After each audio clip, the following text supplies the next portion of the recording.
I like that pick. It's not really off meta, but it's definitely interesting for sure to see. Yeah. I think Doggermere has played a lot of Fiddlesticks top in this series. Like, I wonder if he's going to pull out in the jungle this time. You know, the role which we normally see that champion. Yeah, exactly. Um, Let's and I see. mean, he's played There's a couple other champs that can go in the jungle. Like Scion jungle is a thing. Mundo and Mumu. Like these champs can very easily, change to jungle role. I see that the Cuddler is more of or like an engaged sport player, but he also played a couple games of Seraphine, so maybe that could be like a contested pick between the two teams. So that can be something to look out for in draft. Yeah, I think Kada mostly an engaged player, but he likes his Galio, Nautilus, and things like this. Abs has been very flexible, a lot of different picks. Mizu, a lot of Aurora Syndrome Mel, kind of these kind of champs, mages mostly. Yeah, Uh, the and contradictory, the other mid laner plays a lot of melee mids. I see a lot of yeah, Silas, I see Kosadin, I see Yasuo, Yone. So that's going to and be an then interesting matchup. yeah, typically, who would you say you favor between mage and melee mid? I think mages are the more consistent thing because like I mean we all know the Yasuo memes, the 010 Yasuo memes, and then you also have Yone, which is basically the same thing.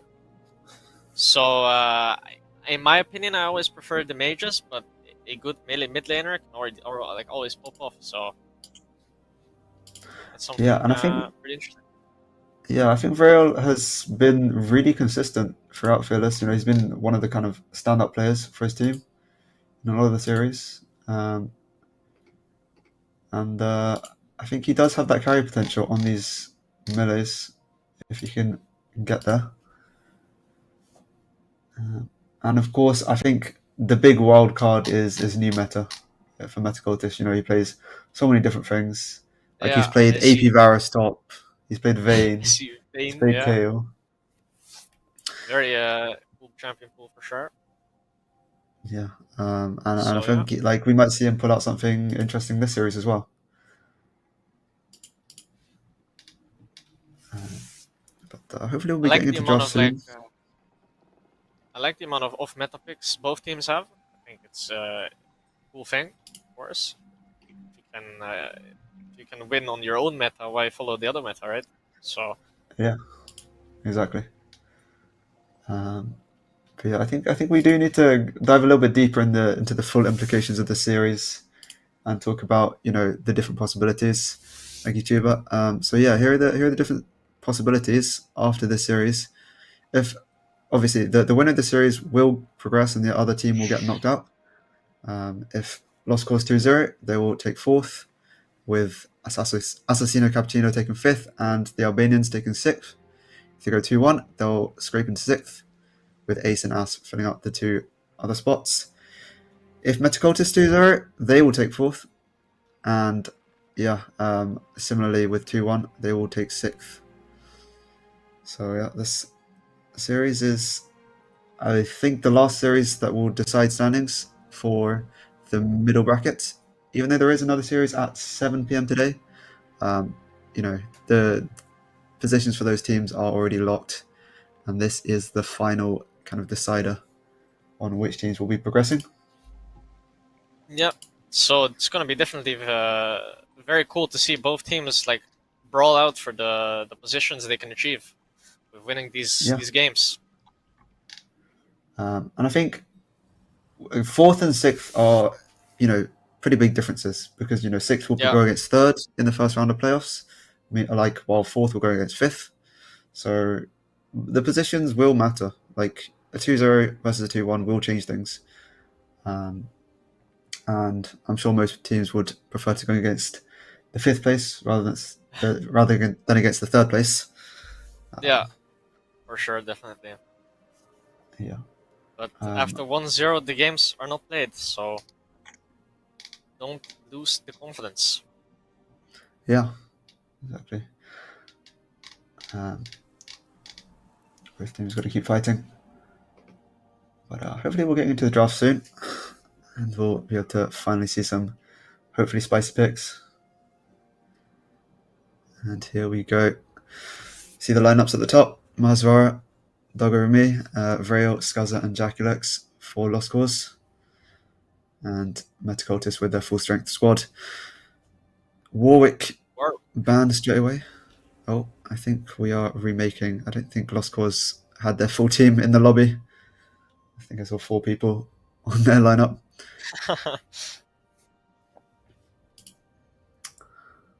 Um, but yeah, should be a Are there quick things one. you're expecting in the draft for game one? Do you think there will be champs banned out, I or think first pick? Aurora will be banned, and I think probably Mundo Gallio against Metacultists. Against Lost Cause, it's a lot harder to say with this many subs. You know, that it, yeah, they kind of have a lot of different pieces being slotted in. You know, Scuzzer, like from his OPGG, doesn't really look like an ADC player, so it's difficult to ban him out. We see Braum and Mel Aurora Aurora ban banned coming against, out. Yeah. yeah, against Mizo and Cutter. It's pretty standard. Ari banned against Rail. It's pretty normal. And I think they're expecting Jaculex to go towards this Thresh. You know, he's got a couple games on it in solo queue. But Yeah. he does also have, you know, Gragas Poppy. These champs can be played in support.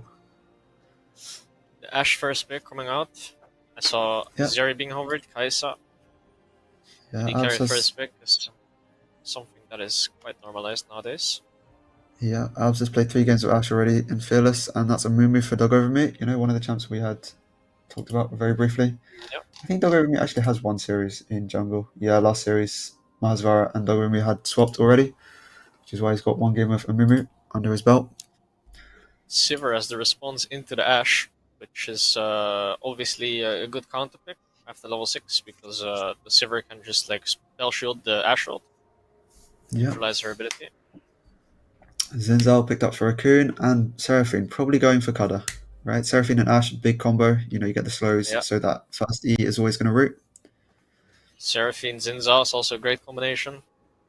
Zinza loves to play with his enchanters. Blitzcrank Yeah. as a response to the Seraphine. It's gonna be very interesting. Yeah, now we're getting some top and mid bands. The last 2 roles that are left to be picked. Camille and Gwen banned against new meta, you know, things he has played before. And Cassidin against Frail. Probably going to see something else. Yeah, the Silas. And Two of the mid laners, the melee mids we were talking about. The Yasuo is left open, the Yone is open.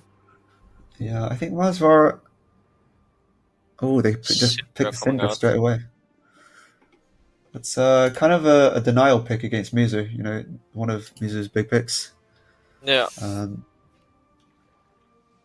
but it's kind of a different style to what Vale normally plays. Could be an interesting one.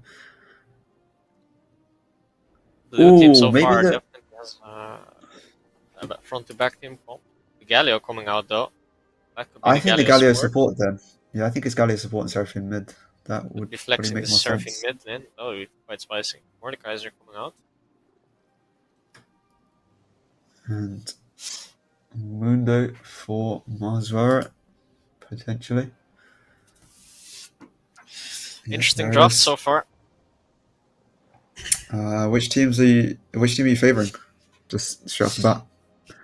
I think the blue side team is very strong if they can find the team fights they want to play, of course, like the front to back team fights they are looking for, I suppose, with the Seraphine build coming out. They have a lot of CC, a lot of engage, and the red side has even more CC, but I think their comp is a bit harder to execute because I think it like relies on the Blitzcrank hitting the hook, but they could also just get a massive Amumu ult. So I think it's definitely a cool comp they have. Not sure what you think Yeah. about it. I think. Yeah, I think Metacultist team comp is probably a little bit easier to execute. You know that they just kind of go front to back very easily. Lost Cause have a weird kind of. They have some pick items. You know, the Syndra Blitzcrank could go to more towards like a pick comp. Yeah, The like Umumu Severe is very much like front to back team fight. yeah. So they might have And kind they of have split their the focus a bit too much and not be as good at either of those. they do have push, push, push on top lane. See how that ends up in the mid game. You can get Yeah, ahead. You can definitely pressure those side lane towers. yeah. I think this top lane matchup is Mordekaiser favored because he has two ways to get rid of that spell, the CC shield. So Yeah, he hits E and then he just immediately ults the Mundo. Um, it can be favored for Mordekaiser. But I think one of the big things is, Metacultists have picked Seraphine and Galio in the same game. So that's one of Kada's big picks taken yeah, by his own team. yeah. Um, so it's going to be interesting, into game two and potentially game three to see what he still has open. He still has, Braum that's been banned this game. So he'll be able to play that next game if he wants to. He has Nautilus, Pantheon, things like this. So he still has picks, but one of his big comfort picks taken away in game one. Definitely interesting.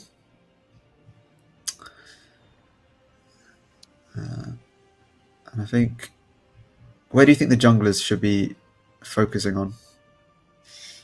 The Xin Zhao, I mean, he could do anything. He could like puff down or puff top lane to try and like maybe get the Mundo behind in the laning phase. Maybe like support his Mordekaiser, of course. But I wouldn't like really judge him if he wanted to play for the 3-3 both side. I think they should hard win it unless the Seraphine or the Ashe gets hooked by the Blitzcrank.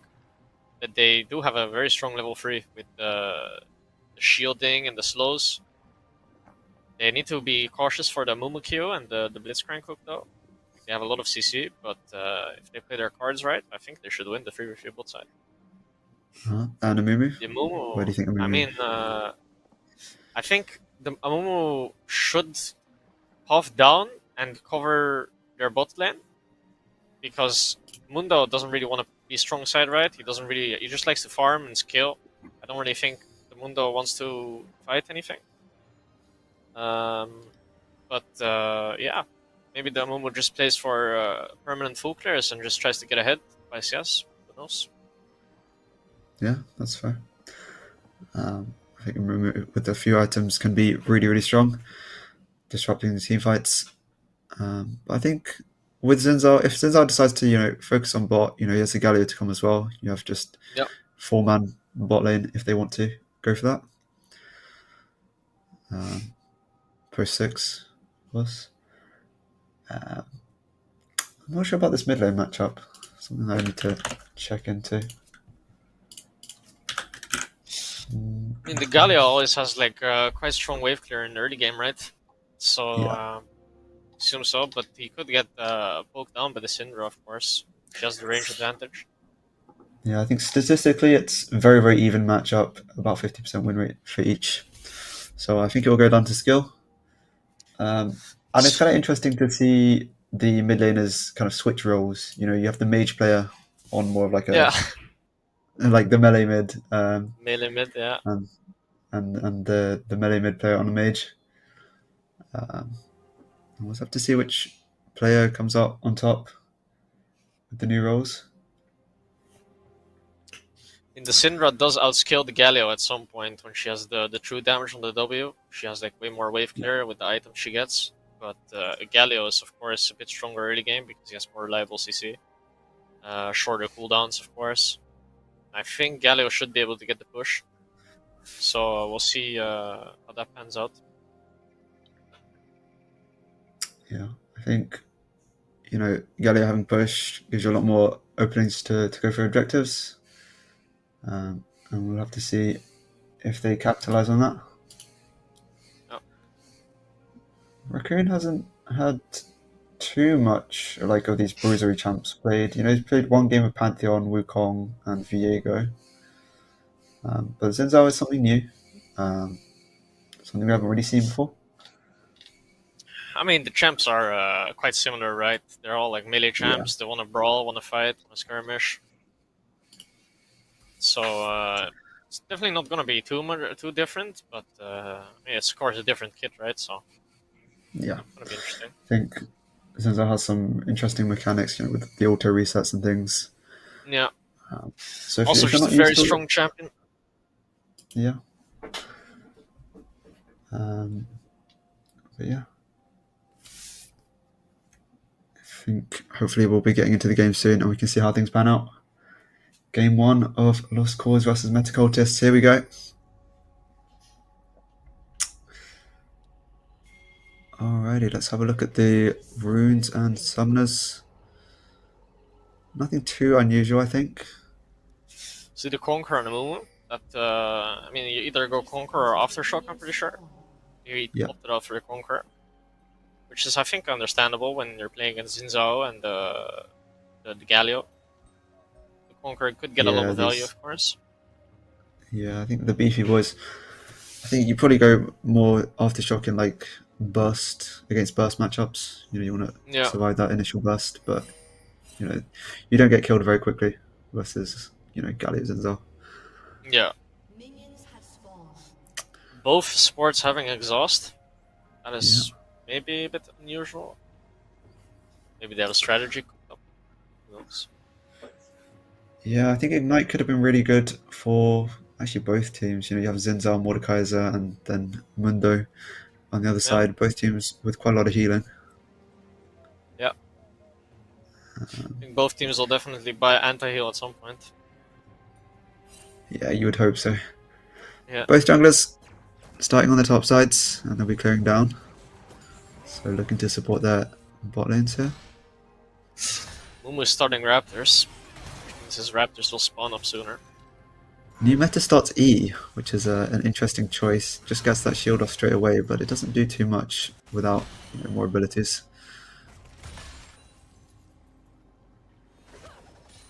And Bot lane having the slight push here for the blue side team. yeah. Should be getting level 2 earlier. Level 2 comes Oh, out. new meta hits level 2 on the top lane. Hits that EQ combo onto Mazrar. And double E from Cutter just goes wide on Skaza.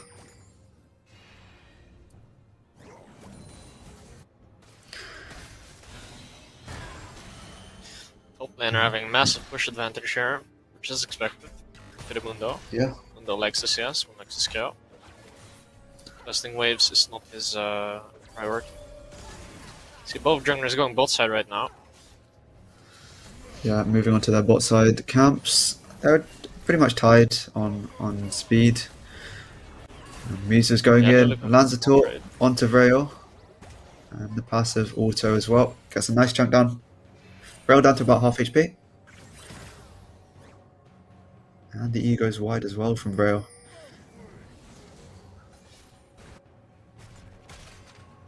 Junglers will be reaching the spot side soon. We might see an early skirmish here.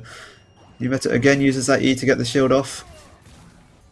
And Misa is chilling with this magic shield on the W versus Rail.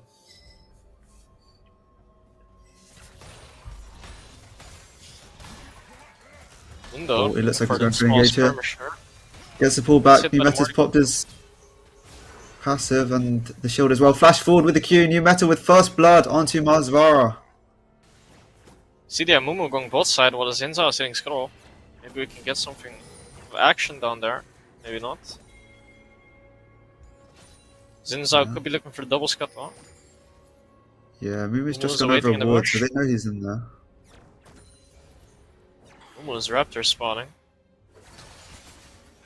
Should see the Yeah. Zinza crossing mid. It's playing for a double scuttle. Or hook lands out. onto ads. Knock up as well. Exhaust goes down on both sides. But the exhaust has been put onto the Seraphine and not the Ash. Ash is still pumping out damage. Amu is wrapping around here from the tri-bush. Lands the Q onto Abs, pops the barrier and the flash trying to get away. Over me now under the turret. Takes a turret shot, but not enough to take him down.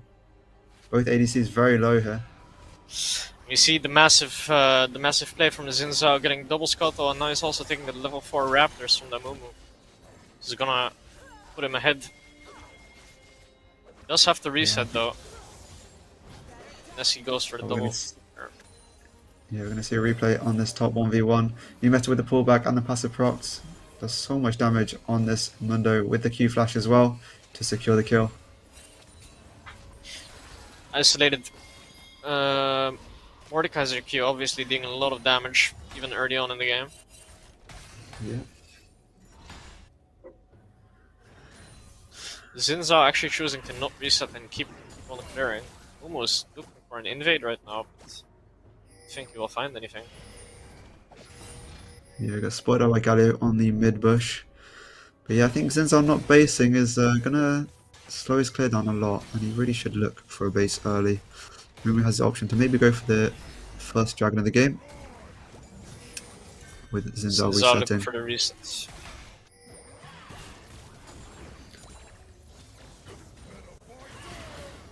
Oh, another E forward from Mizu. Gets knocked back by Railsy though, as well. Isn't able to continue the trade. Mid and bot lane is just looking kinda even. Top lane is Yeah. ahead after the solo kill. Drungner, of course, taking the double scuttle and the raptors. Yeah, Mizu lands another E onto Vrail. Gets knocked back, but does manage to get a nice chunk down. I believe Galio is a much shorter cooldown than Syndra, so Yeah, he has a big window to re-engage after that Scatter the Weak is used. Galio has the level 6 up though, so maybe he's looking for something top lane maybe. Yeah, Mundo's under the turret, and I don't think they can really dive him. He has that ultimate ready now. Zinzao hits level 6 while Amumu is only level 5 though. That's gonna be a massive difference in his bot skirmish. Yeah. Third Scuttle Crab, spawn it. Oh, Blitzcrank's moving here first onto the Zinzal. Zinzal could be in a little bit of trouble here. Probably going to see a 2v3. Scuttle taken by Raccoon. And now Mizu's going in onto Dog Over Me. Lands a two-man taunt. And Dog Over Me is just going to go down. Has to use that bandage toss in to buy some time for his teammates. He does pay for it with his life. That is where the invade definitely pops off, of course. He's so much XP ahead now that he has the level 6 up. The Momo only hits level 5. So that skirmish is gonna be winning for the blue side. Yeah, another Almost root lands entire onto top side Jaculex. And he's slowed down by the Ash passive, but not enough to take him down. Yeah, we're going to get to see a replay of this bot side skirmish here. Nice knock up by Mizu onto the Yamumu. And stops him from getting away with the taunt as well.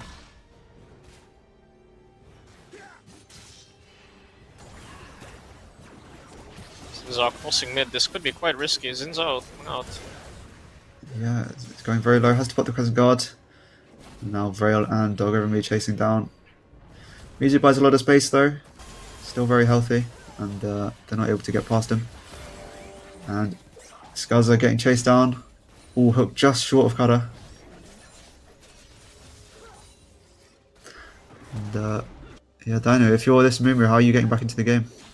I mean, it's gonna be hard, right? His bot side camps are up, but the grubs have just spawned, and the top laner looks like doesn't have crowd. The Mundo ult also being used top lane, so Zinzao could potentially be playing for the grubs.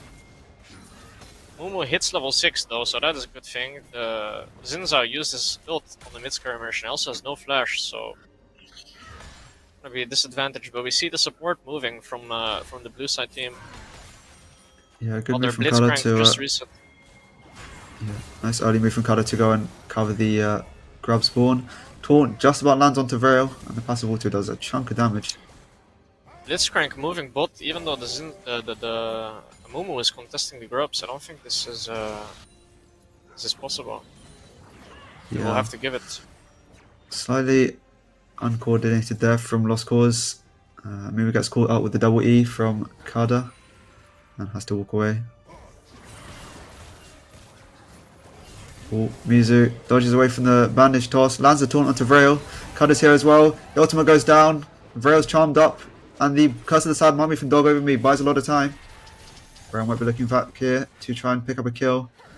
Mizu and Kada both very low. Flash away from Dog Over Me, gets hit by the taunt, and the Ash arrow lands onto Vrail in the mid as well, and he's going to go down as well. 2-0 for Meta Cultists. Massive advantage here for the blue side team. The Ash ult coming out from downtown, of course, big. Zinzao just pressing base. walking to his bot side camps Try right to now. We squat see out here. skirmish going Has to out flash there. over the wall. Skaza picks up the Zinzao kill, coming but out now of he's on the base wrong though. side of the map. Yeah, he might get caught by the Zinzao here. Trying to connect up with the Makes it to the Blitzcrank. Gets blast slowed when down he by moves the out. volley. And they are going to make it out. See the Blitzcrank flash coming out there. After the Galio TP'd on the bot river. Yeah. Quite unfortunate for the Blitzcrank. Yeah, the angle of the blast cone wasn't quite enough to get him into the dragon pit. So he has to burn the flash to get away. And in the mid lane, it's the same story. Oh, hook lands onto Abs here. Getting chased down. Exhaust goes as well from Jaculex. Barrier pop trying to stay alive, but he doesn't quite manage it. Kill picked up for Skaza. 2-0 now on the Sivir. We were mentioning that the Seraphine moving to the grubs was a big play, but it definitely did cost for their AD carry. He's a lot of CS behind now. Yeah, we're going to Due to see a that. replay of this mid fight here. Really well played from Mizu and Kada to wait out the cooldowns, re-engage on that Galio E, and huge snipe from Abs there onto Vrail to pick up that second kill. See the 1,000 gold lead on the AD carry role, but their top side from the blue side team definitely quite far ahead, apart from mid lane. Only got 2 assists in the mid skirmish. Ooh, flash forward from New Meta with the ultimate as well, pulling Mars right into the death realm, but he's under the turret. So I think Mars is going to be pretty safe here. Meta pops the shield, recovers some health. That's what it's going to be. Huge hook here from Kada onto Abs. From Jaculex onto Abs. And the exhaust as well to secure the kill.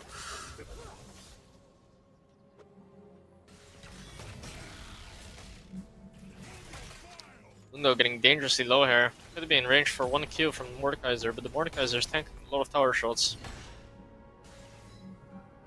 Yeah, both top lane is down to about 300, 400 health. With no ultimates See the as well. Zinzao here. Fight might break he's out gonna in look. bot lane. Oh, nice spell shield there from Skaza, but gets hit by the Seraphine ultimate. Knock up lands onto Raccoon, but he's going to be fine. Picks up the kill, and they're going to go for the dive as well. Ian from Raccoon picks up the kill. Nice dive there. 2 for 0 on the bot side. He's trying to trade one back in the top though. He's getting very close to New Meta. New Meta's passive is ticking. He's healing up a little bit, but sniped with the cleaver from Mahasvara.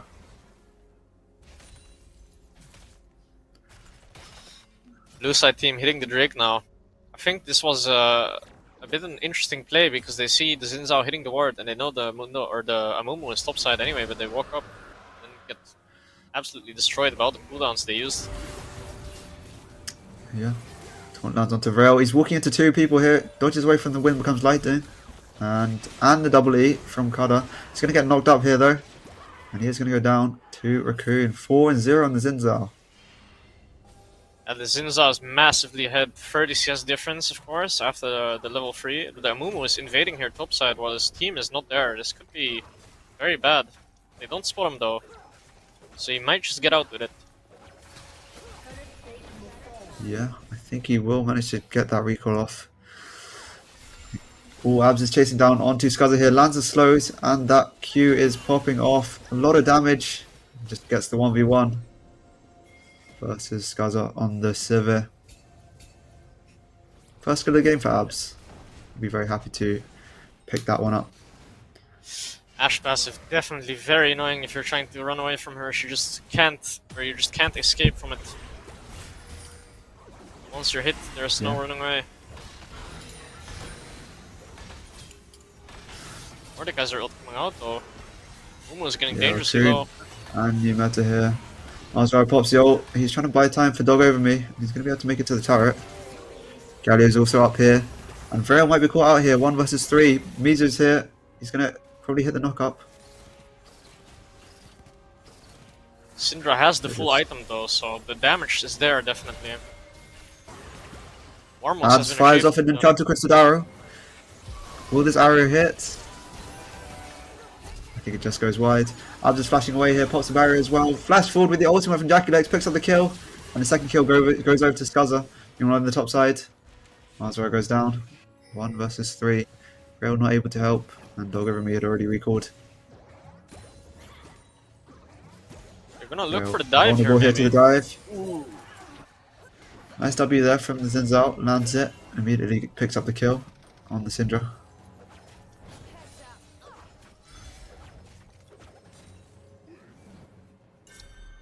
Zin's out 2,000 gold ahead now. That is quite a lot in 15 minutes. See how he tries to take over the game with his lead. His bot lane is 1,000 gold down though. As we saw a couple minutes ago, the Ashe is definitely not out of the game yet. Yeah. Oh, and Jaculex lands a hook on. Ooh, Doggeremy is trying to invade, gets caught out. And Galio is going to be alive in this top side. See if Jaculex can land another hook, but he's missing a lot of mana. So, no further play there.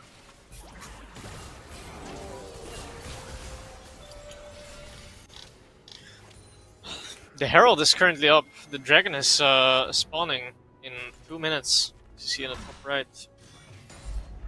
Both teams could potentially play for the Dragon, although the blue side is definitely favored in my opinion because they should have the top priority. Ashe picking up the red buff here.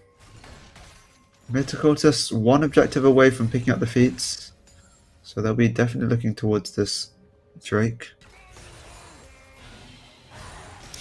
We do see though, Amumu does not have his item finished, and the Xin Zhao is almost at 2 full items.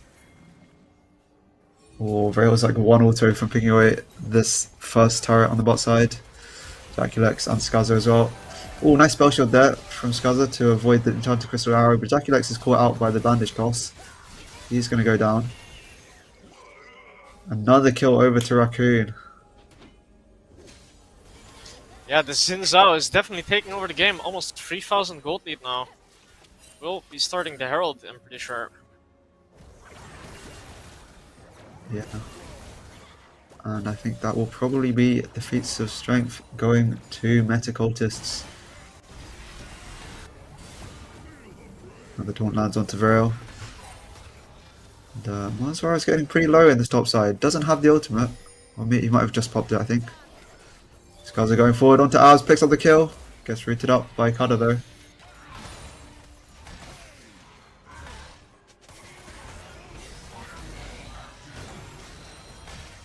Metas here. Raccoon looking for the dive onto Mazwar. No ultimate now. Blue side could be pressuring the top tower here. Mumu looking for the bot gank potentially.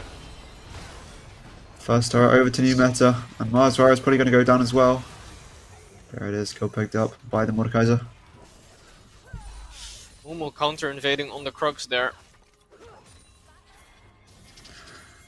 Yeah, do you think he had time to go for the Drake probably? With Sinzar showing this much on the top. He's going to go for it now. He's hitting it right now. Things from blue side team coming out though, I think they will be contesting this. 5k, I don't think they can burst it. Herald coming out mid lane. Sinzar's on his way, but he's going to be too slow. And that's first Drake picked up for red side.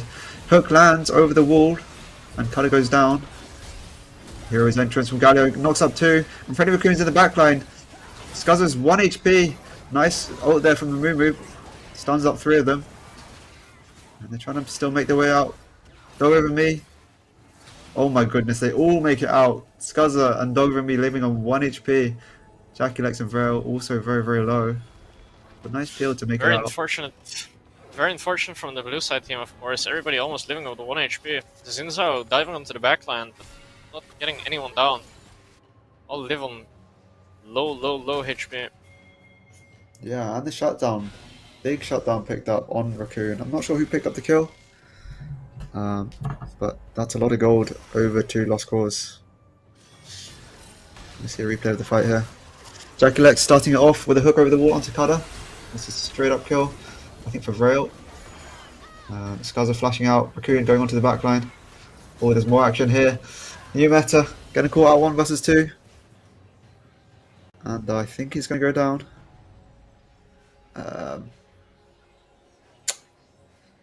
Things are frozen.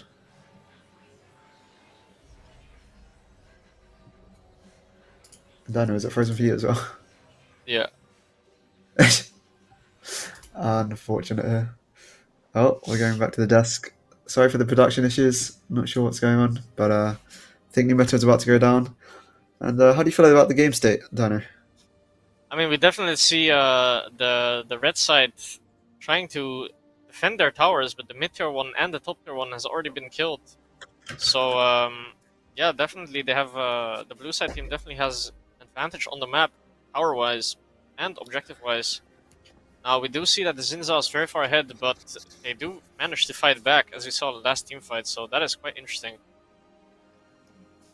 Yeah, the last fight with the Drake taken and a couple kills, 4 lost cores.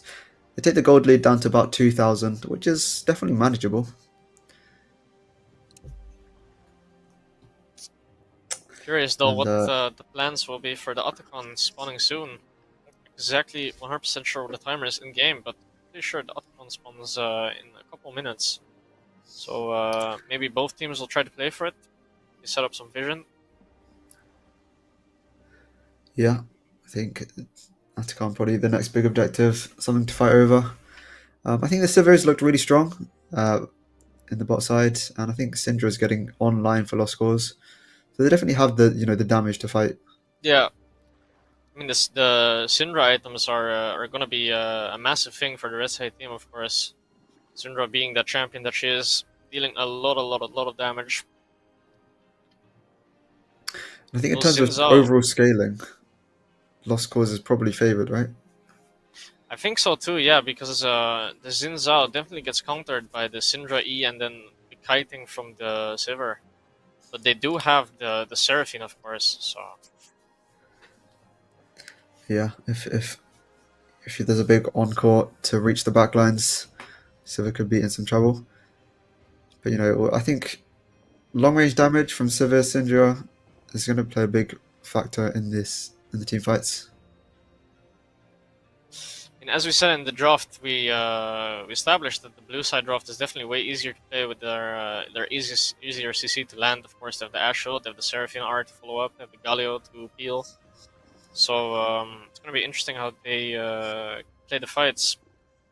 The red side team definitely having the opportunity, of course, with the Mumu ult and then the Syndra massive scatter, but I think that is definitely harder to pull off. We are back into the game. Mars has gone down, and both teams positioning for the next Drake. 23 minutes though, so we definitely skipped a bit of time. Yeah, that is unfortunate. I'm sorry for that. Lost Cause trying to chase away Raccoon here from the Drake, but now Cultists have probably better positions. Big ult there from Kada, lands into 2, and Skuzz is going down very low. Rail hits a big knockup, and the Ogre is the first to go down, along with Scuzzer. 3 people down from Lost Cause. And Metacultists will pick up their first Drake? Not sure. They will pick up the Drake. Looks like Atacon was picked up by Lost Cause though, while we were away. Which is, definitely something that will help them get back into the game. Yeah, of course, Malvar is in giving some big trouble. Pops the Ghost to try and get away. Enchanted Crystallize is going to go wide. And ultimate pop there from New Meta trying to keep Mazral locked up. He's in the middle of the 3 now. He's 2 seconds on the ultimate. He's not able to pop it though before he goes down.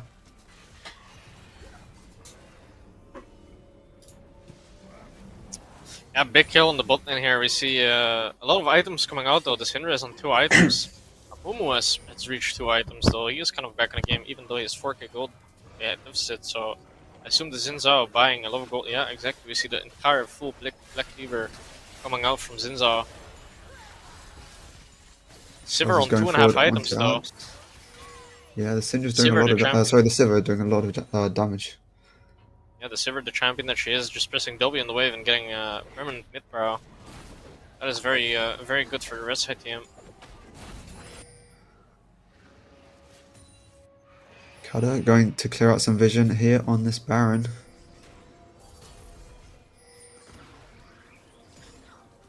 Syndra is looking to buy Void Stuff. You don't see any anti-heal on either teams yet, so that's quite interesting. Yeah, we're going to see this fight again. Ash ult just goes wide. Oh, there's a fight on mid. Scuzz already down, hit by the Seraphine ult. Jackulex lands a hook onto Abs, gets a return kill, and now it's a 3v3. Vera's in the middle of everything, going very low. He's going to go down. Now Doggerumi is trying to make his way out. Slowed down by the wind becomes lightning, has to flash away. Green's going forward. Just about gets the knock up and has the damage to take down Doggerumi on the Amumu. Jackulex running away from Mizu. Oh, it looks like he misclicked the blast cone. Isn't able to get over the wall. And Mizu picks up Blue the side kill. team looking for the Baron after they killed 4 of the red side team members. Mundo is pushing bot lane as a response, but the Galio is matching it. It's gonna fight, but I don't think any of them will die with their HP bars. Yeah, here's the pick onto Scuzzer that starts it all off. Ashol and the Seraphine ult to follow up as well. Abs gets pulled back in return. But then Virid is kind of caught out, and that's like most of their damage that's left. Ogumi tries to make it out. Isn't able to do so, even expending the flash. Massive damage from the Zinza here, though, of course, with the Black Cleaver that he has bought right before this team fight. And Jackulex not able to get the blast cone over the wall, unfortunately.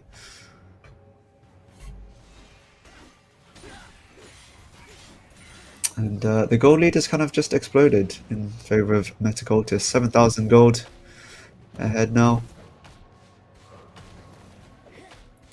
And it's looking quite rough. Yeah, the tank junglers do seem to get behind in gold very fast. Yeah. 4k gold difference now. Seraphine is also very strong with the 2 items she picked up. Void Staff is going to be built next. She's opting for the full AP build. With the Rylai's, of course. I think with the Blighting Jaw and the Antome, I think it's actually going to be going towards the Crypt Bloom, which would be a nice burst of healing for the team. I do find it interesting though that she bought the Rylai's even though they have the Ash for the setup for the Seraphine EF already. Yeah, maybe just wanna be, more solo agency. Yeah, I suppose so.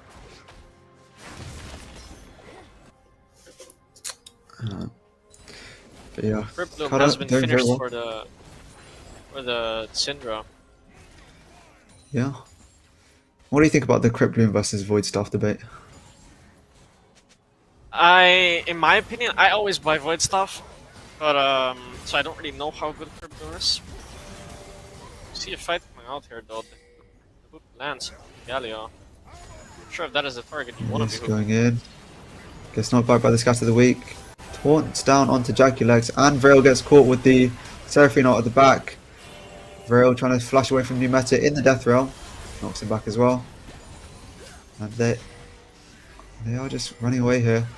Metacultist 5-man on this bot side. They are really trying to force down this bot tier 2. And on the top side, Mars Vara is just pushing down this top tier 2. Doggerumi is caught in the middle of everyone. He's going to go down. They do pick up the turret, but Mars Vara is able to trade 1 back in return. Drake, though, for Metacultist next on the menu. Vrail keeping into the top side. They're committing for this top inhib turret now. Abs back here and Cutter as well. Abs flashing forward with the slows. Gets knocked back by Vrail. And Cutter flashing forward as well. Lands the root onto Vrail. Vrail goes down. Mundo just living. He tried to go for the bot or the top lane play, but the blue team responded very well with like resetting as their entire team. Zinza take Namumu's camps now, getting even further ahead. Yeah, and they are able to pick up the Drake as well. I'm not sure if the interface is updated, so yeah, not sure how close Metacultists are to this Cloud Soul. And what do you think about Cloud Soul for Metacultists? I mean, it's obviously, I mean, Cloud Soul is obviously very, very strong, right? They have a lot of movement speed to catch up with the Sivir ult. It's also very useful to dodge the abilities they have, such as the Mumu Q, the Blitzcrank hook. So yeah, it would be a massive pick if they could get it. Pilgrim is Right, caught out on the okay. Krugs, knocked up by Raccoon. He's gonna hook in and he's gonna die as well. Pops the ultimate, not able to make it out though. Abs coming in from the side to pick up the kill. See the top lane getting pushed in now. Zinzar could be Raccoon caught during flashes the away. flash. Goes Ooh, wide. Jaculex just misses the rocket grab.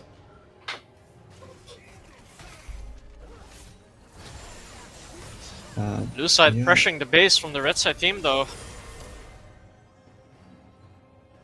Red side should be able to manage because they have a lot of wave clear on the Sivir and the Syndra, of course. But yeah. I think blue something. side team will be starving out the red side by taking all of their camps, not leaving them space to place any wards. If they do, they just clear them. Yeah, I think something to notice. Metacultists have actually picked up that soul, and the next Drake that spawns will be Elder, which could be a big flip for Lost Cause if they can manage to somehow steal it away. That could be their window back into the game. They definitely have to play around this Sivir though. The Sivir almost on 4 items has the anti-heal now. It's good to see. Sivir can absolutely do a lot of work in a late game team fight, of course, with the Sivir W bouncing on multiple people. Yeah, not too much armor picked up for the side of Metacultus yet. Just the one Frozen Heart on Galio.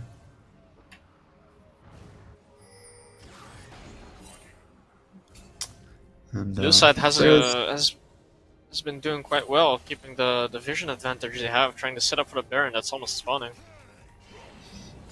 yeah, I think Cud has been doing really well with the vision before the objectives are spawning. He's already gone to set up some vision in this topside jungle.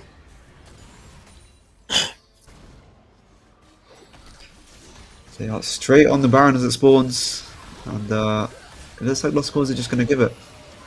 They are backing away.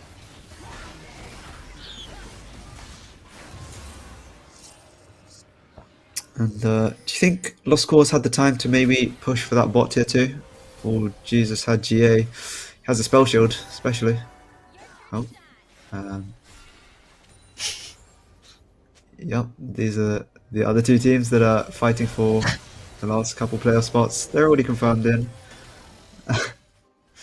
And A little bit technical difficulties here. yeah, sorry for this one. But yeah, I think Lost Cause are just on full base defense now with the Baron picked up for Metacultists. They do have good wave clear though. Yeah, Sivir getting stronger and stronger. Syndra buying the large shot there could potentially be going for the death grab. That would be an amazing spike in damage. Momo maybe getting caught out here. Yeah, gets rooted up by the Seraphine, taunted as well by the Galio. And now Skuz is in some trouble, getting knocked up by Raccoon. Mazra's in the middle of everything, pops the ultimate, isn't quite enough to keep him alive, and they're chasing down onto the 3 remaining members of Lost Cause. I think they're going to They're go for the hard end here, pushing the base actually. now. Could be playing for the end, yeah. Yeah. It's a 3 versus 5.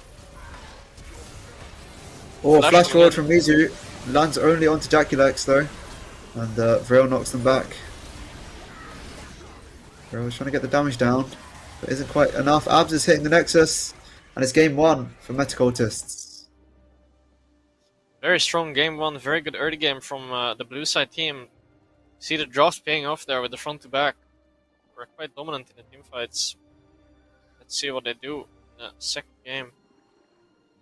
Thank you, Tuber. This eliminates the LC 2-0 possibility. So the best that Lost Cause can place is now 6th if they manage to turn this around and pick up the last 2 games. Metacultists still with the possibility of hitting 4th or 6th if they do drop a single game. But yeah, how do you think the teams played? I mean, I definitely think the blue side played very strong, but the red side team also, like, they were very down in gold, and they kind of came back at some point with Sivir clearing a lot of waves and hard scaling, and Syndra trying to pick up items as well, but at the end it was like not enough. Yeah, but I think we'll throw it to a break now, and we'll be back shortly for game 2.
Welcome back after game one. Metacultists versus Lost Cause. Metacultists picking up the win.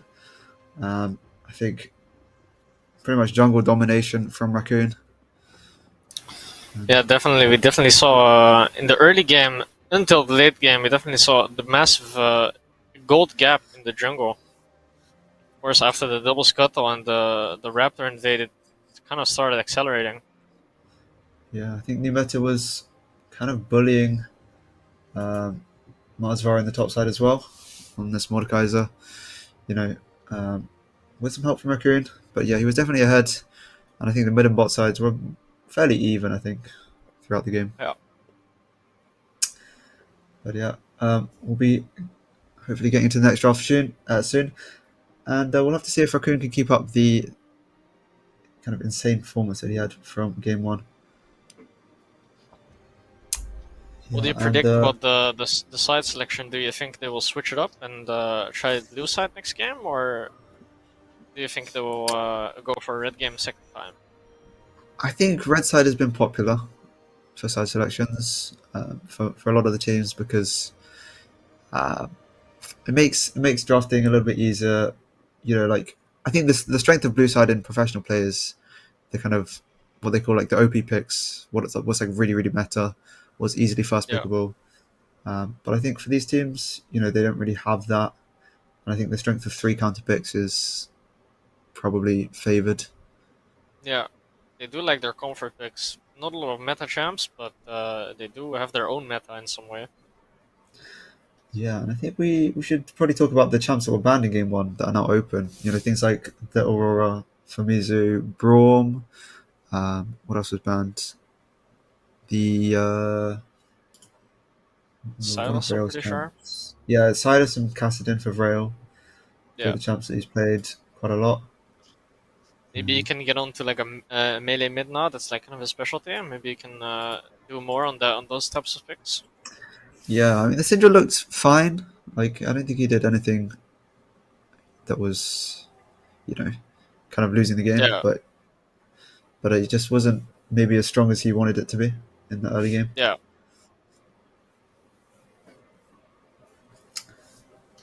He was kind of getting traded on quite heavily on that Galio from Mizu.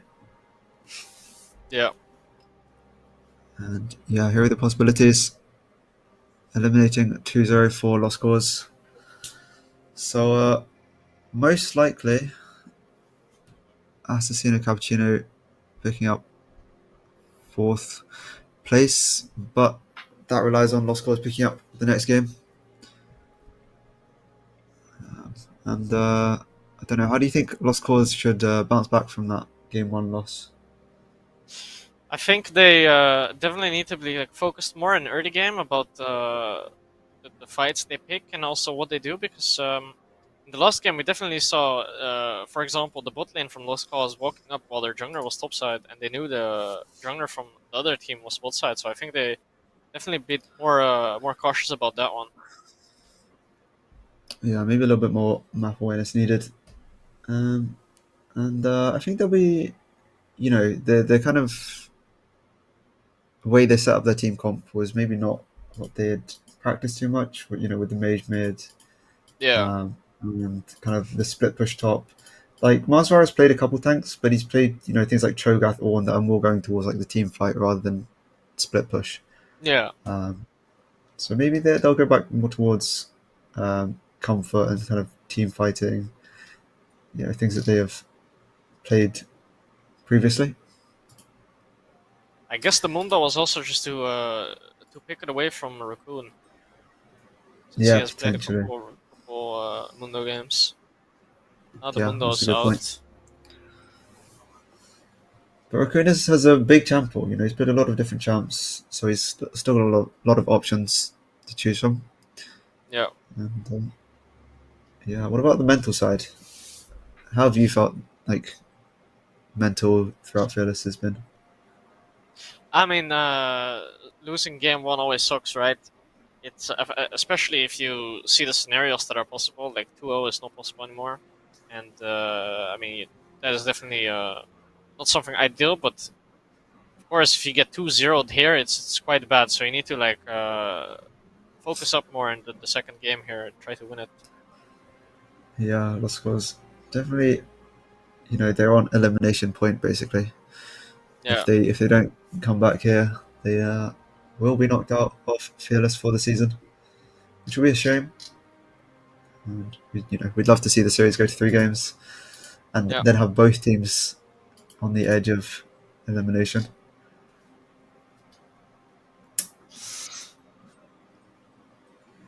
I kind of want to see something more spicy from new meta. He's played things like the Vayne, the Varus.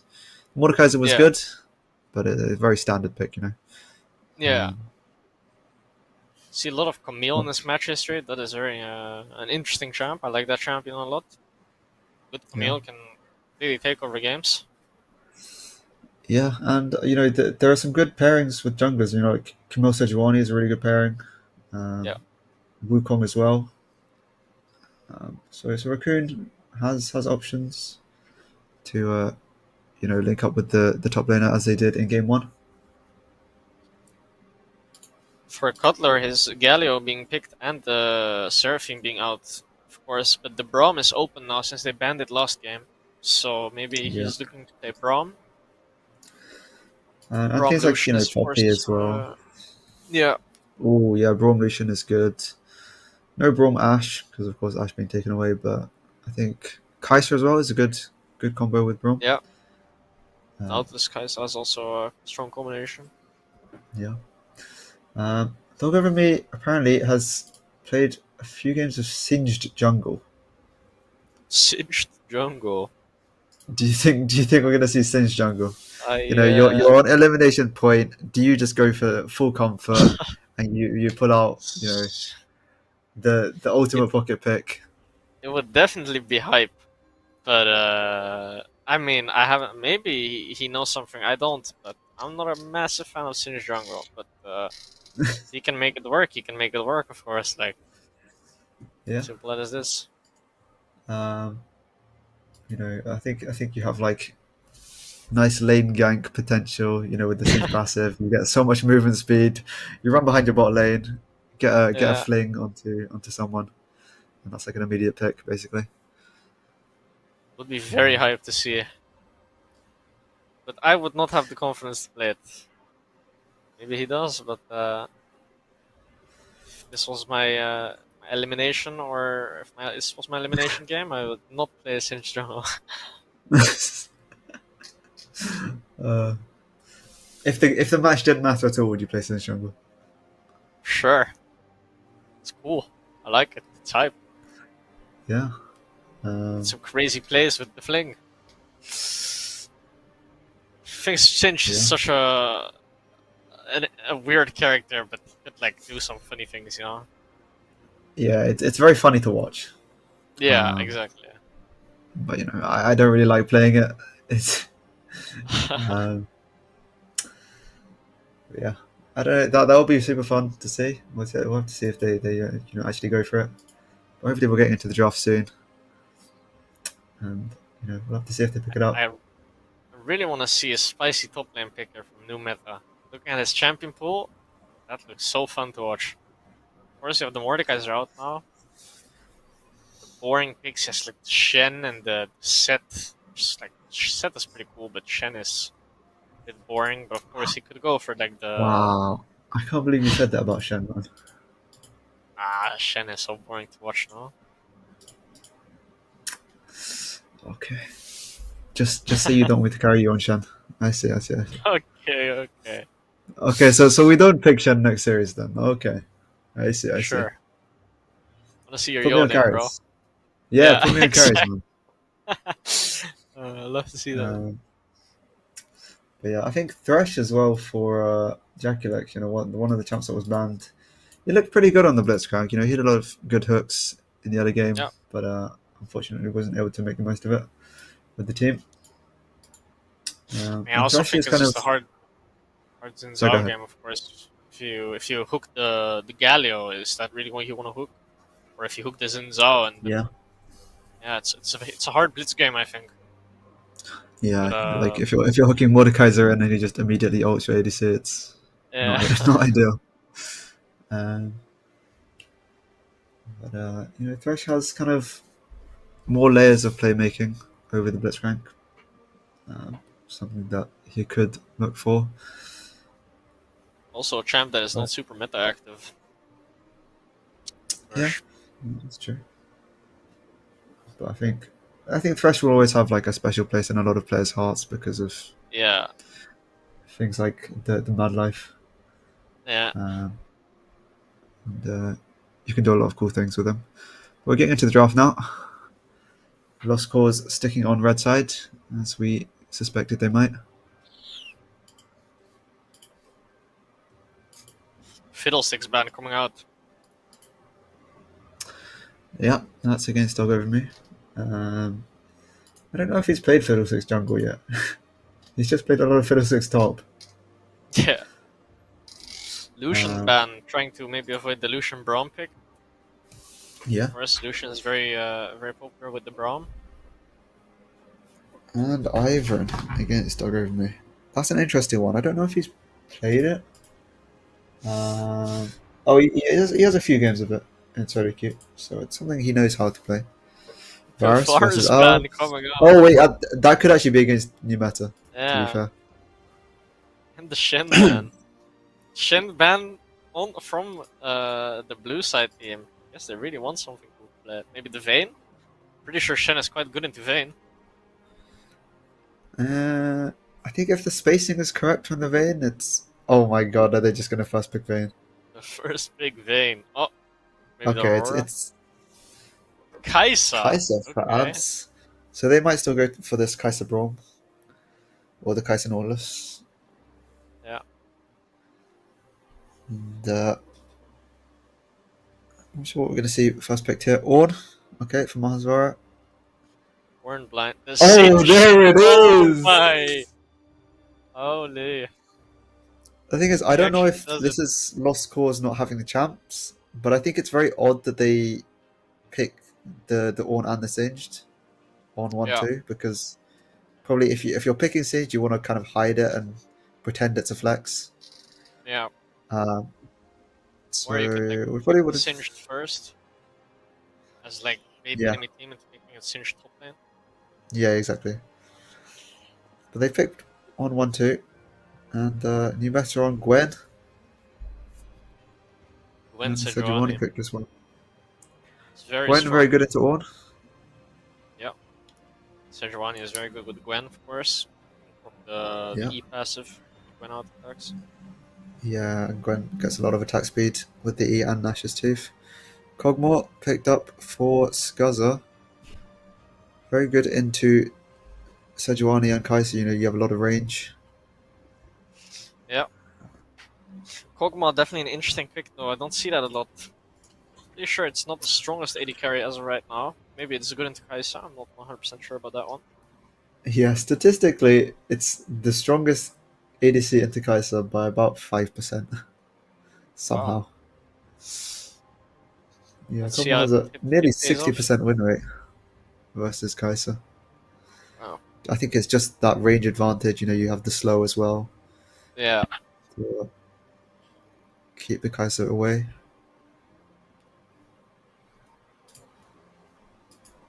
Lulu ban coming out. Lulu, of course, very strong with the Kog'Maw. Classic Kog'Maw combo, Lulu Kog'Maw. Could Yeah, potentially ban the Melio for the Lulu Melio or the Kog'Maw Melio. They have yeah, done there it that. is. There's still Yumi. There is Yumi. There is also Karma. Lost Cause I'm actually not. did not ban anything. Oh, they missed a ban. But yeah, I think Como Karma is an odd one because Karma usually pick into the poke champs to try and Yeah. absolutely dominate the lane. But a lot of shielding to keep the Karma alive, so it can, I can see work out. Brand being hovered. Could potentially be Brand support on Bessa. Oh, it's a Bessa mid, Some Bessa mid. Interesting. or okay, no, I was gonna say it could be like Sejuani support, but they do go for the Kaiser Braum, Oh my god, maybe it and could be like Sejuani Silas mid. picked up for Vrail as well, one of his comfort Do you champs. remember the Sejuani mid lane from the Caps? Holy, that was a while ago. Don't remember that one, but I do Definitely know Sejuani top. spicy drafts. Yeah, I think Mizu massively off comfort here. ED mid picked up for him Yeah. instead of the majors, which is interesting. Singe Uh, jungle being picked. I really like that one. yeah, which team comp Braum, do you of favor? course. I mean, I think the red side team comp is very, very spicy. But of course, they do have Gwen into the Ornn, which is a very, very bad match for Ornn. And I mean, Braum is quite strong in my opinion. So I think I favor the blue side draft again. But if red side could like pull off with their special picks, I think it could definitely pay off. Yeah, I would say range is massively favored for Lost Cause. You know, you have Yeah, the Call of the Forge God as like a long range engage, and Kog'Maw in the back hitting, and Karma poking down with Qs. Like Metacultists, apart from the Ambessa ult and the Sejuani ult, there isn't really too much to actually yeah, try and engage. Especially if you have like Ornn sitting in the front, that the Sejuani ult is not really going to do too much. yeah. They do have lack engage into the Kog'Maw Karma, which could potentially be a problem later on in the game. I'm really looking forward to the Singed, man. I'm so curious how this will pay off. Yeah, uh, but the dive from Ambessa and Kai'Sa, you know, if you hit the Ambessa ult on the back line, the Kai'Sa goes in as well. Maybe the Kog'Maw was just one shot, and that's like a lot of their damage gone straight away. Yeah, But we'll have to Kog'Maw see. positioning definitely gonna be important in this one. Maybe he'll get a GA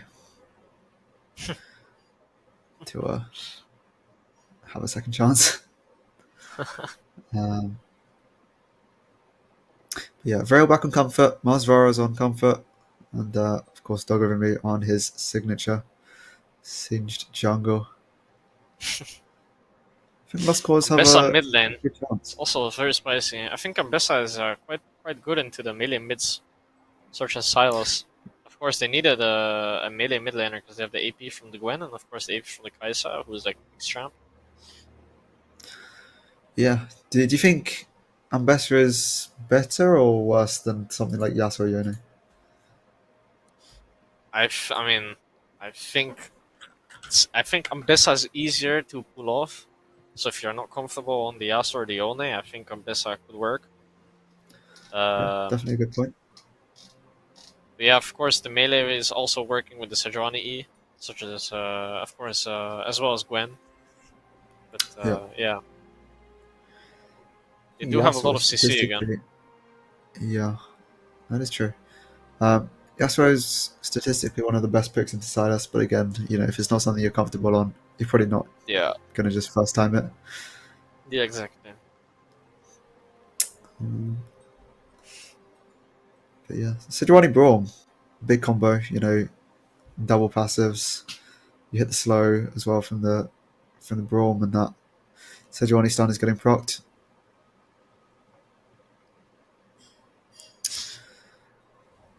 We should be getting into the game in the next couple minutes.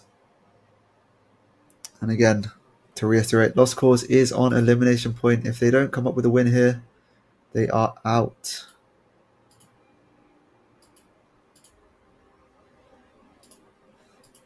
And overall, which team are you favouring, Danny?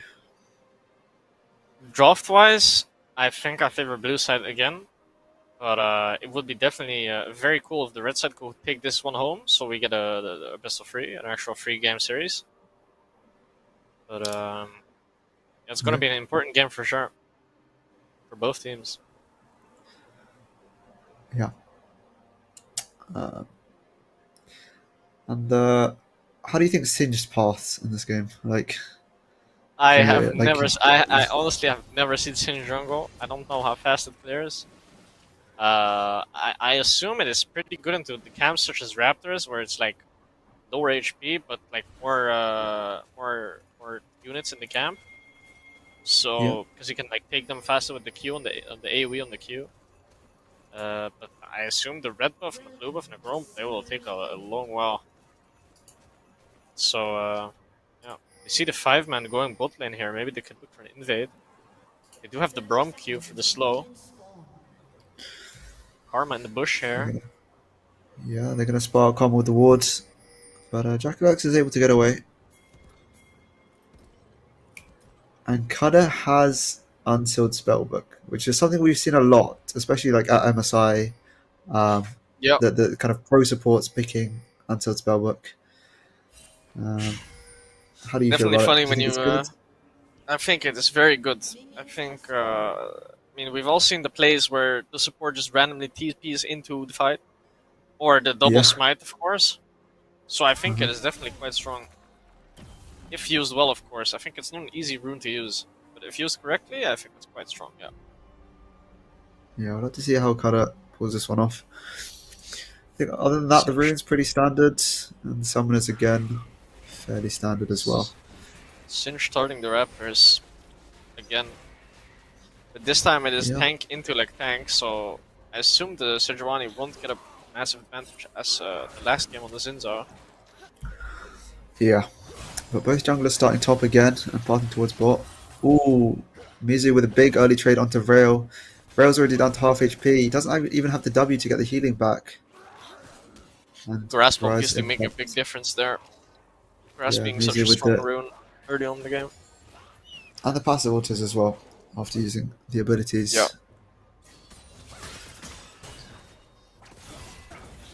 Mizu's going in again Silas is onto Vrail. Silas also just a champion that is very dependent on his abilities and can't really auto attack well. But Yeah, both junglers are puffing down. See the Singed actually like matching the Sejuani was actually Sejuani is a jungle champ that is like a tank, but still has a quite fast clear, and the Sejuani or the Singed is matching it quite well. So that's very yeah, both very moving on cool to to see. that. Both onto their fourth camp. I'm assuming that's a bug with the interface, and Sin should actually be on 12 CS. Yeah. Um, but yeah, Rails healed up nicely, popped both his potions, so he'll be able to sustain a little bit through the lane now. He has W. He's going in here. Musa uses the W, gets a nice shield, and that grasp proc. Meta dodges away from the last part of the W from Masvara, which is very nice. Gets Masvara down to about 45%. See the mid and the top prio from the blue side team here. But they will be Yeah, contesting the bot prab, so it's gonna be a cool skirmish, I'm pretty sure. Where he could potentially look for both the bot junglers gank. here. Flash in from Kada. Forces a flash out from Skaza. But again, I think the Singed story of actually the game. securing the Scuttle Crab. So he's looking for the mid lane fight here. Flip coming Throws out away into Musa. rotating to the top crab. Yeah, Raccoon's here chasing for that second crab. Stun lands onto Skaza. Barrier popped and exhaust goes down onto Abs. That's first blood, but can Abs get away? He still has that barrier, so I think he'll be able to. Ooh, doesn't quite live. That Kobo passive doing so much damage. Abs even through the barrier goes down. Sejuani is securing one of the Scuttles. Both junglers looking to full clear again. Singed might reset after the Crux because of his wolves being a bit slower on the respawn. They also potentially look for a top lane gank. You're going to see a Since replay the here. Gwen is very That Brawn percent. passive. Brawn passive popped onto Skaza and the Ignite as well. He goes down. And Abs, even with the E trying to get away and the barrier, doesn't quite manage it. 1-for-1 for the ADCs.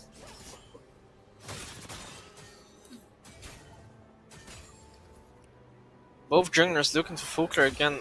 See the Singed actually recalling here. Silas actually manages to get the first reset in mid and picks up the blasting wand, which is going to be very helpful for him. Not sure if that's a bug or if he actually just didn't need to use TP, but it would be, really advantageous if he was able to get that good reset. I assume he used this TP since Yeah, he I would didn't assume have that as his well. wave pushed. But Ambessa needs to recall very soon because he can't really contest the Silas with the blasting wand while he has no items himself. Getting dangerously Yeah, low here. Mizu's down to about 200 HP, and I'm hearing that, Silas didn't actually use the TP, which is, actually really well played by Vrail to somehow manage to get a good reset in the Yeah, middle of everything. still be even in CS. Ambessa TP coming out now. And Vrail has Red the side first team could move down potentially to. be. Yeah, they could Yeah, potentially be looking for the Drake here. They have a good vision setup. They just need to get yeah. this bot wave fixed. Both junglers being bot side Mizu. now. Oh, Singed could potentially W. be looking for the mid gank here. Public execution used by Vrail, and Mizu's going to flash away. Doesn't use his own ult. Doggerimi's ghosting in. Now he uses the ultimate, but kill picked up by Vrail. Oh, Doggerimi's going to live on so low HP. Has to press the recall here, but that was a great gank from the Singe jungle there, ghosting in and just pressing the fling.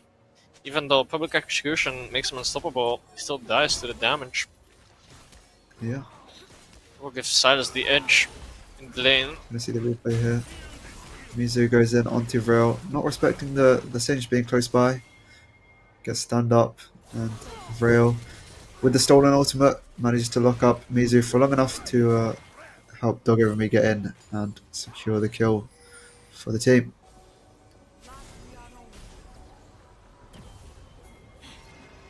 But I guess for Meta Cultists, the good news is that they don't lose the Drake yet. Doggerimi respawn, like recalling and coming straight out of the base, heading towards the spot side. They still want to look for this Drake, I think. Yeah, he's up tempo because of his reset. Sejuani has to reset, but his topside camps are up, so if I was him, I would hit this Drake very fast. Because he's losing a lot of Yeah, time here. He does yeah, and not Raccoon have the has. bot lane prio though. Yeah, Raccoon does have the option while Doggerimi's down here to go up into his top side and steal away the Krugs and the red buff. Bessa's doing massive damage now. Mid lane Yeah. is very active in the trades here. Both mid laners brawling. See the Braum moving topside for the grubs again. I assume they will just be trading objectives. Yeah, I think so. Oh, Mizu missing that last Q2 onto Vrail, which is a big chunk of Both damage lost junglers, out on. both junglers could be looking for an invade here, since most of the camps are up. Let's see if they will do it though.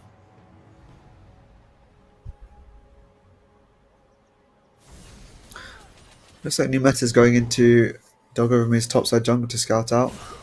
They might even look for a gank, 3-man gank here onto Vrail. Here comes Cutter.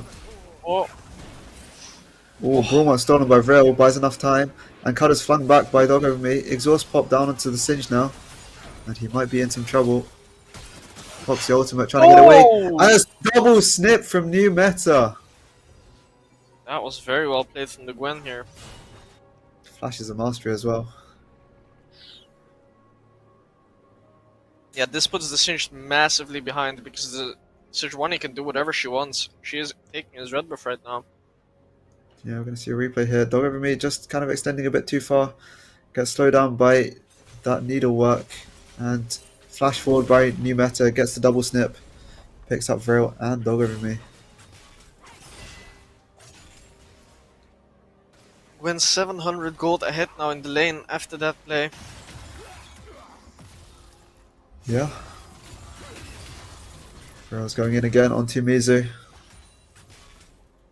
Gives a nice chunk of damage down. Lands the Q as well. And the E. Mizu getting very low now, down to 200 HP. Vrail no cooldowns to follow it up.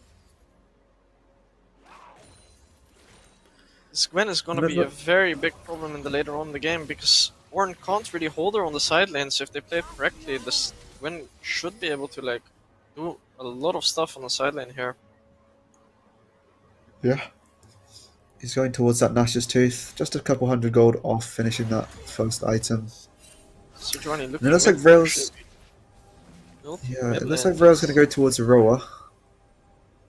Yeah. Labskin going in. Doesn't quite get the passive proc onto Scuzzer. And Doggerimi is here for the lane gank. I don't think he's been spotted yet. Has the swiftness boots, of course, so he's very, very fast. Has the ghost up as well. Could potentially just run it down the lane, fling the Kaisa or the Braum. Both can get Yeah, relatively easy out though because Kai'Sa has the ult and Braum just has the jump. But yeah, and Doggerumi is also sitting on a ward, so Abs and Kada know he's there. They're gonna respect it. they could potentially bait this play. They're TPing bot lane here. I think they're fighting this. Yeah, here comes Raccoon as well. Doggerumi has to pop the ultimate, try and get away. He gets hit by the public execution, and Doggerumi is just gonna go straight down. Skaza and Jaculex able to keep their distance though. Very good ward there in the lane on the bush, making this play possible. Yeah, Root doesn't quite land with the chain. And now in the mid lane, Mizu and Vrail fighting once again. But here's Raccoon. The Sejuani ult used by Vrail to lock up Mizu for a second, but it looks like Vrail's going to go down. Locked up by the Sejuani passive. Yeah. Sejuani looking to wrap around on a bot lane here. He should look for a gank, but the red side has a ward on that bush. She has They're been running spotted back out. now.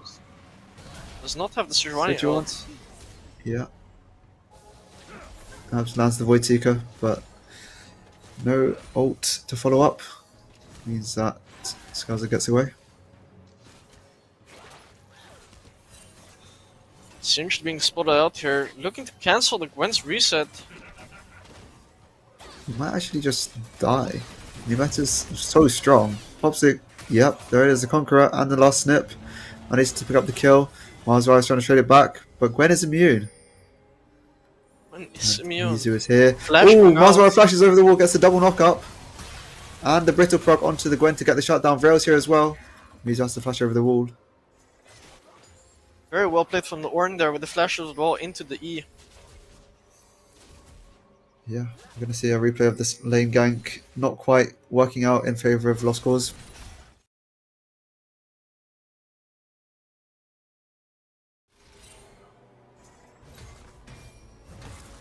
The Kog'Maw has picked up the Rage Blade, but on the other side the Kraken Slayer has also been bought. Ooh, public execution just goes wide from Mizu. 5 full items on the blue side team here.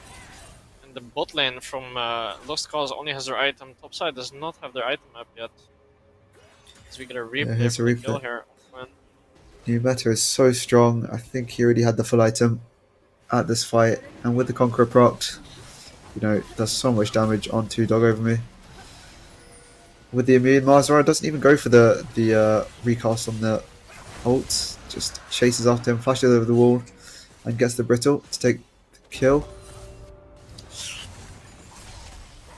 Dragon just been taken by the blue side. Yeah, that's one Drake apiece.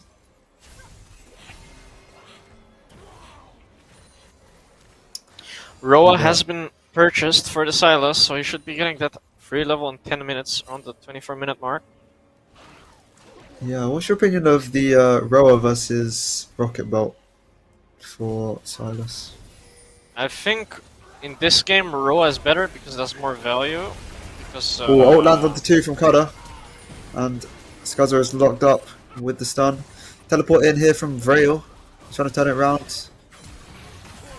Ooh, flash in. Lands a 2-man Brawl ult as well. Abs King pops the ultimate. And Vrail chasing under the turret gets stunned though, and he's going to go down, maybe. Does eventually go down. Ult lands onto Skaza. Big shield from Karma. And this Kog'Maw is still alive. Jaculex trying to body block. Flash Rod from Raccoon isn't quite able to land the W though. And this Kog'Maw is able to get out somehow. massive root from the Karma there. It's not over yet. Yeah, the Ambassador is here.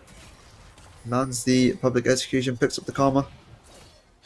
Other side of the map, Gwen just 1v2ing the top side. Gwen is so far ahead now, has the full item. Yeah, the Sage pick is not quite working out for Dog Over Me. 0 and 3. About 600 gold down on Sejuani.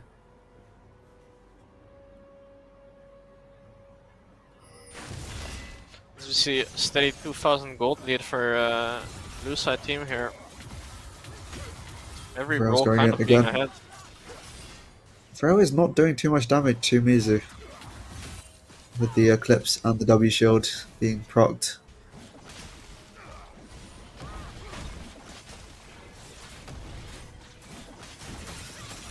And again, as lost cause, how do you get back into the game? I mean, they just have to scale, right? They have the Kog'Maw late game who can do massive amounts of damage with the on-hit, and they have the Ornn items, so if they get to that point of the game, they could, like, actually play fights. They of course have pick potential with the Silas ult, who could, like, potentially take Sejuani R, or the Public Execution. And they have the Fling, so pick potential is there, definitely. They have a lot of gauge as well with the Ornn ult, that they just need to scale and farm up. Yeah, I think maybe they need to be looking for less plays and just focusing on getting the Yeah, CS. I agree. Especially now that you're kind of down in every role. Like the blue side team is up in gold on basically every aspect of the game, so taking fights Mazra that are just not like about man advantaged, it's not the best idea, I don't think. yeah, Mazra was just about able to stop the second charge from the Herald. New Meta picks up his second item of the game, Horizon Focus, which is an interesting one for Gwen. Not a huge fan of the item. Oh, Rail just about missing the E to Mizu.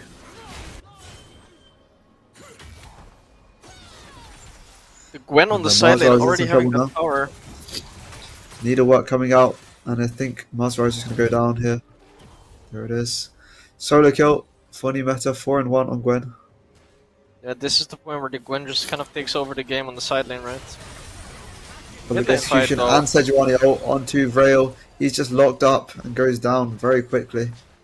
Nice chain Very CC good there. pick. Yep.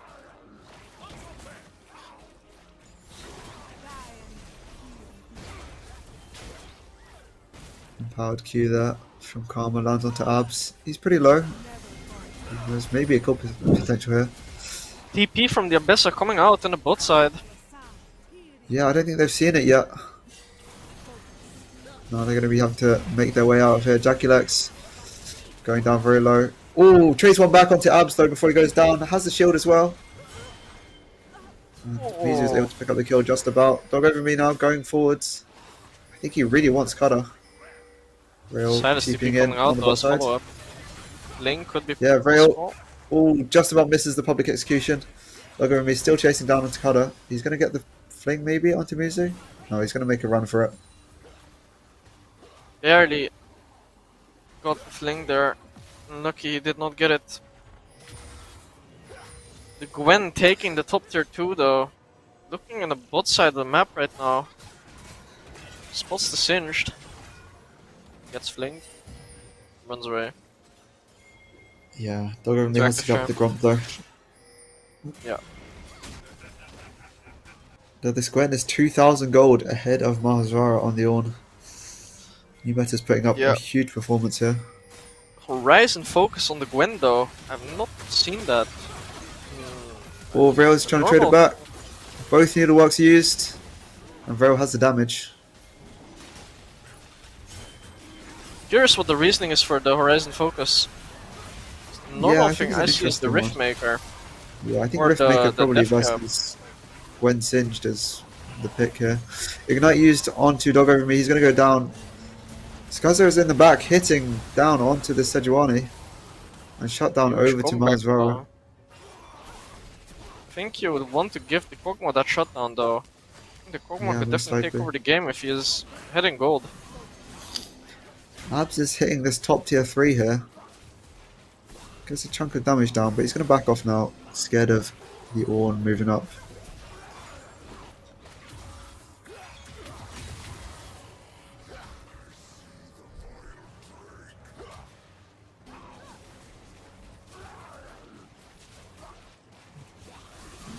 Second item picked up for Mizu. Spear of Shojin. Thornmill has been finished as well for the Sejuani. Almost a Yeah, I think full anti-heal item is ahead on the really Singed good here. here. And Skaza not going for the Borg. I think he's going for the Renowned Hurricane. That's the second item. Yeah. What do you think of that one? I think it could be good, but I think Warwick is also a great option here because you need kind of someone to kill the Sejuani and the other tanks. I don't think the Silas will do it right now. Yeah. Maybe in the future with the Riftmaker or the Beyondre he's buying.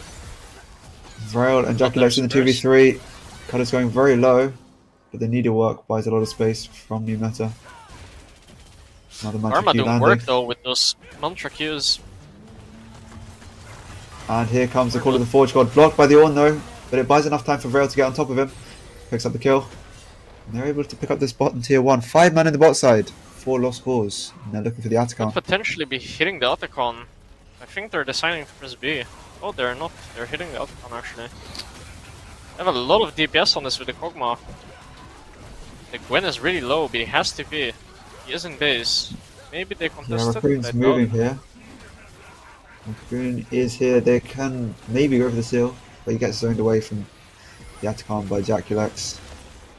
Good play for the fight though if they would want to. Gwen TP coming out. Ooh, that's not a good TP. Play's already over. They commit the numbers here. Maybe they'll just look for the bot tier 1 turret instead. Mars going in. Vrail gets picked up by the public execution, goes down. And, all of the members of Lost Cause are down here trying to protect this tier 1.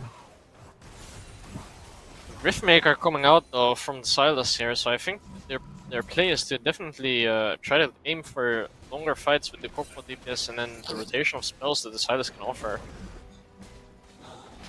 Yeah. But the problem is just that they get engaged on and instantly one-shot. Yeah, I think Master Cultists have so much damage at the moment with the Gwen and the Ambassador. Yeah.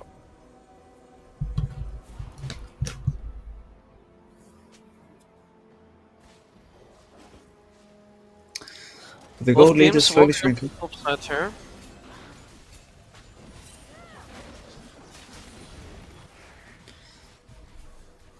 And yeah, I think the items being built slowly. Lost Cause is scaling up. When trying to look for this bot tower here, but she has no TP. Yeah, Think Vrail's she here will to get it answer, anyway. but not able to save the turret.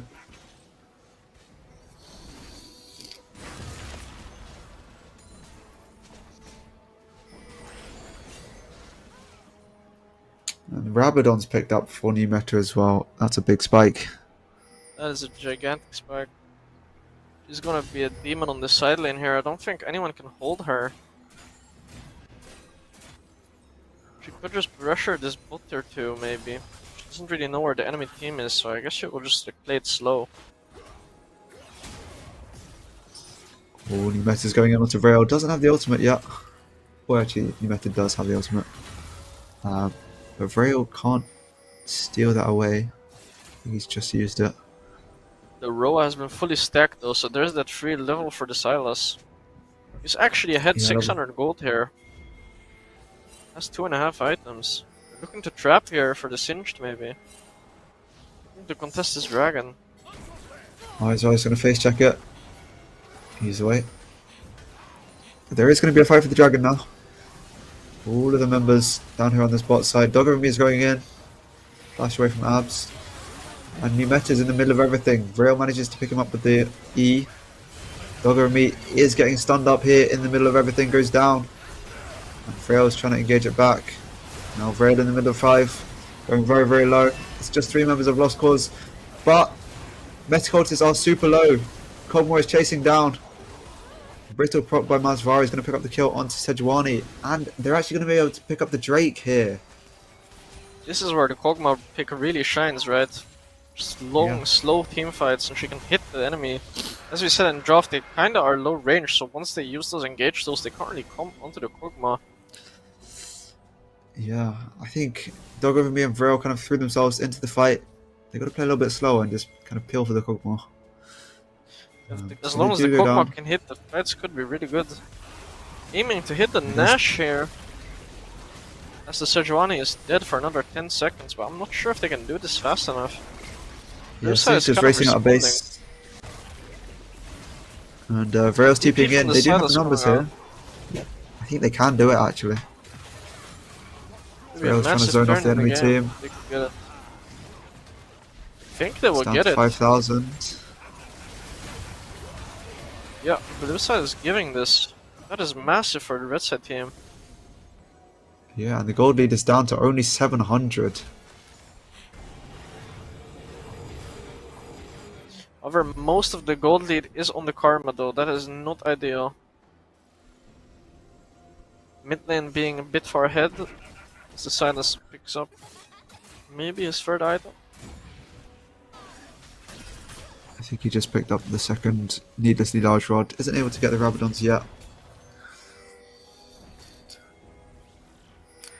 But yeah, I think Colmore going for Terminus third item is a nice choice. Interested to see how the red side will play with their Baron here. Assume they will be playing for mid and top lane, but definitely will be hard to push further into them. Yeah, and the thing is, the Gwen can always match this Ornn, so 4v4, I don't know if Lost Cause can win that.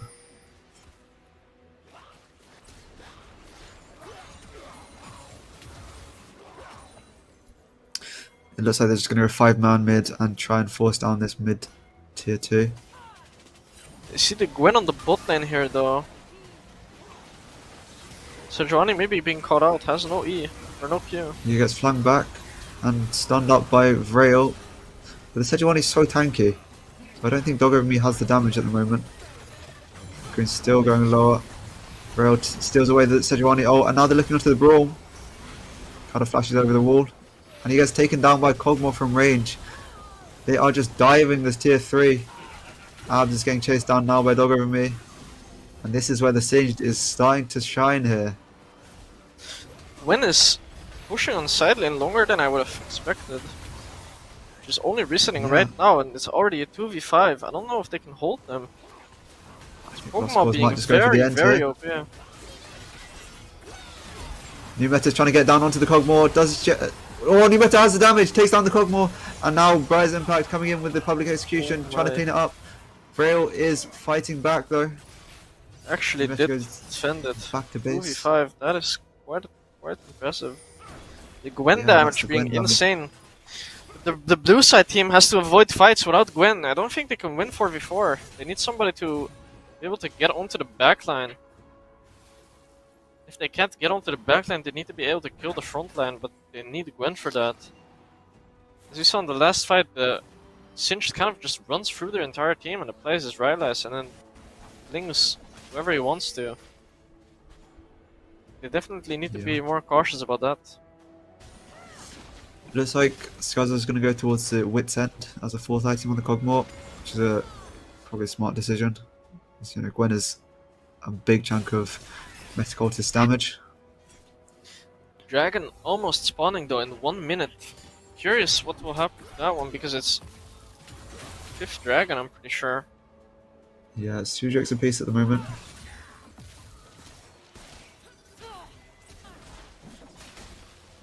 Ornn has 3 items, he's very tanky, but the Gwen has 4 full items and the Merc, so Gwen will shred to the front line here. Yeah, I think New Meta really is the player to watch in this fight. If he can hit a really good ultimate and chunk down Lost Cause, it could be all over. But again, if he gets picked out, big spike for him. And I think they're looking to collapse onto the Gwen before the Drake even spawns. Gwen is immune. The Vrail's going to chase them down with the needlework. Flash forward from Mars Vara. They're really trying to get down New Meta. Oh, trying to shred it back, but doesn't quite have the damage to kill Skaza. And that's a huge pick for Lost Cause. It's definitely going to be very hard now. That's the Drake, yeah. Skaza's recalling, but Vrail is here to help Blue out with the side Drake. just decides to push mid. Yeah, I think it's a good decision to just try and get as many turrets as they can while Lost Cause are taking this dragon. From the Ornn coming out. Dragon secured. Now the Kog'Maw is not here in this fight. This could be a good fight for the blue side team. Public execution lands onto Dog Over Me. And kill taken by Cutter. Game is going back and forth.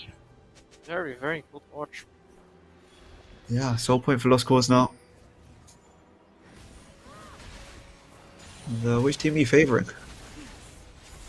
I mean, I want to win, or I want to see the red side win so we get a game free, but if the Gwen just stays with her team and gets a 5v5, I think it's quite hard.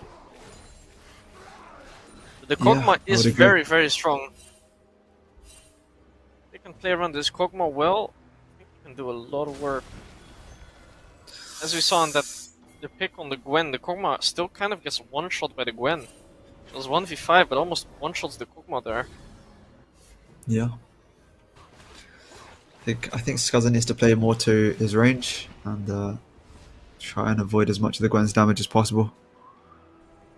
Yeah. I mean, blue side has to make a decision. Do we like contest this Baron vision, or do we just wait and like play it slow and let our Gwen play on the side lane? TP in here from Gwen, looks at TP in. and Kog'Maw Abs flash coming uses out. Zizania.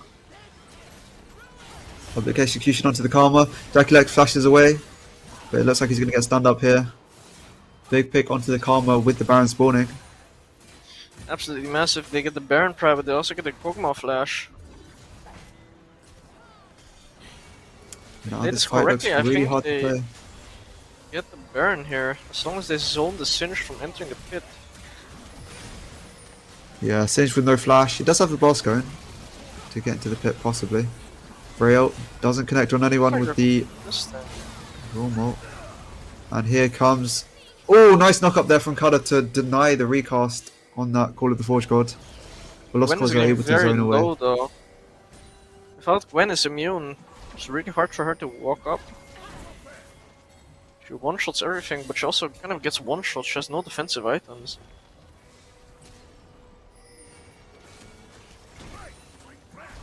Maybe looking to restart the Baron here. Looks like they're going to just back off. Well played there from Lost Cause to buy enough time. And they have mid prio as well. Blue side needs a base here, their health bars are quite low. Just play for Yeah, the maybe mid Lost Cause inhib could here. actually just turn for the Baron, like right now. But they don't go for it. They're going to take the mid inhib. Mid Do they go inhib. for the Baron now? They're pinging for it. You can definitely get the vision. Maybe it's quite hard to start because their Kog'Maw has no flash. If it gets hit by the Public Execution or the Sejuani ult, he just dies, I'm pretty sure. Yeah, Rail is base, but he does have that TP to get back into the fight. And Macoon is clearing out some vision here in the topside jungle.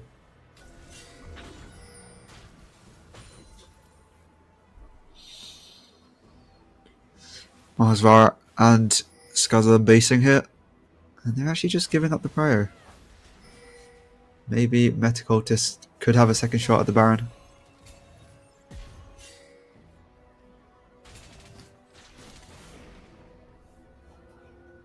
Silas being bot lane here, trying to push out the bot wave, but he has to P up.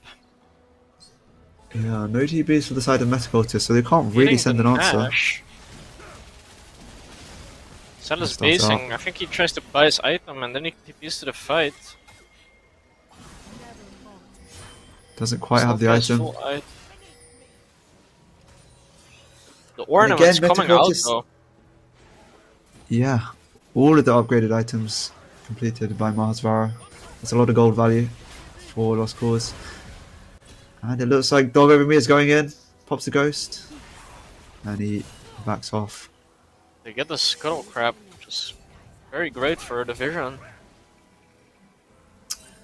Yeah. They could Again, also just play Metacultist for the not dragon. able They're to get on onto the soul Baron. point. Ult coming out. All public execution lands onto Skaza. He's going to stand and fight.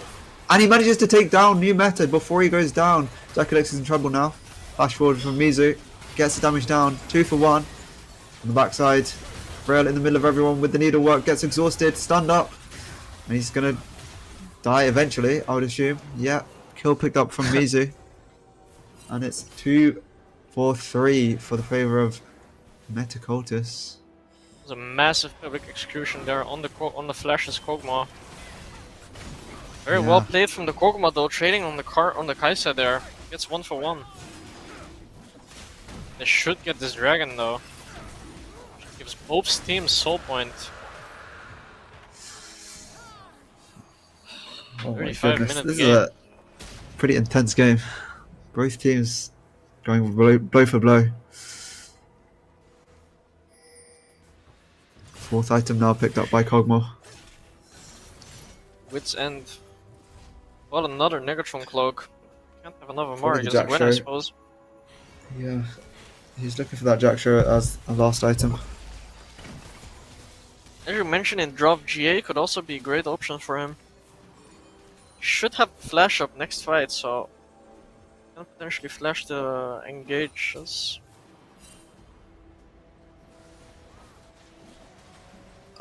But yeah, this Baron has Side been has a hanging around for a wards. long time. And neither And team can't not, quite get it. But they do have yeah, blue side does have a lot of vision here.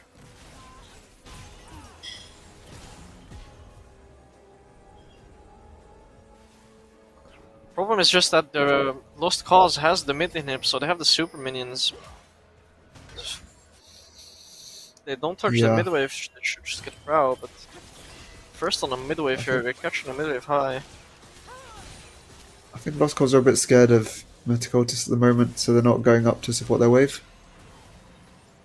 And that just gives Metacultists mid prior. I think their goal should be to just play for the top side vision now. I'm not sure why they're walking into the bot side jungle. Crypt Bloom picked up for Silas now. And Briar's Impact, Mizu has picked up a more to try and stay alive. You know, Cornwall does a lot of magic damage, and against Silas, Singed as well, I think it's a good choice. Yeah, for sure. Gives that survivability, of course, against the AP that the enemy team has. Plus some extra healing when that shield procs.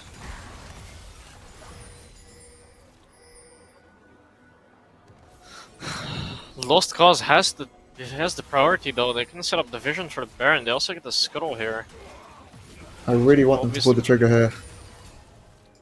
It could potentially stack. I think it's pretty easy for the Ritz or for blue side to walk in. So Giovanni getting a flank here. Could potentially look on a Kog'Maw. Yeah, lands the ultimate onto Scuzzer here. Abs King is going in with the killer instinct. Gets turned on instantly and bursts down. Big ultimate there from Marsvara. Knocks up everybody. Marsvara, Veil trying to fight it back. Card is going very low. Don't over me. Lands the flip. And Mizu is 1 versus 3 at the end. Gets taken down. It's a 5-4-2 for the side of Lost Cause. Huge fight. Massive fight there. They got the engage in the Kog'Maw, but the Singed slows and AoE is just too big. The DPS Yeah, I think from the Matra E as well. Silas, of course. Yeah, yeah. It's so He much work. expected the Kog'Maw to kind of get one shot, but he survived for way too long. Pretty sure Red side team will just end the game here. And I think we will be taking it to 3 games. Exciting. Lost Cause picking up second game. 1-1 in this series. Very long game though. 6 dragons, Opticon, a couple Baron calls. Very interesting game for sure. Yeah, super tense. That Singed eventually coming out on top. And I think we'll send it to a break now. We'll be back shortly with Game 3, Cultists versus Lost Cause.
Welcome back after game 2.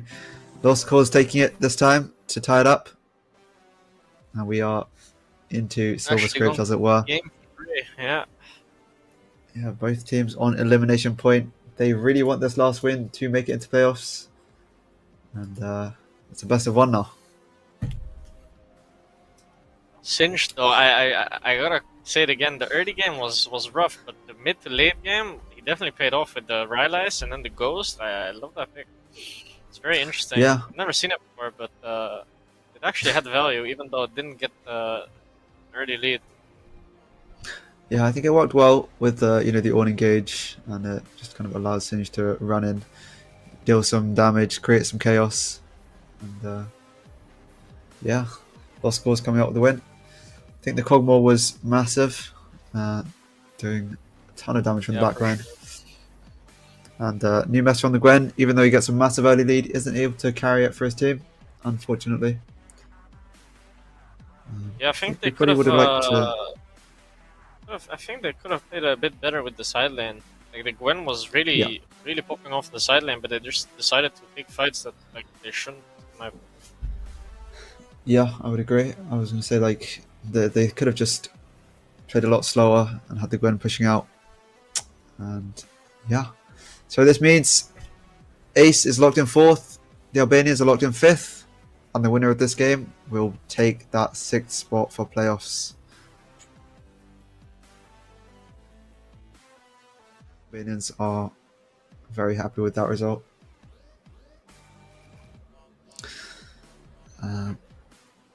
But yeah, I think that kind of just shows how close this middle bracket has been.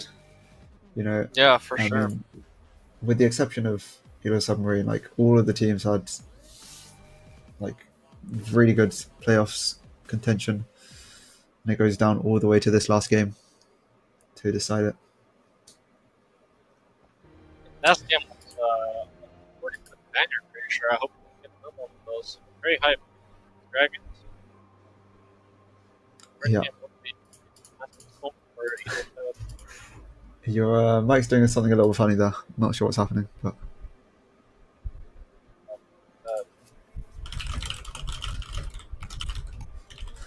Uh, but yeah, as we're moving into game 3, I think Metacultists kind of went away from their kind of standards. You know, with with Mizu off the majors and onto the AD mid on Ambessa. And I think similarly to Lost Cause game 1, they went away from what they usually played and it didn't work out so well. Metacultists did it again in game 2, and I think game 3 they both just need to go for full comfort, play the best, and try and pick up the win. is the mic fixed now? Yeah, sounds good. Okay, okay. Okay. But yeah, a lot of champs now open for game 3. That Aurora for Mizu Yeah. is still open. He wanted to be won it last game, but they went for the Kaisa, I'm pretty sure. Yeah. You saw the Vayne into the Aurora, and then they decided to go for the Kaisa. So Yeah, maybe and we for can see Vrail, some more spicy picks. Vrail still has things like the Ari, Vladimir, Kassadin still open. Um, and a lot of comfort still available. Yeah. Marsvar can maybe go towards the Cho'Gath or like Shen that was banned, I think, last game. And Fiddlesticks for Dog Over Me. Maybe he wants to pull it out in the jungle. Yeah. Um, I think in these he did last play it games in the jungle last series. in the Silver Scrapes, I think you should just go for full comfort.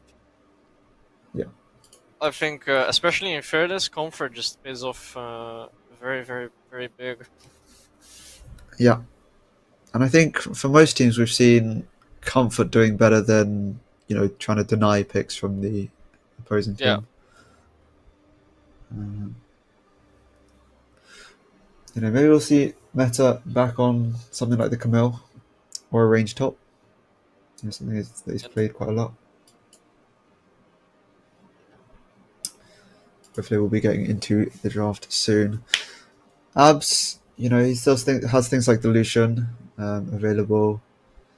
I think Lucian Nautilus, Lucian Pantheon, like these kind of very aggressive bot lanes, could be the key.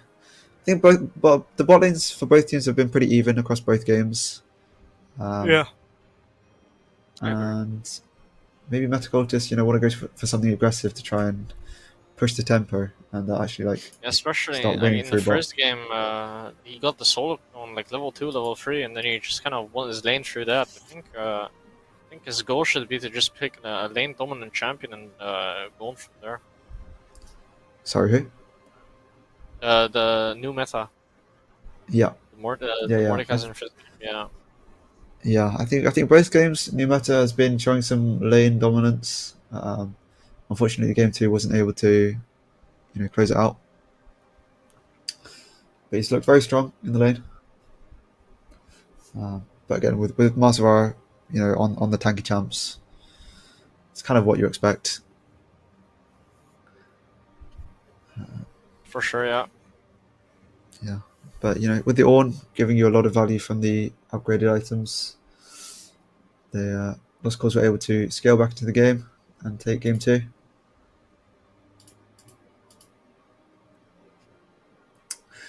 There And is still the Kosadin or Vril that he played a lot of games. Could look for something yeah, for and that. Vladimir. Vladimir, yeah. And I want to check which of those picks is better into Aurora, because I mean that's what we would assume is going to come up from Mizu. Yeah, Um, I think. Oh, actually, both of them don't look particularly great. So I think Vrail might have to find another pick into that matchup.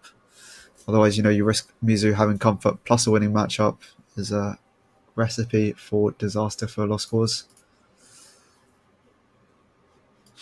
yeah.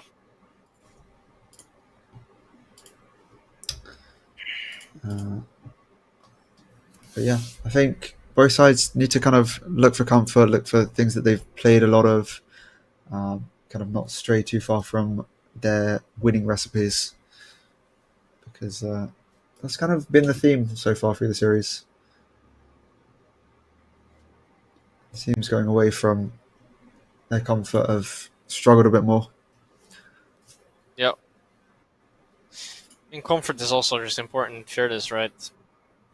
Meta is one thing, but comfort is just way better, in my opinion at least. Especially if Yeah, you have I'd something agree. off meta, like that nobody really plays against a lot. For Yeah, example, the like Sin like last City game. Jungle. Yeah, exactly. Like I thought it was out of the game, but then at 3, 4 items, 2, 3, 4 items, it just kind of did its thing, even Yeah, though it had like no since kills.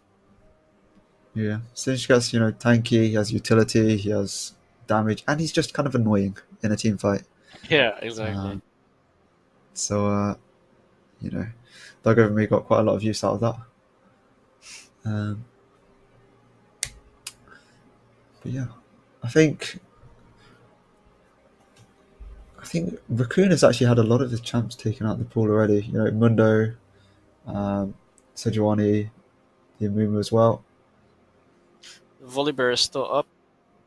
Yeah, Pantheon as Volibear well. could be one. Pantheon is also a pick that their support plays, so that could be a good flex. Yeah, I don't know if anyone from the side of Lost Cause plays Pantheon. I haven't seen it yet.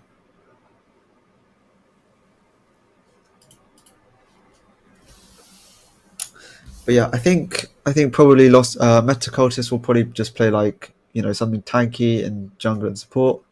Probably something like Nautilus Poppy, maybe like a more tanky build for Volibear, and they're going to go for like carry top, carry mid.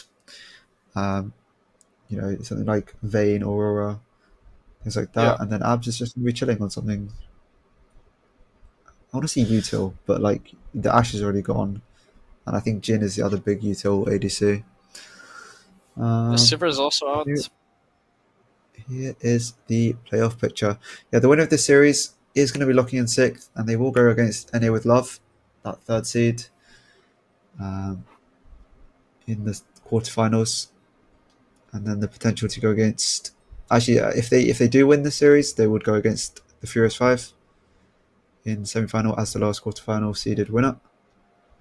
So the path forward into playoffs is not easy. NA with Love and Furious Five have been very good. Um, you know, they're sitting on first and third, um, 16 and 11 points. They've been pretty dominant. So it's going to be tricky moving forward. Hopefully, we get into the draft soon, so we could actually see what they're cooking up.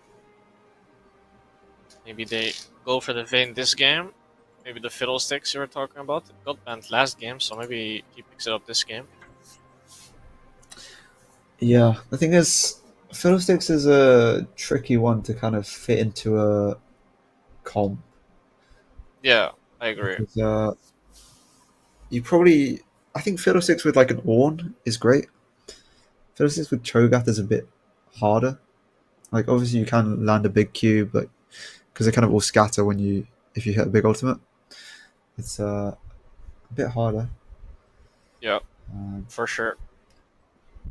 and especially if Frail is going to go towards Cassid and Vladimir, you have double AP mid jungle, which is easy to itemize against. Yeah, Um, Rex, Imar, yeah. yeah. So maybe Fiddlesticks isn't really what's gonna win them the series. Um, I think their comp last game played out pretty well with kind of like protect the Cogmore, Yeah, um, for sure. just play range front to back. And I think they should probably look for something similar this game. I mean, front to back comps are always the easiest to execute, right? Yeah, definitely. So, yeah.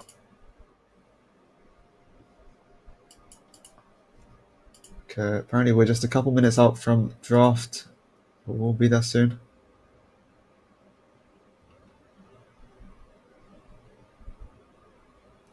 And yeah, and after this series, we'll have the final series for the middle bracket.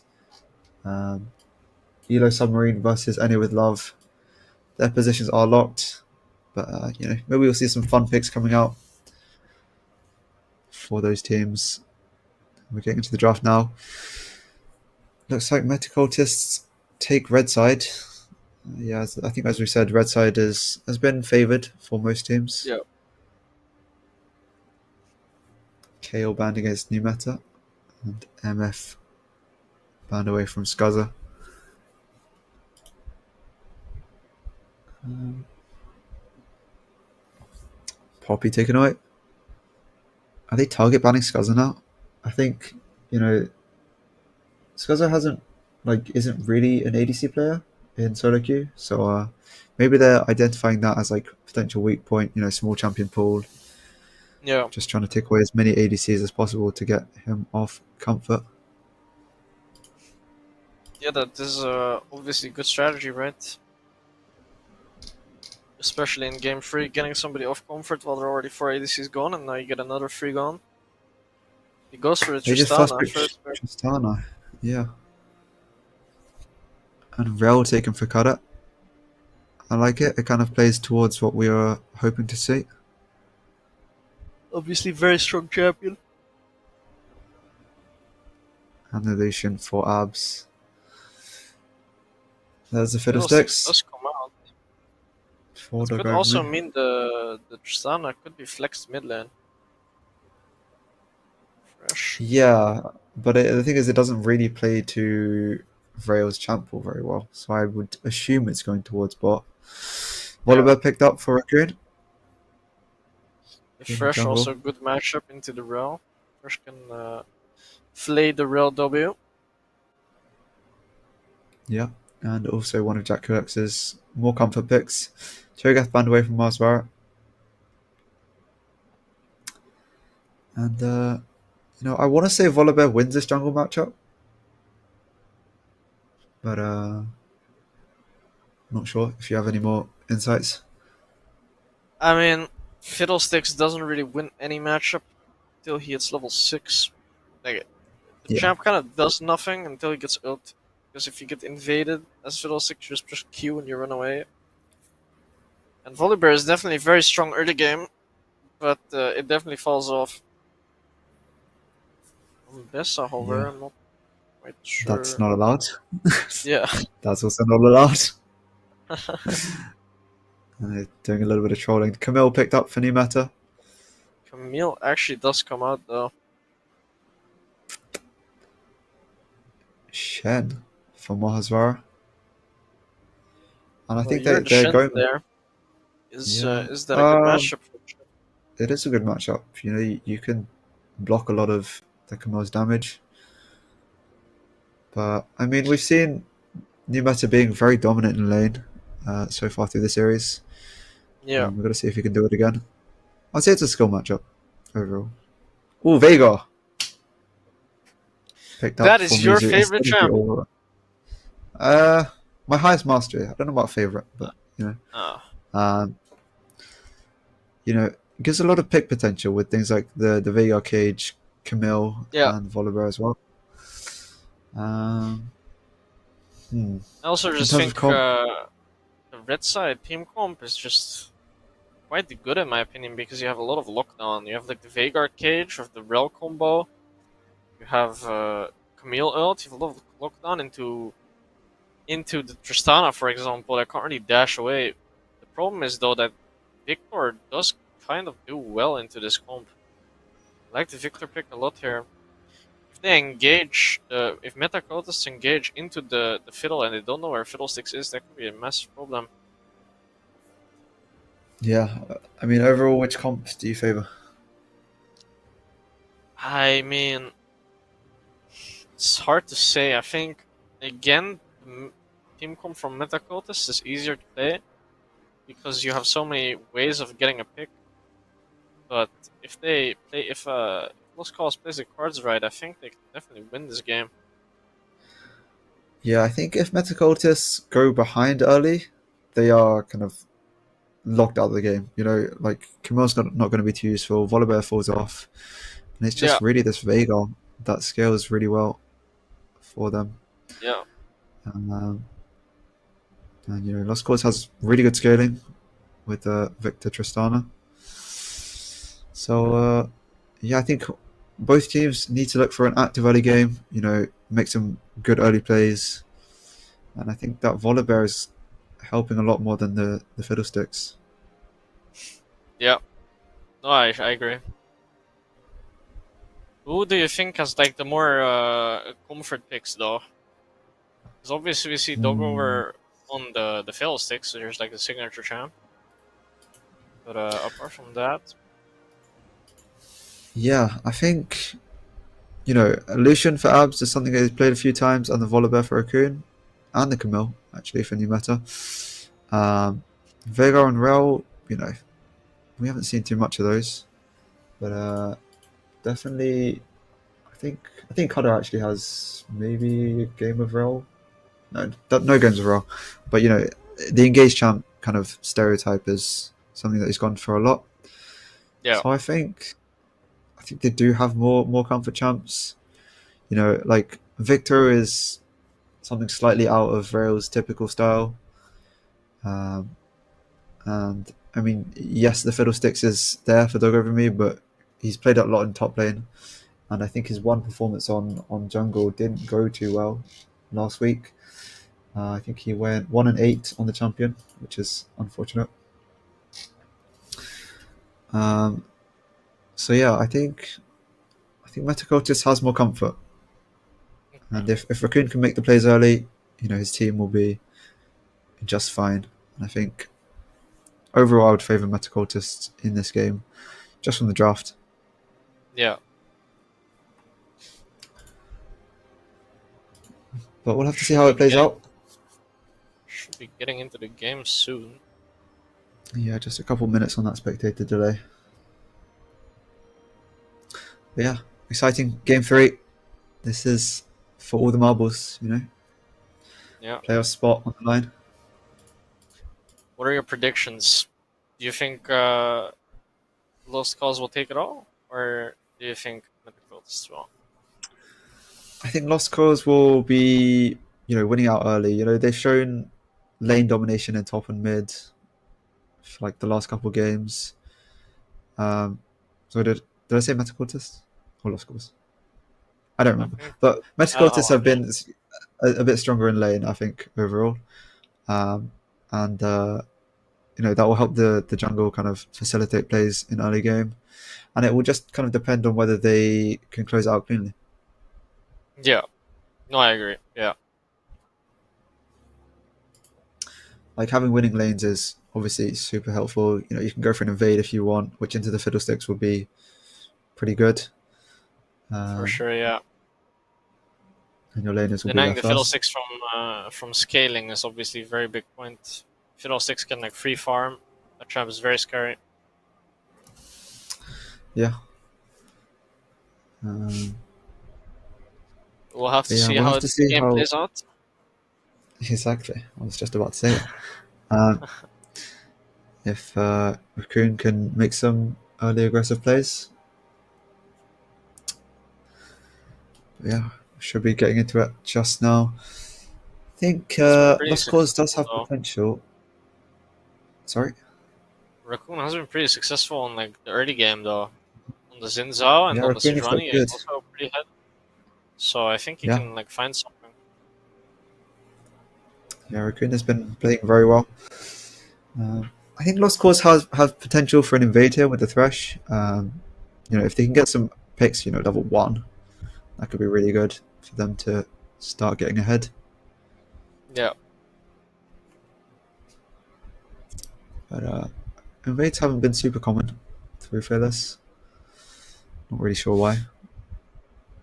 And I guess it's also a bit of nerves. Yeah, I think a lot of these players haven't played too much like competitive, and they're you know willing to take the safe route and not go for the Yeah. invade. Getting into game though. Yeah, it looks like they're not opting for the invade. They're just going to go for the 5 point.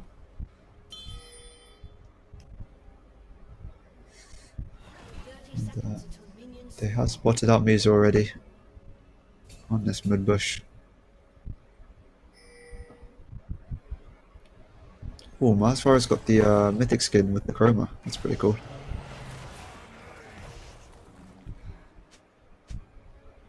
Raccoon doesn't quite land the E. The heal on the Rel and the exhaust on the Thresh though, that is both quite uncommon in my opinion. I think both of them should just go ignite for lane pressure. Yeah, Especially the Rel, he could really do something with the PT illusion as well.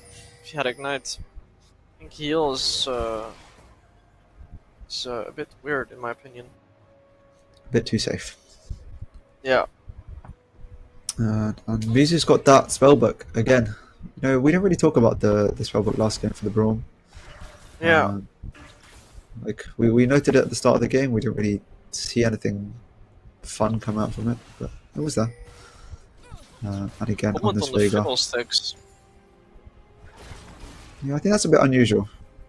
Yeah, I think in my opinion at least, I prefer electrocute. Yeah, just going We for a see one the shot with the Victor. ultimate. Yeah, exactly. We see the Victor just getting mid power, of course. Veigar, so it's not really unusual. Trying to get them, or trying to get the Veigar to be bullied with the area, of course. Yeah, Vega has very very little lane pressure up until like around level 4 or 5, where you can start trying to trade back with poke through the wave.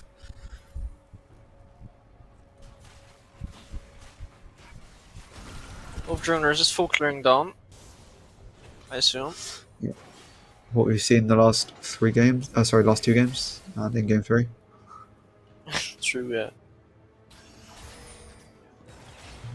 No very exciting first full clears. Yeah, I think the last couple of games, we've seen them clear down and like meet on the bot crab, but there's not really been a skirmish. They kind of just take the crab Yeah, and look for the second crab. yeah. And maybe we'd like to see some fighting happening around that crab spawn. It's gonna be interesting because I feel like on level 4 the Volibear will be a lot stronger than the Fiddlesticks, but Problem that the Volibear has the as Veigar, so he doesn't really have mid brow. Yeah.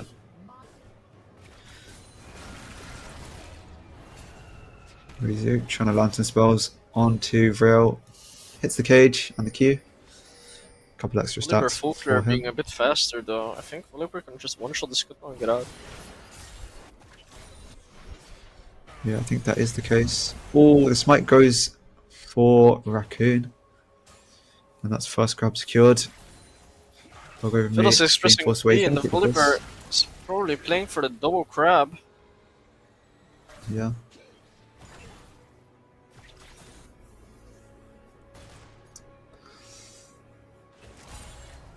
I mean, in Little terms bit of of a jungle CS clear, it gap. does mean.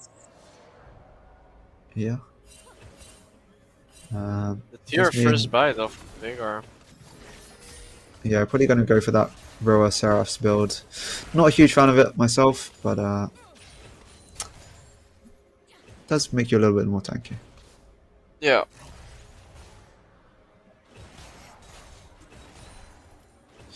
Very slow early game, not really a lot happening. Yeah, new meta goes in onto Marsvara. Doesn't land the hookshot wall dive though. And just lands an auto.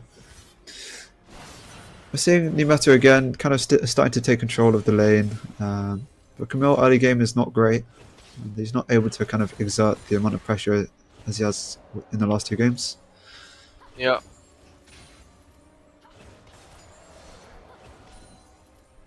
Both junglers full clearing down again.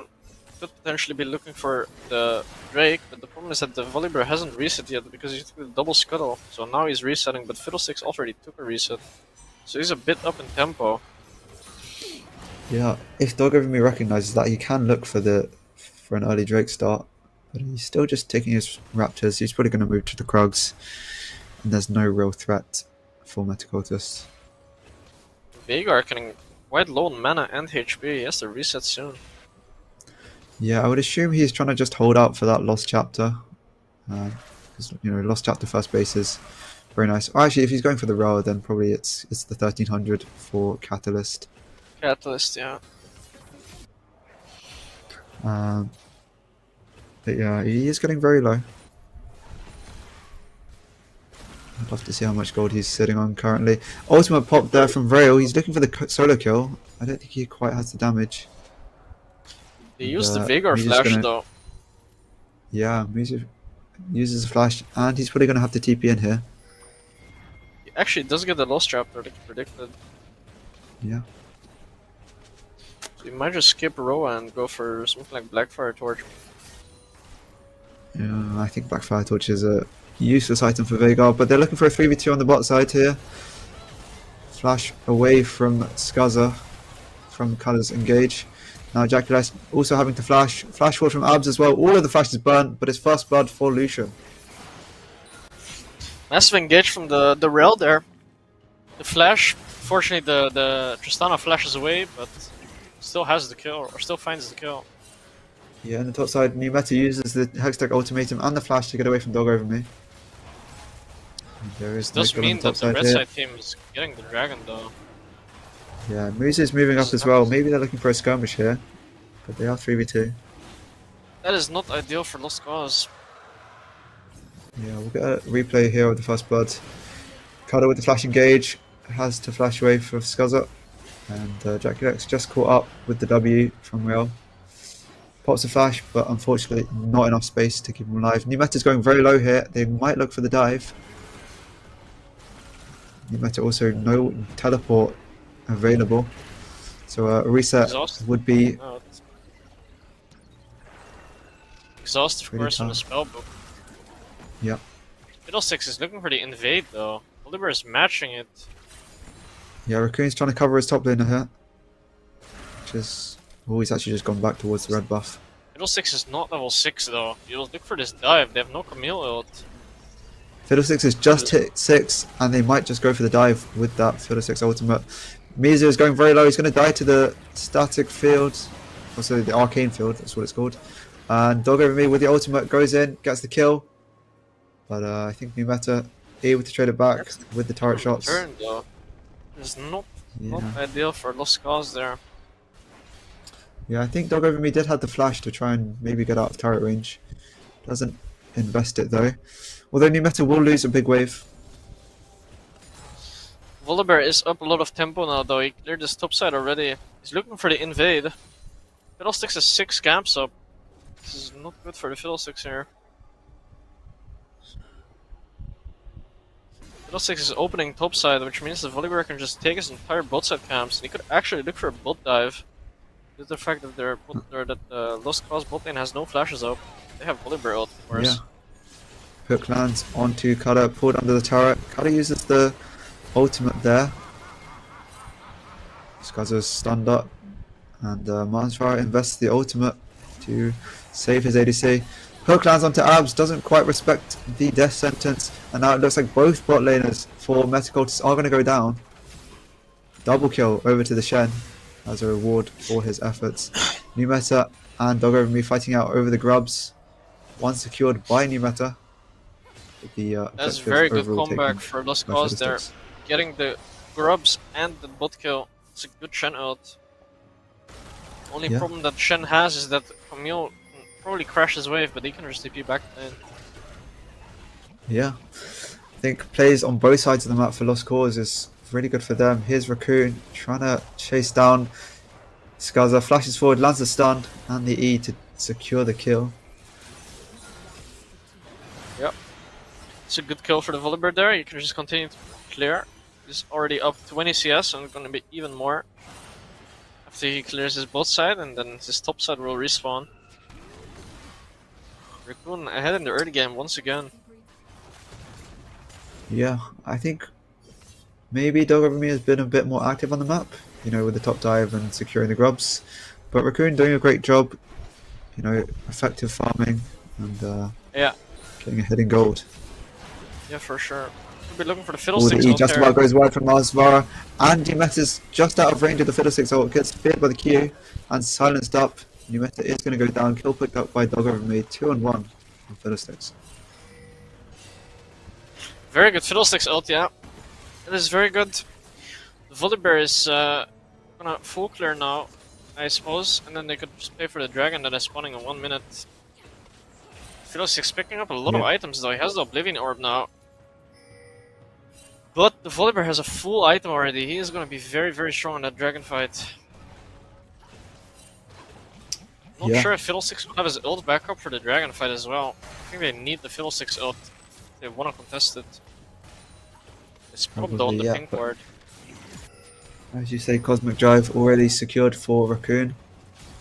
And New Meta's going for the Ravenous Hydra first item instead of the Trinity Force. Hook lands onto Az, but there's no follow-up. And Collector first item.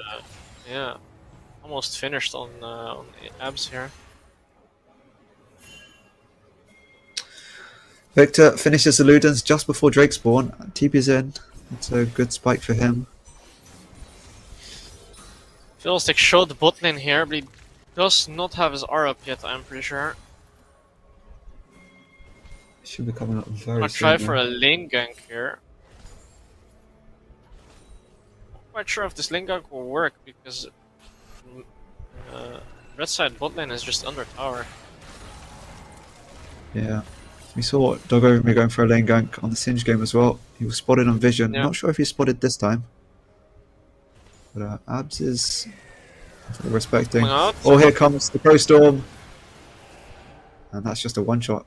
Abs goes down. And Shen ult is also invested. I'm not sure if that is a good play. I think this dragon is already free without the Shen. I think they just wanted the numbers to secure the dragon. But as you say, without the ADC, it looked pretty free for this means already. New Meta will get a lot of blades around top lane. I'm not sure if that is a good Shen ult. They do get the second dragon though, which is very good. Yeah, and it looks like Mizu is kind of conflicted on what to build. You know, you have the components for Ludens as well as some components for Seraphs. It's all of it mishmash at the moment, and no completed item yet. on this Yo, Veigar. you see the Ravenous Hydra being finished as well as the Collector. The Victor has his full Hextech companion as well. And the Intel. Victor's in some trouble here. I think Raccoon has already used the Q, so Vrail is trying to trade some damage down. Gets hit by the cage, and now here comes Raccoon with the ultimate. Cleared away though by the The Fiddlesticks. Victor Flash being burned there is not bad for the mid lane game state here. It was a good counter Yeah, from the Fiddlesticks. But again, we're seeing a big CS difference on the jungle here. Yeah. And even with new meta picking up some plates and with a CS lead, Marsvar is still up gold after 2 kills and 3 assists.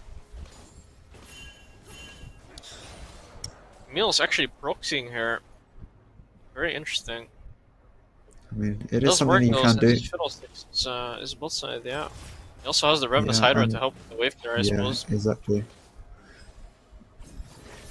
Keeps the health nice and high. Could be aiming for this top tower, it is quite low. And that would put them one step closer to feats.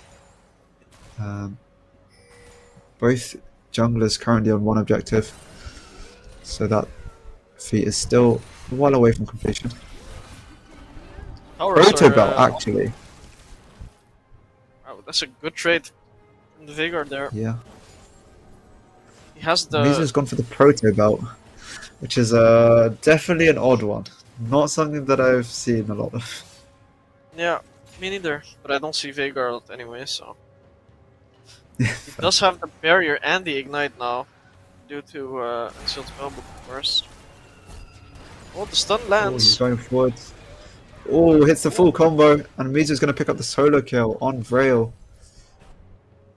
Very, very Even well pops played the there. barrier for extra damage, right? I mean, I assume he just wanted to... I Yeah, mean, the to barrier was rotate. not needed, but rotate yeah, I the guess for stars, the I guess. rotation. Yeah, exactly.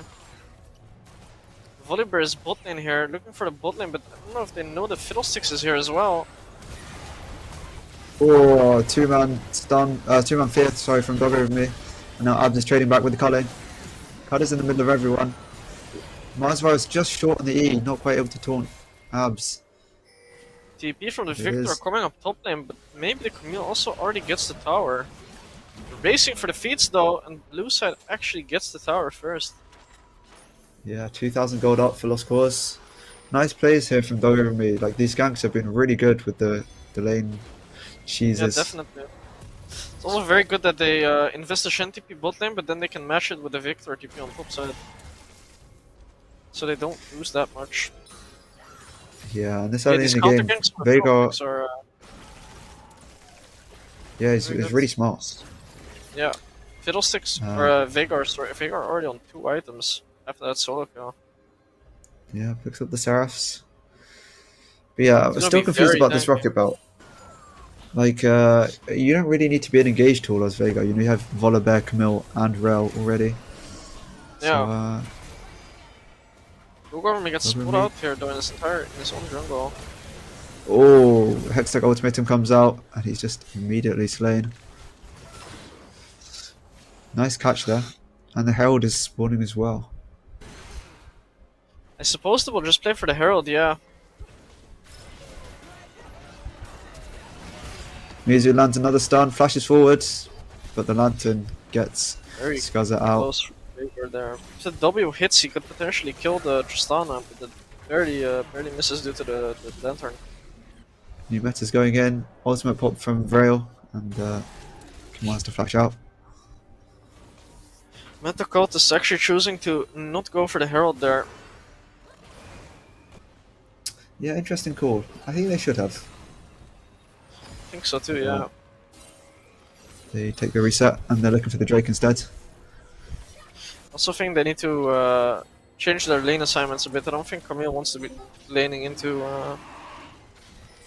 the Victor. Yeah, I think the Camel's kind of just getting poked out a little bit. Neither of these two in the top lane having TP, so it's going to be a 4v4 for the Drake. And Dogorumi lands another ult onto Mizu. The Seraph's popped. Mizu just one-shots Scuzzer. Gets hit by the hook to secure the kill for Jackie Lex. He's 1 for 1 in the mid lane. Yeah, I mean that was obviously a good trade kill from the Vigor there. But the Crow Storm has been used, so I guess they will just give this Drake. They could potentially play for the Herald though. Yeah, I think so. I guess they will Just a do trade that, with yeah. Cultists.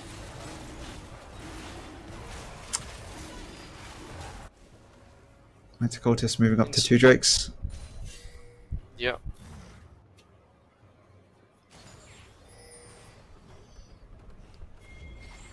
They're actually contesting the Herald here. They're all moving up for it. Yeah. It's 5k HP. They'll actually contest. Culling down onto Dog Over Me. And the Herald is stolen from Abs. Marzara lands a big taunt onto 2. Cutter's trying to buy space here. The explosive charge goes off. And Vrail takes down 1. Raccoon is super low here. Mizu's going in with the rocket belt. And New Meta chasing down. Hits the hookshot wall dive onto the Thresh, who's going to give his life to get the ADC out alive, but it's 4 for 1 for Meta Cultists. Yeah, very big steal for Meta Cultists there with the Lucian culling. The Volibear just lives, saving them the bounty gold. Potentially get the Putin for sure. Yeah, instant replay here. I think Dog Over Me just wants to try and commit and get the Herald down as fast as possible, but doesn't respect the damage. And Marzara coming in with the ultimate gets popped immediately. Raccoon Still a going very forward, close gets fight, Buster though. shotted away. Yeah. Fiddlesticks dies before the fight even starts, but Lost Cause actually fights back with the Victor damage and then the Tristana auto attacks. Yeah, and I think this is what kind of one of the issues with the Lost Cause comp. They don't really have enough peel to stop this engage from the Camille, Rel, and Volibear. Yeah, I mean the only thing they really have is Shen ult and like Lantern, but is it really enough? Herald coming out and bot lane, getting the bot lane tower. Cutter's caught out here, doesn't manage to get the W over the wall and has to flash out. Heal is well used. I think that was Mizu's heal and not Cutter's heal. Cutter's heal is coming off cooldown pretty soon. Yeah. Flash being burned mid lane here. But they're just actually hitting the autocom. Red side is aware of that. Yeah, they're coming in again. Cutter on this roll gets stunned up by the static field, hooked up as well with the death sentence. Flash in from Raccoon, and New Meta is here as well on the flank. The culling used, Rail goes down. Dog Over Me with the ultimate isn't able to get the fear down, and he goes down as well. It's going to be a free Atacon for Meta Cultists. Very well played from Meta Cultists there, getting the pick on the Victor there, resulting in the Atacon being big. Yeah, Raccoon once more. He's chasing down now. Uses the blast cone, but he goes over the wall. And Abs is chasing now. Dashes over the wall. He's looking for Jaculex. Mizu gets the cage. And Jaculex has to flash out.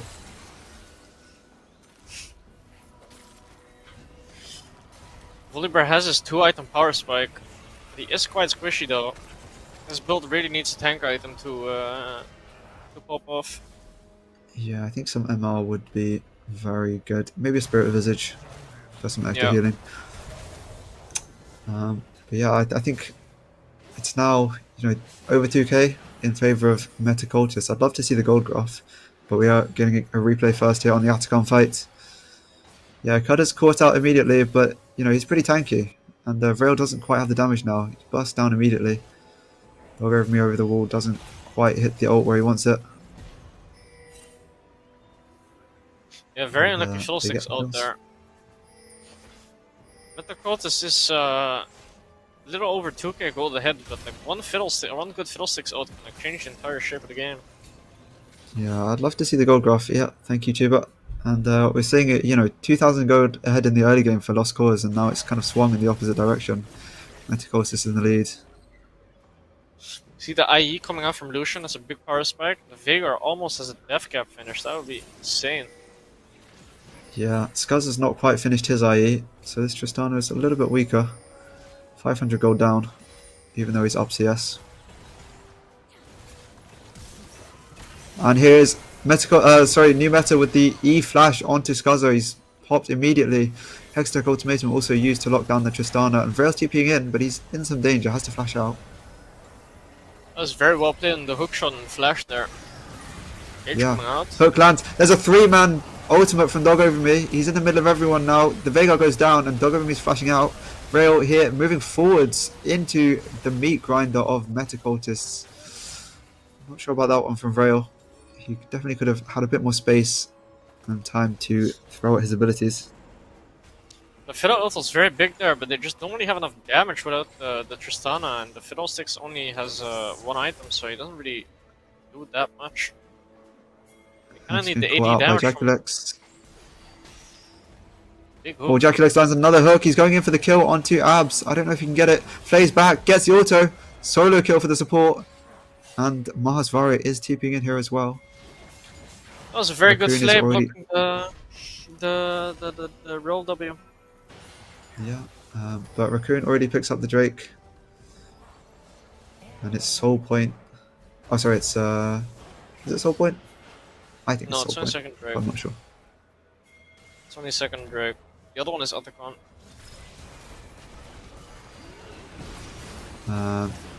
Mizu lands the cage, but Kado's hooked up. Another ultimate from Dog Over Me is going to pick up the kill onto Veigar.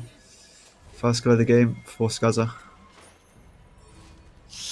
Yeah, big fight here on mid lane, but was a bit rushed in my opinion. I think they should just wait for the numbers.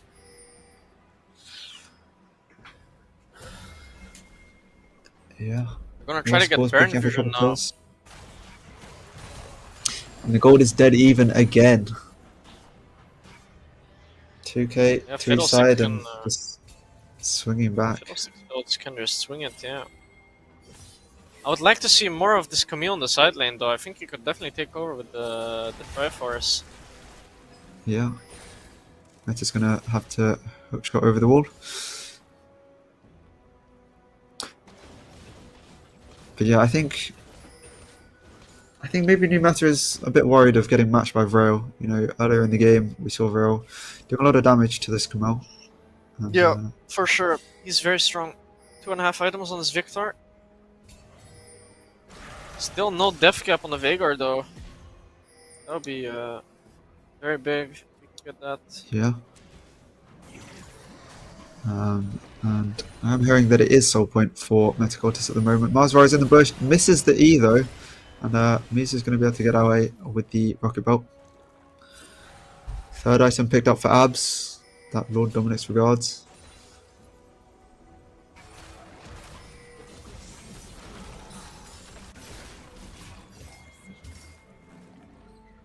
I wonder what both teams are gonna do now. I assume they're playing for Baron Vision, but I think Metacultists just want to wait for the def cap. Yeah, I think Shen with the Titanic and Sunfire actually has a decent amount of wave clear.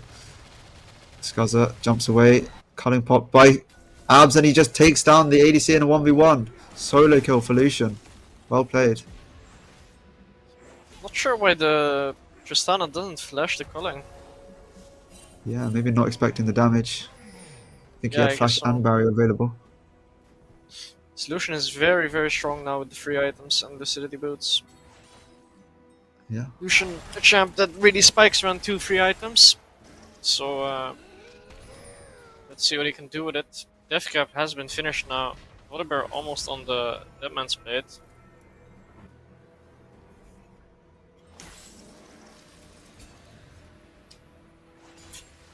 But yeah, Shen with the Sunfire and Titanic actually out pushes the Veigar at the moment.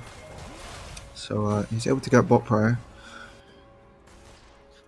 250 stacks on the Veigar here. Yes, quite strong. Yeah, 250 is a little bit under tempo. You know, you're ideally aiming for 10 or above stacks a minute. Oh, Abs does so much damage onto Rail. Not enough to take him down there. And Yeah, he this has that Lucian is reset on really TP. taking over. Lucian also champs just like Sivir in the first game that can just permanently clear the waves. So Yeah. we'll see how he uses the wave there. Maybe they can pressure the mid lane tower here. Yeah, looks like they're just going to go for the tower and ignore the Thresh. Little, Ultimate little in ult from going Doggo Room. out He though. doesn't land onto anyone. And here's the culling. Doesn't get any kills though, and he's hooked up by the Thresh. Well played there from Jaculex to pick out Abs. And the bot lane of Metacultist does go down. Yeah, I think diving was quite unnecessary here. I don't think they have to dive. That was a very good Fiddle ult and great follow-up from the rest of the team. Yeah, I think Metacultist probably just greeded for that tier 1 turret. But now they might lose Baron for it. Yeah, we'll see. It's very good zoning from the Shen here. Not allowing the Volibear to walk in. Yeah, Taunt lands onto Mizu. Uses Spirit Belt and the cage to get away. Actually does a big chunk of damage to Matazvara. Obviously with Baron is not very secured much though. mana. Yeah. The soul is spawning for Metacultist though. Assume they're rushing it. Our blue side is basing here, so I assume they just get it. Yeah, Soul for Baron trade. Which one would you favour, usually? I think at this game state where the red side has enough vision, they can probably just clear the Baron wave, so I think getting soul right now is quite good.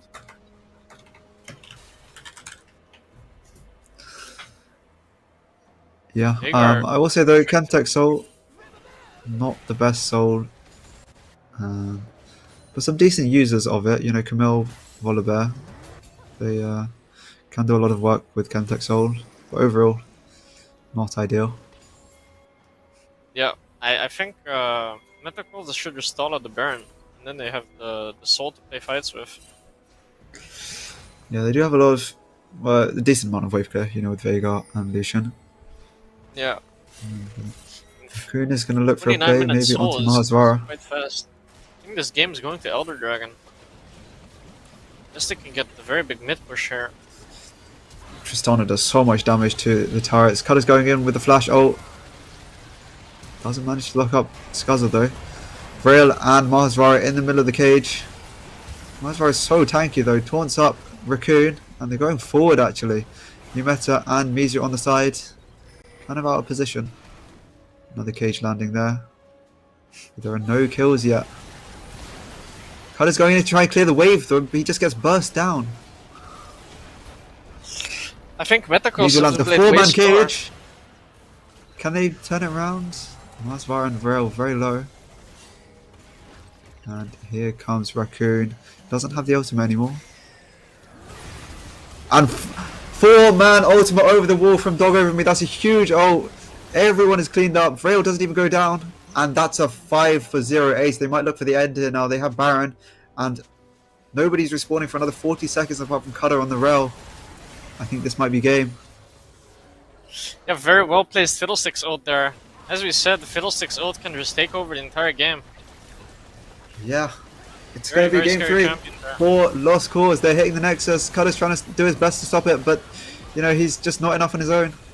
That is series picked up for Lost Cause. Well played to them. Very well team fighting from Lost Cause there, especially in the end after they got the Baron. Even if they have the Chemtech soul, they can just like blow the entire team up with the Fiddlesticks ult there. Yeah, huge ultimate over the wall from Dog Over Me. And, you know, I think some of those big Fiddlesticks ults really turned around the game. That game kind of went both sides, went back and forth. Gold leads for both sides. Yep. But For eventually sure. Lost Cause coming out on top. And here we see the playoff picture. They will go against NA with Love in that first round. And if they can win that, they will be against the Furious 5 in the semi-finals. I think we should probably talk quickly about MVPs. Dino, who do you think was your MVP for the series? In my opinion, Vril played very well on the champs, even though some of his picks weren't comfort. Even for example, we discussed before the games, he was like a mid lane player that plays a lot of melee mids, such as the Yasuo, the Yone. But even on the Syndra first game, even though they lost, I didn't think he played very bad. And in the second and the third game, I kind of think he performed very well, even on the Victor, that is like another champion that was in his champion pool. So my Yeah, I would vote would agree. go out to that. Yeah, I think I would agree. This one's an odd one. I think Lost Cause it was very much a team effort. Like Yeah, I agree. I wouldn't really say there was anyone outstanding that was kind of solo carrying the game, but I think Rail overall was probably a big factor. I think Mars Viral was very stable on the tank Yeah, picks, for sure. and I guess third nomination. I guess I would give it to Dog over me. Those ults in the last game, absolutely turning the tide and Even winning it though out in the most end. games, he kind of got behind the early game, he still played very well to mid to late game. Kind of came back, so that was very impressive. Yeah, definitely. The Singed and the Fiddlesticks looking pretty good towards the later half of the game. Um, but I think we do have an interview from Marswar in just a minute. And then we'll be taking it over to the next cast with Any with Love versus Elo Submarine. So stick around for that one. And yeah, what about Ace? Dino, who do you think performed well for Meta Cultists? I think Raccoon, because of his early games, he was ahead in CS. I think every game. Uh, his engages were sometimes a bit questionable, but most of the times they were quite good. And his early leads definitely like played a part in like how his team got to play the game for sure. But also new meta on his like pocket picks, I wouldn't say, but like his special champions such as Camille. I think he played very well as well. And on the Gwen, Yeah, I lane think dominant. yeah, I think yeah, New Meta's lane dominance was kind of really on show here. I think he was kind of just winning the lane every game. Um, Unfortunately, not able to close it out. Yeah, And I guess my third nomination would probably go to Abs. The first two games he was very stable, and on the Lucian he was doing his best to try and carry the game. Unfortunately, not able to do so. yeah. It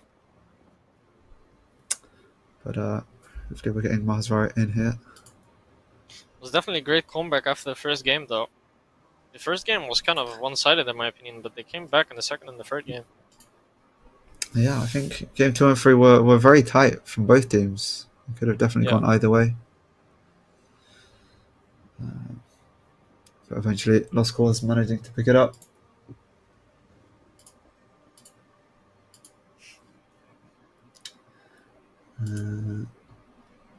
Not sure if he's. so this means Lost Cause is qualified, right? Yes, Lost Cause are qualified in sixth place for playoffs. Yeah, Um, and unfortunately, Metacultists are eliminated from the tournament.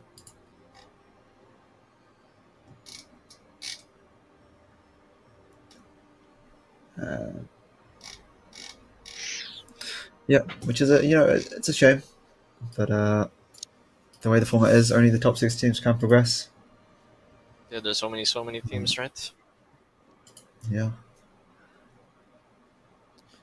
I do think they played and pretty well though. yeah, I think both teams were really good today.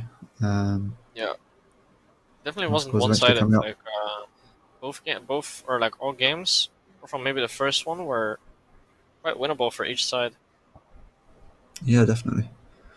I know you haven't really watched these teams too much, so you know I'm not going to ask you how you think the playoffs are going to go, but I think personally, NA with Love have looked really strong.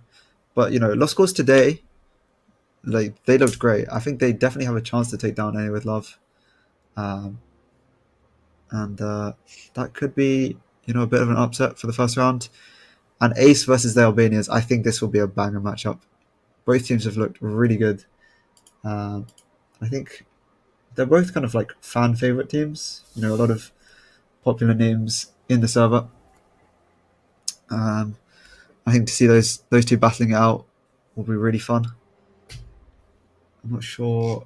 Let me go check which team won in the regular season.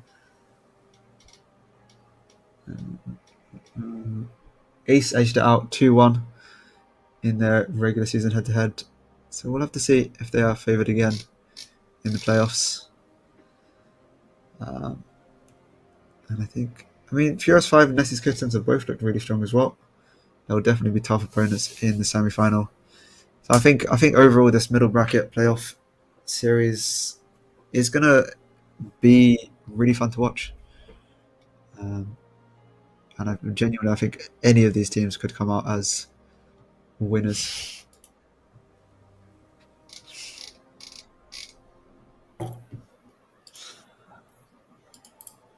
But I think maybe we have an interview now.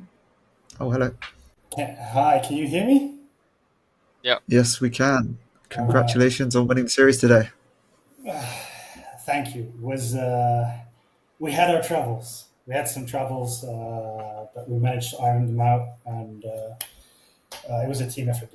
So I was really happy with everything. Gotta say, well played to Meta Cultists because we had a draft lock for game one, which we were fairly confident in, and they managed to rock that. So well played to them. I'm really happy with how the team responded and how we managed to get back for game two. So that was, and then from game two onwards, we were like, okay, certain things are still available to us. So we were happy how that progressed. So all in all, great series. Really happy, and looking forward to playing against NA with Love. Because, and this is a little fact that I can provide, the person who I actually might respect the most in terms of what they've done for the team is on NA with Love. I have immense respect for HD for what he's done. He's basically a jungler, and for the entirety of the Fearless season, he's been playing top lane non-stop to try and better and be better for his team. So I'm really looking forward to playing to playing against him. Yeah, he's looked So really good. You know, he's got some interesting picks. Like we've seen Lulu Top come out from him, things like that. I wonder if he's going to pull it yeah, out well, against you. I, I, I'm not gonna lie. I have some interesting stuff prepared as well. It's just we didn't get to use it this game. So Okay. we decided to use Overdog's motivation and inspiration of playing fiddle top and seeing if we couldn't expand on something. So we still have some things prepared. The question is if the right circumstances will present themselves so that we can place at champions. So we're very much looking forward to it. Even though we will for next week we'll be playing with at least one sub, potentially two. Depends on when we can organize the match due to one of our new members, so to speak, or our jack of all trades, Jaculex, will Yeah. be leaving for Cuba on Tuesdays. So that doesn't leave us with a whole lot of options. But I'll get in contact with the team captain and see how we can plan that out. Yeah, talk to me about subs. Like, you know, you've played with a lot of subs through the last few series. You know, Jackie Lex has played four different roles. You had Scuzzer in today as well. Like, how does that kind of impact your chemistry as a team? It makes it easier and it makes it hard. As in, for this game, we just went with somebody who Jack Lix is comfortable with, who he's played with in the past. Big thanks to Scuzza or Jesus Had GA for filling in for this game because that made things a lot easier. It also meant that we had to focus less on basically practicing together. It was just built-in synergy that was already there, which made things easier for the laning phase itself. Team fights is where we probably still have a certain amount to progress in all fairness. But it's just we'll see how it goes from here on out. We have gotten. Well, you don't get used to plugging in a new player and playing the game, but this is probably as close as it can get for us. And all things considered, with the amount of subs that we needed to play with, we're absolutely thrilled to actually still be in the playoffs because I don't think we weren't too confident about it. We'll put it that way.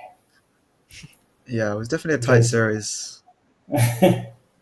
so Yeah, and I still have a little. You guys got more questions? Because otherwise, I've got a little thing prepared for it that I'd like to say regarding the team. I'll go ahead. Right. I've got a certain amount of thank yous to make. Right. First, thank you is not regarding this team that goes specific out to Gladiator for having invited me into the server. The second is with regards to the team. So because I feel that this might have been the last time we played with a bunch of members, so I got to thank them properly. But with one member specifically, basically, who has replaced another. But I'd also like to thank Overdog for challenging my idea of what is playable in the top lane and has led me to trying out stuff, and I'm hoping to show it on the next ones. I'd also like to thank Pharrell for the fun of the games. And also, I'd like to congratulate him because he's the only player on the team to have played all the games. Uh, I'd like to thank our Jack of all trades, Jackulex, but master of none. He's played jungle, top, ADC, and support, and it's just a shame that we might not be able to play him in mid, although, all things considered, we're very happy that Vril will hold down that fort. His value cannot be understated because it has allowed us to make things easier when it comes to subbing somebody in because he was already with the team for multiple games. So that has really made things easy. There are three more thanks I'd like to provide. The first one is to our OG sub and our resident sub, which I hope we will be seeing again next time, Rose, who could not play, unfortunately, today. I'd also like to thank her for taking over the captain role while others were busy. The fact that she stepped up was amazing. And not to mention the care that she has provided for all our AD carries and guiding them through the games. My second to last thank you goes out to Happy, who I wish was still with the team. Thanks for drafting all of us and allowing everybody in the team to be themselves. You set the standard for the team in a carefree way. And finally, last but not least, I think we all owe him a massive thank you. It goes out to Tuba for all the production he does behind the scenes. I don't think everybody understands how much effort he does. Despite having a full-time job, he still puts the amazing amount of hours in and puts up with all our questions and sometimes our tantrums. So thanks for that. On that note, I will be signing off. Thanks for casting, guys, and hope to catch you on the next one. Yeah, congratulations for making it into playoffs, and good luck in your next series. Thank you. Have a good evening. And yeah, I think we are signing off as well. Any with Love versus Elo Submarine should be starting up soon, so do stay around for that one. But from me and Dino, thank you for watching, and again, congratulations to Lost Cause. Have a good evening. Peace.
Ladies Jesus and gentlemen, Christ. my goodness, that was a. I That haven't was- heard that that was one before. loud. I tell you what. That was a fun one, that's for sure. But hey, we're here and we're ready for some action after such a wonderful intro. Thank you to Tuba for bringing us in with that. I am Eunice, of course, and to my I guess it's to my right, my left, your right. You know what I'm saying? But Yes. yeah, sorry. Can you let the people know who you are? Most of the people know me in the server, but as now the people are watching now, my name is Spoopid. I am your co-host today. Also, Hell a yeah. really hype player. Most of them might knows me that you should turn down the volume because these games are gonna get lit.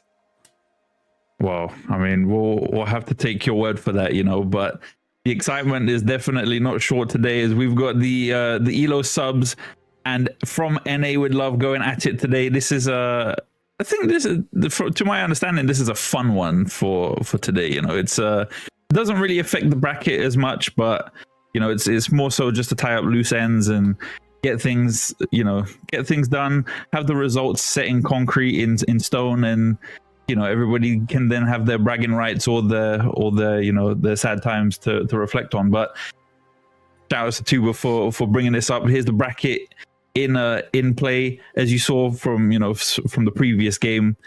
We definitely have some very fun sets to look forward to.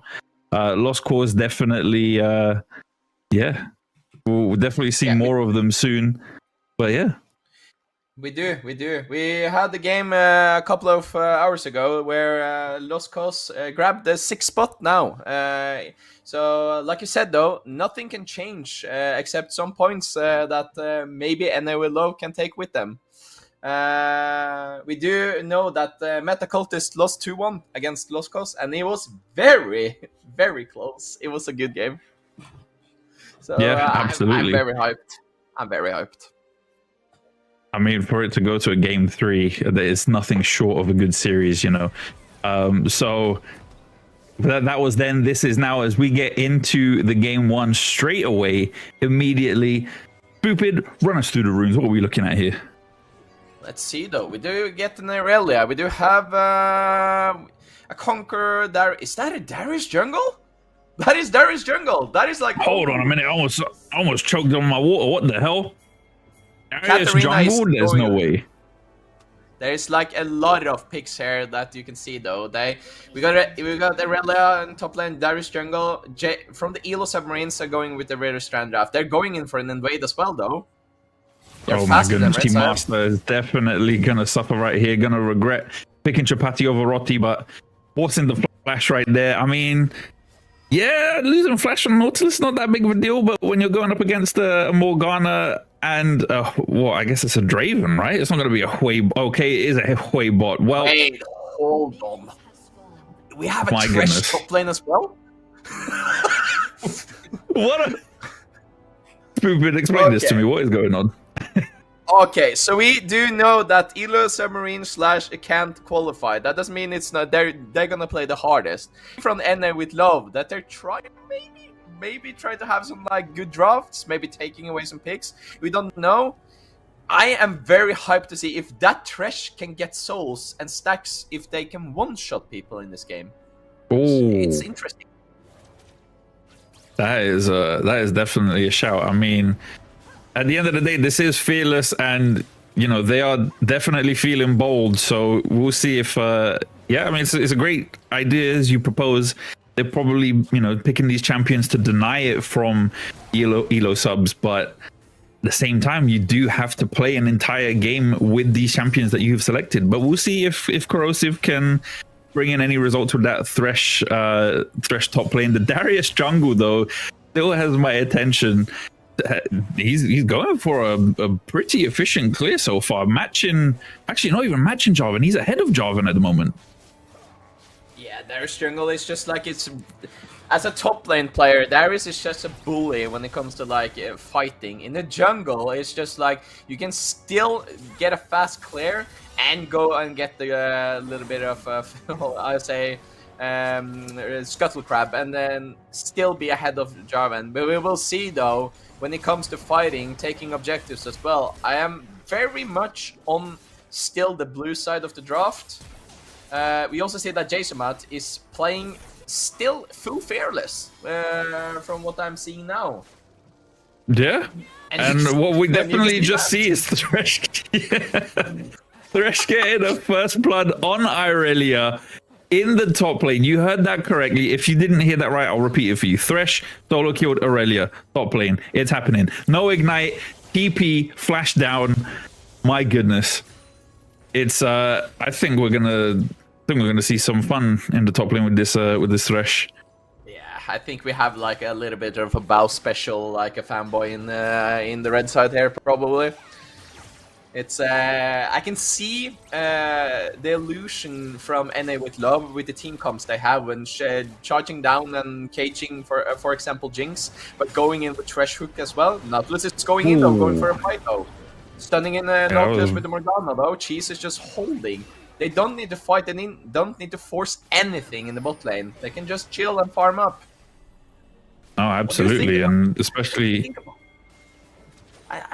Sorry, say that again.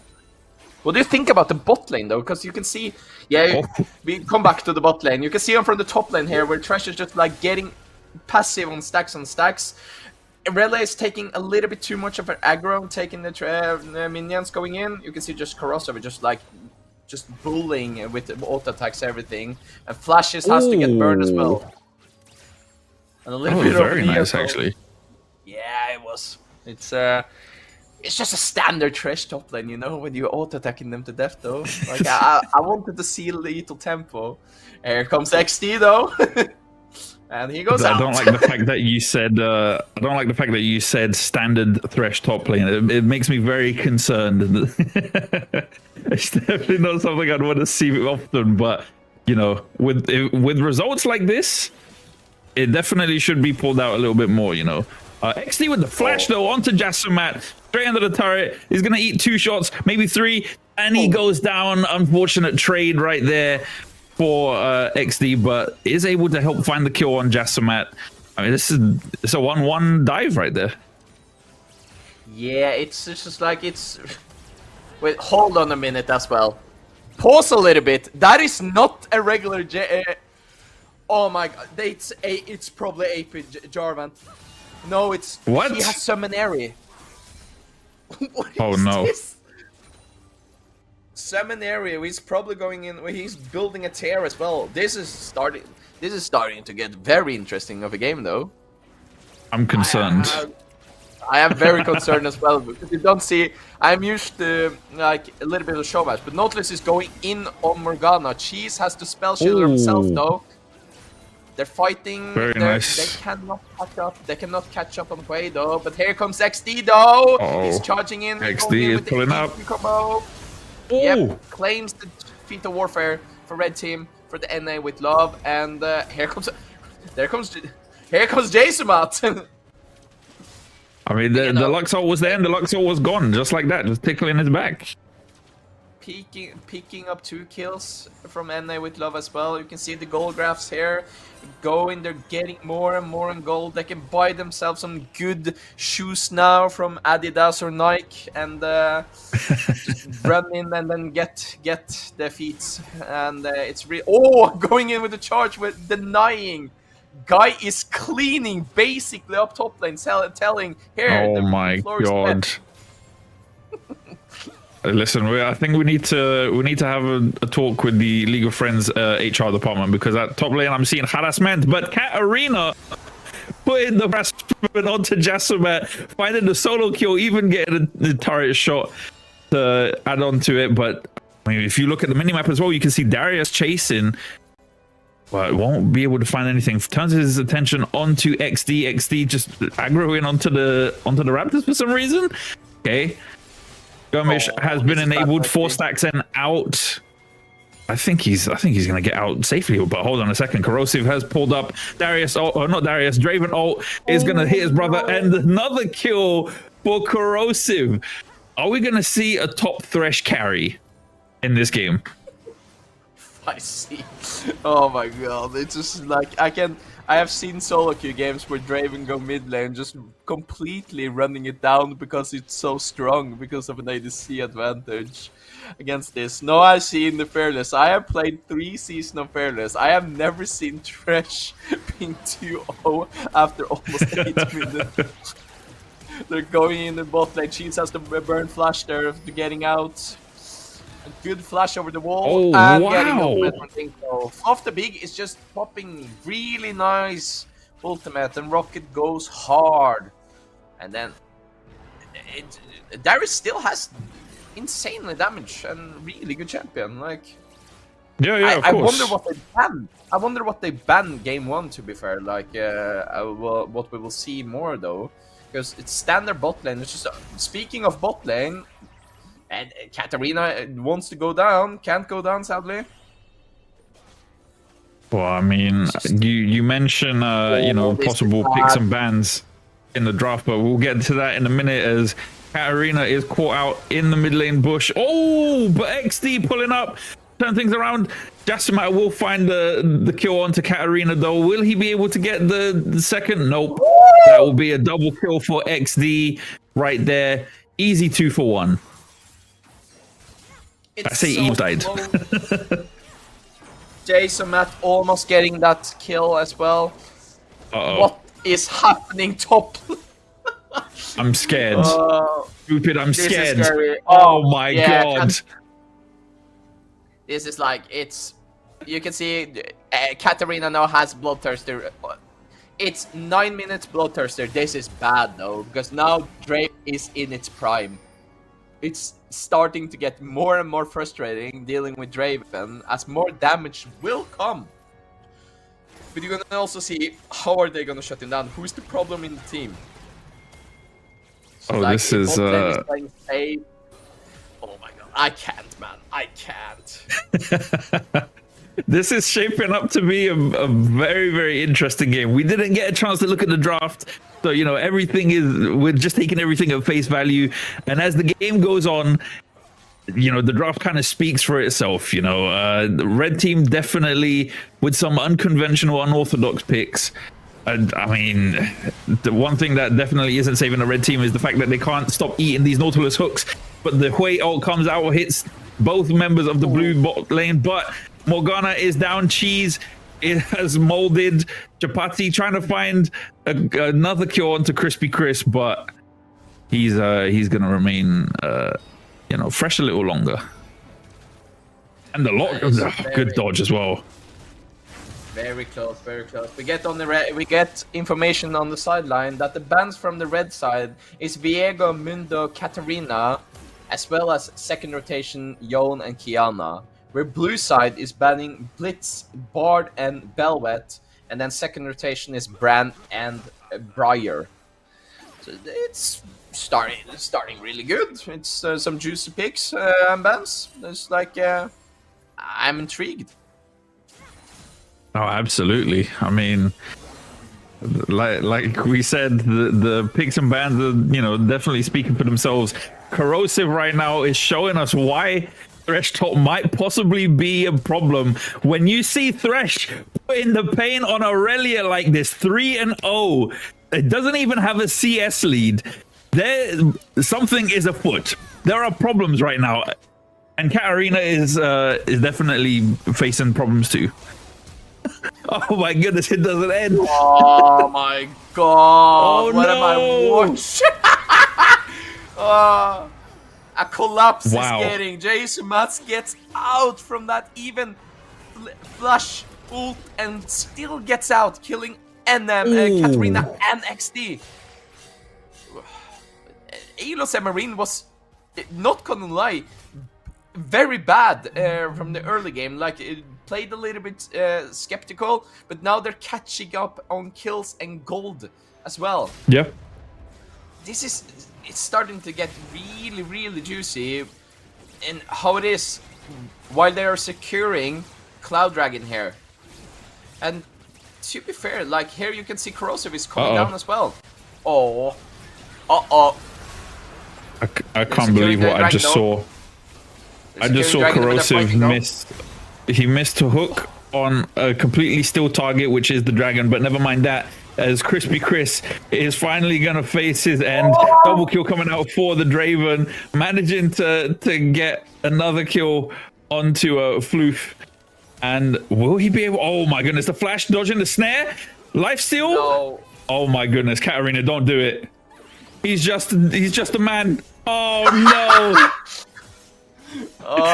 It's a blood pact from Katarina trying to be being that Tyler 1 wannabe fighting, but then gets feed from the Lux. It's so close, and still they're shutting down really fast still on Katarina. I still think he's going to be the problem in mid to late game. But right now, how we are playing, it's just like it's. Oh. Yeah, now you see the rotation where Corrosive is starting to get bot lane, so you can put Hui in the top side. A little bit of a rotation. And I like it. It's Corrosive still has static shiv now, so he can trade a little bit better than Hui combined with. Morgana is hitting snares though. They're going in though. Oh my goodness. They're trying to hook though. Corrosive definitely got greedy there, not choosing to hook the snared target, which was Chapati. But yeah, I mean, at this point you have to take what is given to you instead of trying to go for risky outplays. Corrosive might be feeling himself, but how well do you think this this solo lane Thresh is going to translate into the mid game? All right, never mind. If he's playing like this, though, it's just going to be a problem by damage-wise, by being 5-0, though, and excuse me, like 5-1 by dying there where Darius is picking up a huge bounty on Corrosive. This is like I'm saying now, it's gonna be. He's going to one-shot at least Jinx by getting those items he has now. He has Static Shiv, he's probably building into Rapid Fire Cannon to get those insanely long push. Oh, this is... Oh, drags him into Stair! Oh, really well played by the Darius in the jungle. And now it's a fight of who gets blue buff. And I don't think that was much of a fight, to be honest. No, but Darius is not giving up though, because he really wants cheese. They can just dive them. There are 3 people against though, but Crispy Chris comes down here with Wei, killing Darius though, and will not just fall in the same way though. And they're respecting Jinx with having Yuntai as first item. Ultimate is getting missed by Wei though, he's coming in very hard, they're chipping damage, they're just trading. She's getting hooked by... Oh, the huge flash coming over the wall though. Oh, with the Zodios! Okay. That little bit with the broom broom. You know what that was? That was the rocket going right past my house. That's what happened. Yeah. That was I almost got hit by that. I mean, I don't know how Cheese managed to time that, but props to them. That was really good play right there, saving their life and making sure that they don't die for the 5th time. But Yasumat is probably going to die for the 5th time right there as Katarina picks up his 7th kill. My goodness. This is really, really bad. This is really, really bad. Because now Katarina has Humbris, which is getting just stronger and stronger. You can see there, he's just getting stacks on stacks, killing and killing. And Corrosive is just taking the Rift Arrow, running it down in the top lane. No, he's not though. He's drifting topside down river. You can see there. He wants mid lane turret. Still going. Oh, there he goes. Oh, he didn't manage to hit the turret. That is unfortunate. We didn't get the drift. Don't cue the song. Don't cue the song. He's gonna do it. But oh my goodness, goes in. Okay.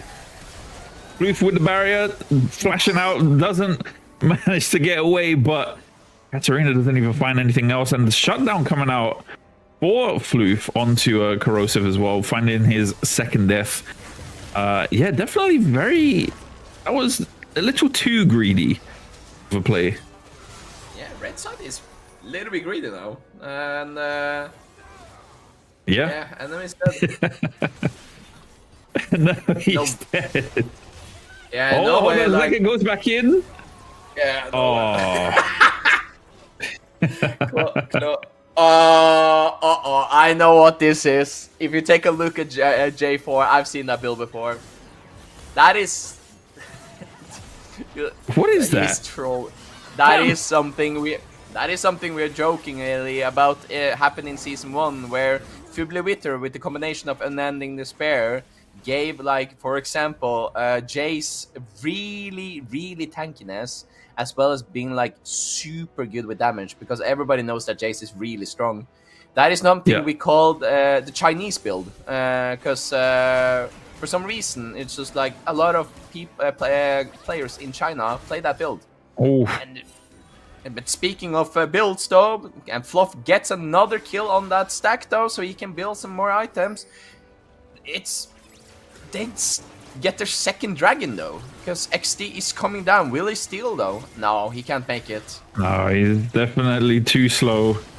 Jassamat with the singularity out there to help secure it, but XD jumps in, tries to find something onto Floof, I'm guessing, manages to find the Cataclysm, won't be able to get the kill, but Crispy managing to secure it, and Katarina as well finding one. That is solid 3 for 1 right there. Very nicely done by the NA from Love team. I mean, the NA team are definitely ahead, and they are definitely, having a good time so far. But I do worry, I'm a little worried that, they're gonna, or as we've seen, they're gonna overextend and, possibly throw a little just from, overconfidence. Rightfully so, because they are ahead and, with good reason. But I just hope that they don't overextend and give this lead away. As you can see, looking at the gold graph, how many times it has gone back up and dipped. It's just the continuous fluctuation of the gold with the kills and the turrets and whatnot. And I mean, yeah, you see here Katarina overextending, definitely going to go down there. Keys as well is hanging about at the Atakan. Create flashing in with the Darius, tries to slow, but the spell shield is on, doesn't get the slow. Zhonya's comes out and goes down, and so does Cheese.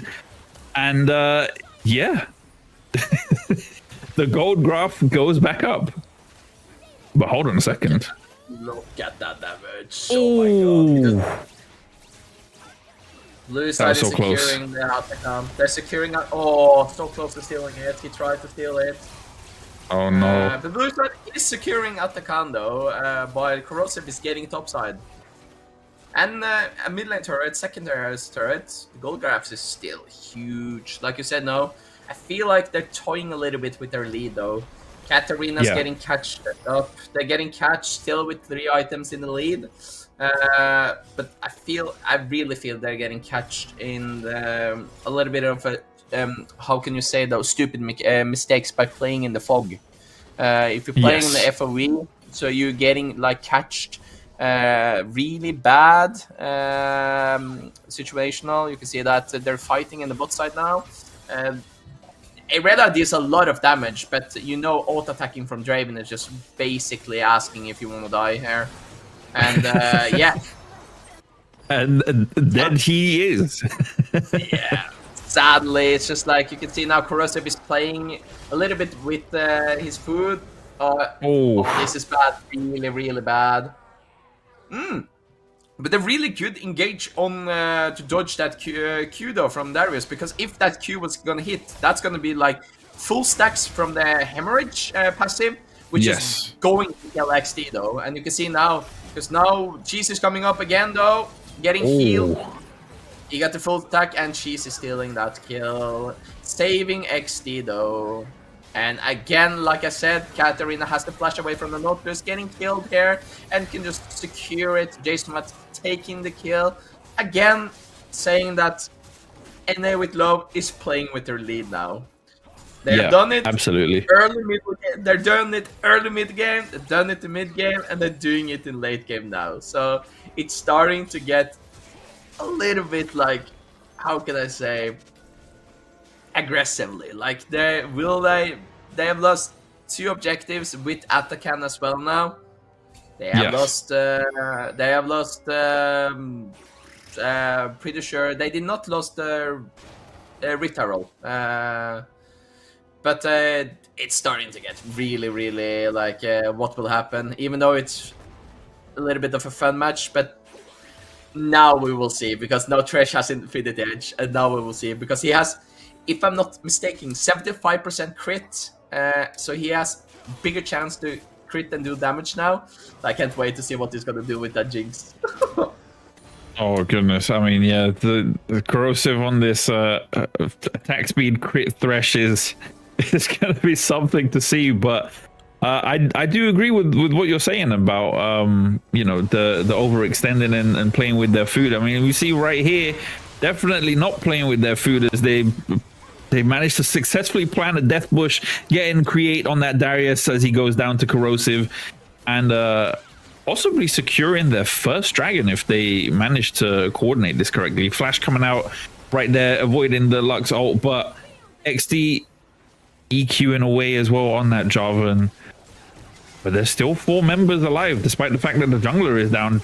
Katarina, though, overextending, and so does Cheese as well. Crispy Chris is going to go down too. Iota is on the hunt, hungry for blood. Chapati, if he manages to find an angle for the hook, does find it. And just like that, the tides have turned, as 4 members of NA with Love are going back to NA. See, thank you for visiting. We will see you guys later, as that is the 3rd dragon going over to the Elo Submarines. It's what I'm saying now. They're like playing with their food, though. To correct myself from a mistake before, Corrosive does have 50% on the crit, though, so it was my mistake. But again, though, Jinx is just hyper strong now. She has the item she needs. She has the farm. She has the potential to kill almost everyone by kiting and killing. How they're playing now, by running in, you can see it in their last replay, in the last fight they were fighting, that they were like a little bit of a sketchy interaction here. You can also see that Irelia has to fight loud. It's a 2v2 though. Cheese is getting... Oh no. Big ultimate from Cheese though. Oh. Yeah, Creators were like, stuck in there. Oh, unfortunate. It's stuck. Ayata is with the Hullbreaker build in the Bork, getting Death Dance now, and a little bit like juicy builds from Darius with the Sterix Gauge coming in as well. It's I think in the end, if Elo Submarine picks up kills now, gets some objectives, and takes because they do have Soul Point now, so they can push NA with Love to take maybe take the Baron and then give away the Dragon. But again, NA with Love has to respond to this, because you really don't want to give like Mountain Souls to that team from Elo Submarines. Yeah, absolutely. And to add on to one point that you said, you know, it's all well and good to play with your food in the early game and the mid game, but as you get further and further into the game, the death timers get longer. So you can play around as much as you want, but eventually those I don't want to say mistakes, but those acts of confidence are definitely gonna bite you back when you're stuck in base with a 40-second death timer and you're watching them take another dragon or another baron or another turret, you know. So hopefully NA from Love, they've had the fun, had their spill, and maybe start to focus onto channeling things into objectives and closing things out, as now team fight has begun. Down goes a create. XD managing to get out, flashes away from the Lux ult and using the shield as well very nicely to avoid the hemorrhage kill right there. And that's it. Great play from the NA team. Yeah, that's where they're shutting down. They're a little bit of hesitating, I will say. getting those picks because they really wanted Darius to fall. So they might get probably Jinx in the same area, killing her. Getting those 2 picks down might push to get Baron. But again, it's you can see how they're rotating themselves, that the enemy's topside now with Jinx and Nautilus being bot lane. This is a perfect scenario, what I'm telling you, to take Baron. It's like they're 3 against 4, which are really bad because their jungler is not making it at all. Clean Baron. They don't even get a chance. Very nice. And they're stopping Corrosive though with the ultimate for Jinx. Oh no, did they stop Corrosive or did Corrosive stop himself as he goes down to Jassamat? Very unfortunate right there. That was a clean ultimate from Jinx. Oh, I didn't see that. No, it was an ultimate from Jinx trying to take Baron, shooting in on Corrosive. It did, if I'm not mistaken, it did hit another player, but the recall animation was off, so he get into base. Really, I would say really lucky. So it was a little bit lucky, like because you can see the timer on Big Kaboom Rocket Go Boom is down with the ultimate of Jinx, and its dragon is up in 30 seconds. They need to take this dragon. This is Soul Point. This is Soul Point. They need to take it, or Elots and Marines will have it. And Mountain Souls on a Darius and Nautilus is, and even Irelia, it's crazy. It's so bad for Enna with Love if that happens. They do have every objective so far taken by not taking Baron. But everybody is down there, but one has to stop. Corrosive does have teleport, so if he kills Ayota, he can still go stand though. But you see that Ayota is taking inhibitor. Goodness. Jesus Christ, what a damage. The speed of that as well. Yeah, that was crazy, but hold on a second. This might be the first dragon. A-Create jumps in. Oh, doesn't manage to smite, as Katarina does confirm the Mountain Dragon for NA from with Love. Apologies. Team fight is happening up in the overlay. Trust me, guys, it's a really cool team fight. Double kill for Draven. You know, there's blood everywhere. Oh my goodness, it's a clean ace. Nobody ever saw it coming, as now the NA from Love team are moving down the mid lane, and probably gonna get an inhibitor right there. Here they can force game, actually. They can force game taking down Lux as well, because the death timers are so big that Nautilus and Darius can't get out by the end of the time. But Lux can just pull out an E here and take it, but it doesn't matter in a way, because now they can force an end there if they want. Will they force an end, or will they play passive? They're gonna try to force an end there. Of course they are stupid. We've seen them all game. And here Corrosive is coming from the teleport. Oh my goodness. Create going onto XD's Java, and Corrosive managing to find a kill onto Chapati, but so does Katarina find a kill and does get shut down as well. There's mayhem all over the base right now as 3 members trying to chase down Crispy Chris. Cheese is trying to pull up to help out his lane partner, but yeah, very nice counterplay by the Elo subs, managing to push away 3 members of the NA team. Yeah, very nicely done. It's a great try from the NA with Love to try to force an end there.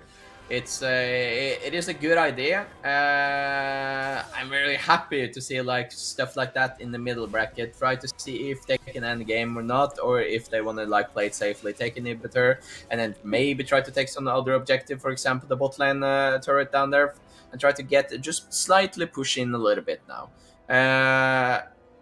But you will see that they're getting catched up again and again on the Jinx, and Jinx has no 4 items, and this is starting to get really more dangerous, because one team fight wrong and they don't shut down Jinx, they lose the game, and Elo Submarine will take first game. So it's really hard, because one, they don't have exhaust on their team, because Cheese is going with Ignite, and 2, it's I love when these types of game comes in, and again Katarina is getting caught a little bit too off.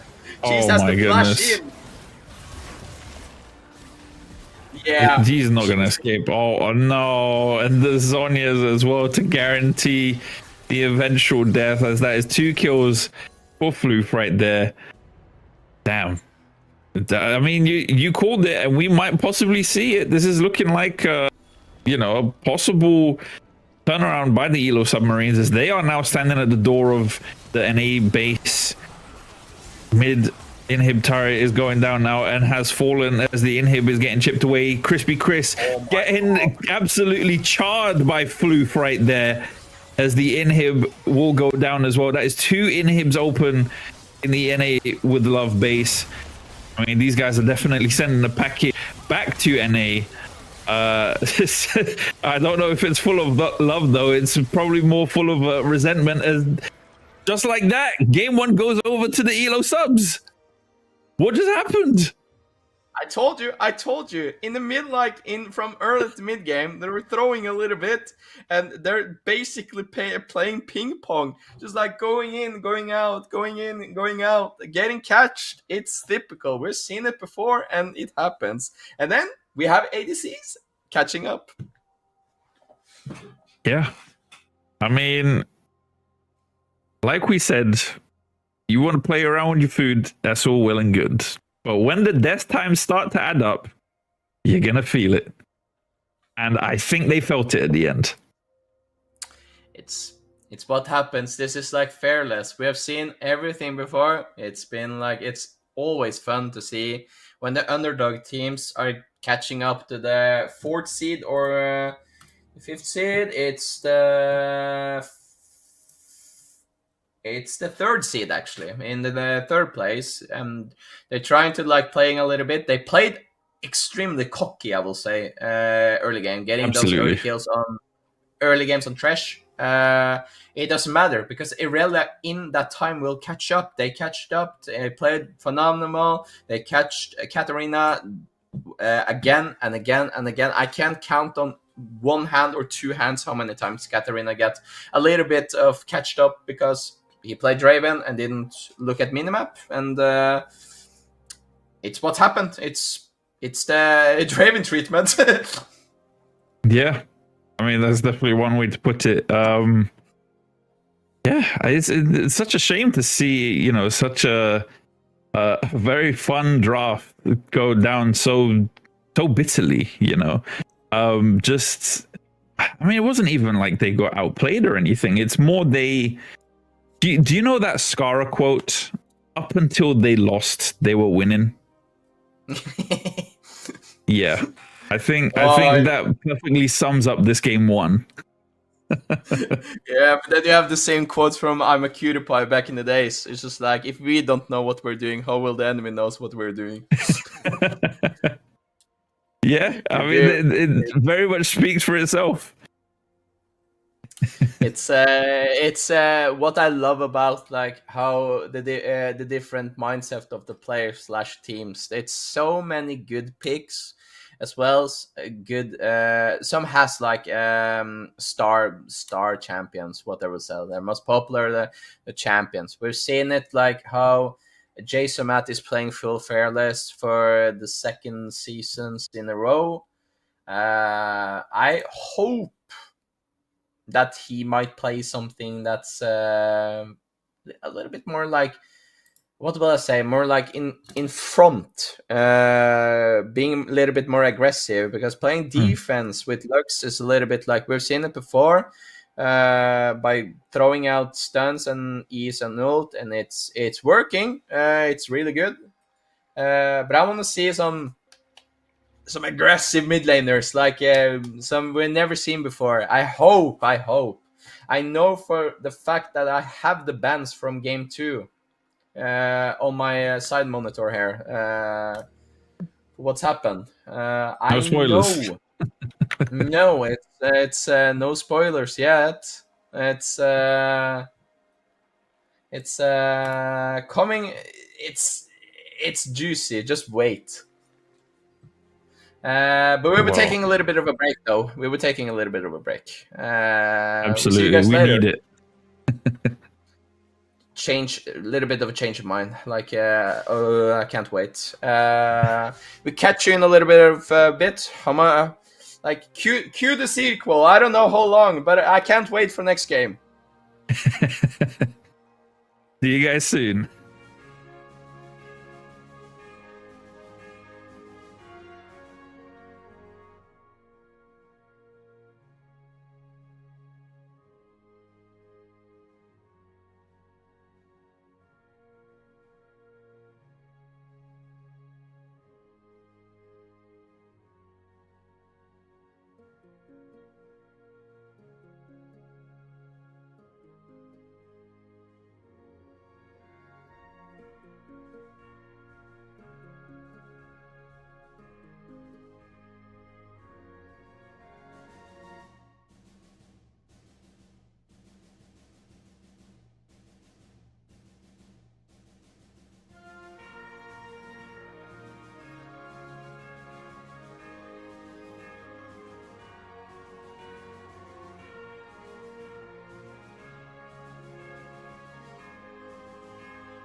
All right, ladies and gentlemen, lads and ladies, and all those in between, welcome back to the League of Friends Fearless tournament as we yeah, we just left you guys after such an amazing, very exciting game one between Elo Sub and From NA with Love. And we're about to dive straight into the second game.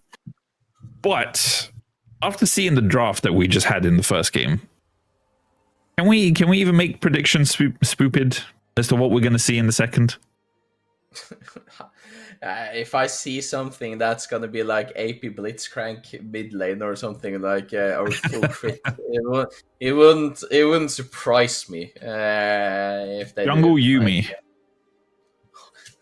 oh yeah, Jungle Yumi. Because I did something thinking about something in the pause by the break. XD is in the jungle, and XD has the mentality that everything can jungle, go in the jungle. So if I see a Kennen jungle again, some whack stuff he has done before, because I have played against XD a couple of Fearless ago or something, and he played Kennen jungle, and I got gapped so hard because I thought it was like. So we can see. I want to see like probably from NA with Love a little bit more of like a mix between like champions. Probably maybe I hope Blitzcrank with all my heart. Like if I see a crit Blitzcrank of full AP, that would be fun. I mean, you can't go wrong with a full AP blitz. You know, it's like full AP Malzahar, or not Malzahar, sorry, a Malphite. You know, whenever you see that appear, you know it's gonna hurt. You know it's gonna be rough, but it's gonna be fun to watch. That's for sure. Oh yeah, banana combos coming in, clutch. But I hope I want to see if I can prediction. I want to see Akshan.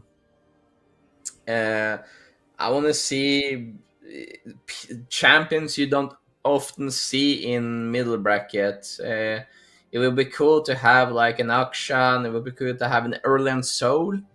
I want to see like Shaco, for example, Cassiopeia, like Kindred. Some champions you don't often see, and I knew it as well from the start. I knew it. He's playing Kennen jungle. Oh well, you called it, and there is the Infernal Kennen on the Rift for the NA with Love team, being piloted by XD. All right, tell us, Spoopid, what do the people, or what can the people expect from this? What are we looking forward to? We're gonna see something really juicy when it comes to like playing these certain champions here. I know that Corrosive is on a Kali, so I'm getting hyped to see that. Katarina is on Katarina, and when NM is playing Katarina, it's gonna get lit here. I've seen it before. I can start from blue side. I'm really excited to see this comp though. It's a lot of squishy champions, but it's gonna be so good because we have Milio as well. From red side, from the top to the bot, we have seen Mundo again. Probably a Lois fanboy. It's the same again and again. Zac Jungle on the other hand could get spicy. Anivia I'm a fan of Zac Jungle.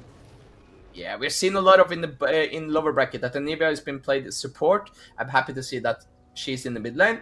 And we see Kai'Sa Neeko, which are really interesting combos.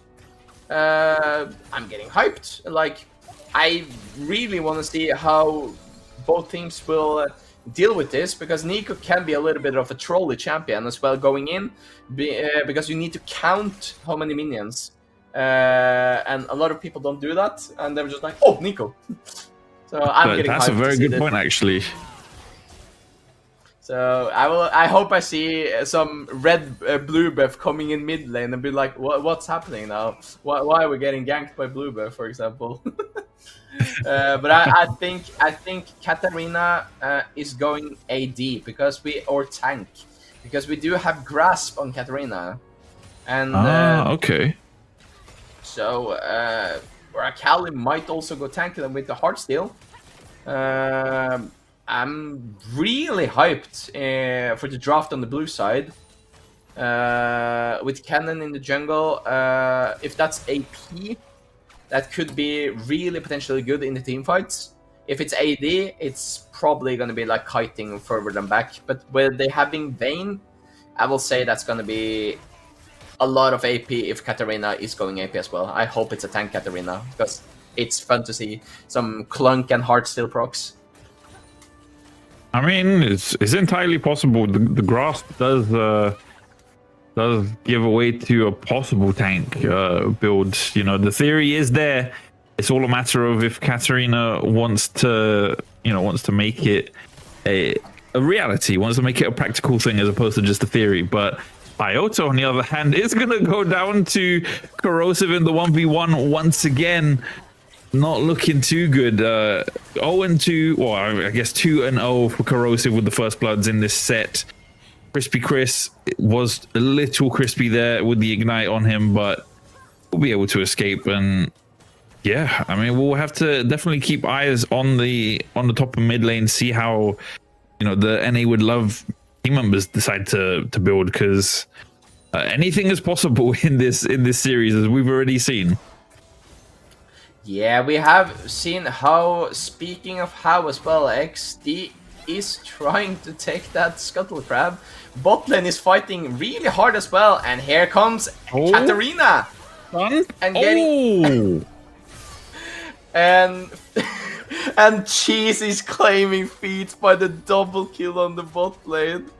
Oh, I can hear the chat that, and there was just like Katarina going, ugh. But it's double kill and they're securing feats. It's roaming Katarina. It's just so good. Zac is going in on Cannon, and surprisingly, XD is dealing so much damage with no items. Yeah, it's Cannon. It's one of my favorite top laners besides Volibear, and he deals so much damage. He does so much for the team. He's just impeccable, really good, and I love him. And I can't speak how much, like, I can't wait to see what he's gonna do. But I hope one thing from the Zac as well, that he's gonna jump in and take objectives, like you see on those cool YouTube shorts, Well, we might see a couple Zac plays happen in this set, or in this game actually, as the series so far has shown that we're not in shortage of crazy plays, but that's for Create to decide if we're going to see any of those. As of right now, Create is he's on a nice size, well, not sizable, but a decent lead over XD. Just 6 creeps above the other. But we're seeing this bot lane trading in the favor of the Elo subs. Yeah, it's they're taking. We're playing Kai'Sa Nico. The early game is insane damage, but you see that Katarina is trying to get Jasumat's passive, so he can burn those to get into egg mode. The bot lane is very a benefit for Kai'Sa in this situation. That Vayne is playing as a late game champion. Zac is going very hard. In a bit of a pickle here. Zac passive comes out. That's one of the 2 revive passives out of the equation, and he will go down as well. So Create is out. Cheese being forced to flash, but Katarina in the thick of it, double kill. I don't know if that was a clone, but definitely another kill. That was a clone. Apologies. Another kill goes down over to XD. Katarina with another ult, but won't be able to find anything else onto Jasumat. And it seems as though, yeah, NA might be able to secure a dragon for once in this series. They do, and you can see how like Katarina is playing. It's they really want the dragon, but they sadly can't take it with the HP they have, and also how Katarina really wants Anivia and to bully her to get passive. But like I told you, that is in Heartsteel components build, so that is a tank Katarina in this game. Oh boy. That's gonna be fun to watch, that's for sure. Definitely not fun to play against, but yeah. It's interesting. It's like it's usually what you see in ARAMs and Yes. Katarina players. But I am more in a way of if probably Kaisa can one-shot or get those components in. See, Yota here has to like burn ultimate as well though, and getting executed by. You've seen it before, like Akali is a champion. Yeah, that is just Akali.exe is Katarina doing what Katarina does. Jumps back in with the ult and the cannon ult as well. Very nice combo right there. We'll find 2 kills. And yeah, very solid play. But hold on a second, Jassamat as well, hiding in the wings. Katarina jumping onto Jassamat, trying to find something here, but won't really get much other than just losing like half HP. Looking good. Looking really good from NA with Love, playing really good in the fight where XD comes in with the cannon ultimate, and the guys just collapsing on them together to get those kills and securing Ocean Drake. It's really good, and getting that objective early game is really, really important. And how the game will go out, you see that after 9 minutes, Katarina has Heartsteel. Does not have boots yet, but who needs boots when you can clunk people and hear like good sounds? Oh yes. But they're trading also void grabs to take dragon, and it's fine. Corizo is. You think that's a good trade? Oh no, he didn't even secure the 3rd. Oh goodness, Iota on a slither of health, on an iota of health, if you will, and the grub being they do manage to secure it actually. Zach, it did go down though, is melted away. Jassamat still on the run away from Katarina. The Shuriken coming out from XD, and Egg Nivea is on the rift. Will survive for another day. It's really good flash that she gets under the turret, and then Korosov is going in by fighting as well, going in and getting a kill. Another kill on Iota, another death, 4-0 on Korosov topside. Really well played. It's NA with Love is. It's you can say they're fighting and they take up picks really well. Yeah, and absolutely. To take up to you, yeah, I think it's like a really good trade to maybe take like void grabs for dragon. It depends on the situation, how the babes are pushing in, but how NA with Love are pushing in, getting in. They don't really have like pushing power, but giving 3 grabs to, for example, Dr. Mundo, it's not very good. So that could be a problem near future in the mid to late game. We'll see. Yeah, so it's only a matter of time before we'll see the fruits of their labor, as those grubs will eventually start to speak for themselves. If they're able to pick up at least 1 more, then I'm sure we'll notice the difference they make. But Iota right now is suffering against Corrosive Zakali. We haven't really spoken much about Corrosive Zakali. You know, definitely stole the show in the first game with that Thresh, but 5-0, 100 CS, 2,000 gold ahead of his lane opponent. The Corrosive is really performing well in this game. He does. He's a really, really good player eventually, as well as he is a jungle main as well.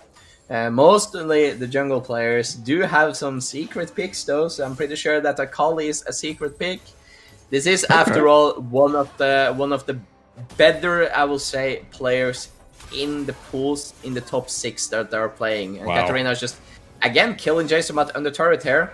Really well played. I've seen Katarina on Katarina. Like, individually, the player are really good. and and Corrosive is proxying. It's fantastic. I love it because it's. I think like, he probably wanted to play Singed. I'm guessing, you know, considering the fact that he's proxy farming right now. I don't know, just a guess. 5-0 going in for proxy there is just the correct call.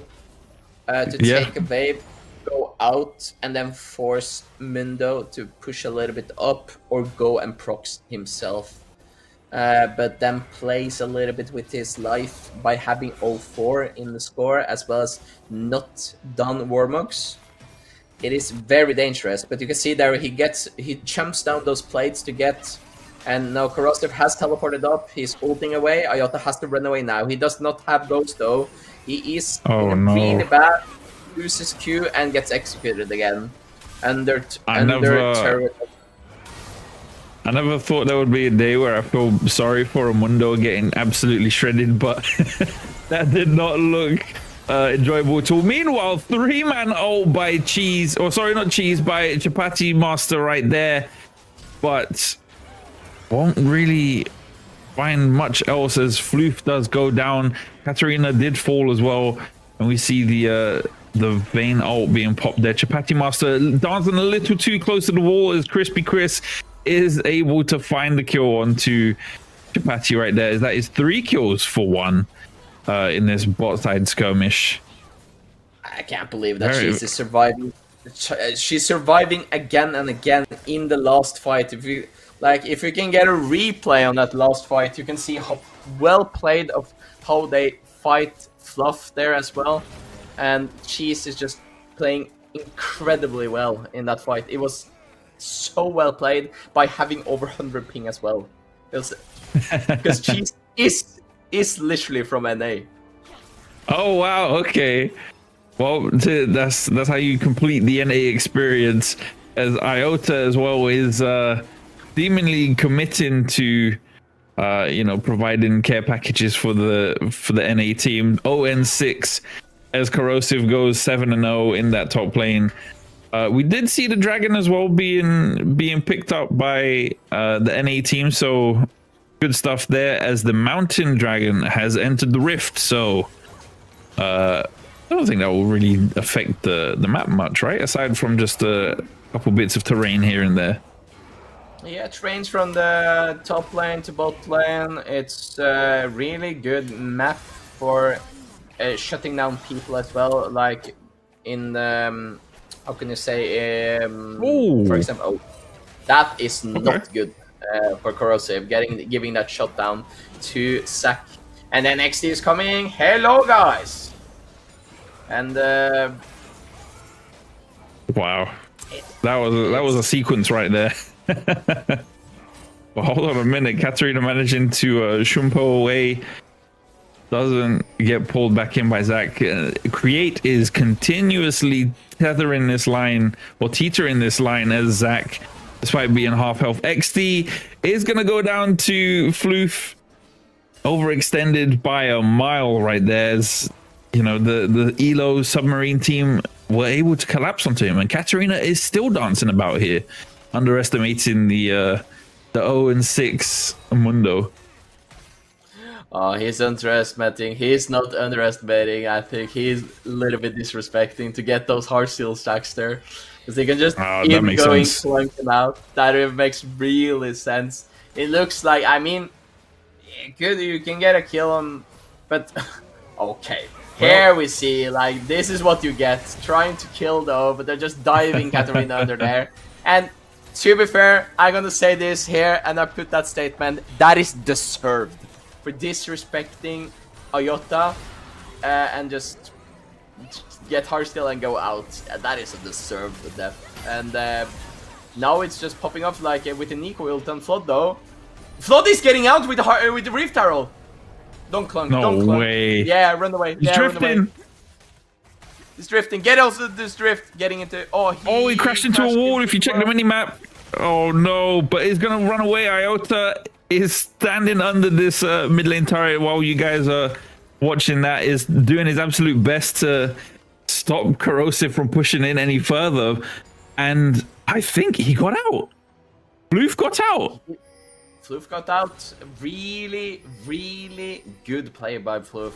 And smart thinking and fast thinking to take that Rift Arrow and then get out.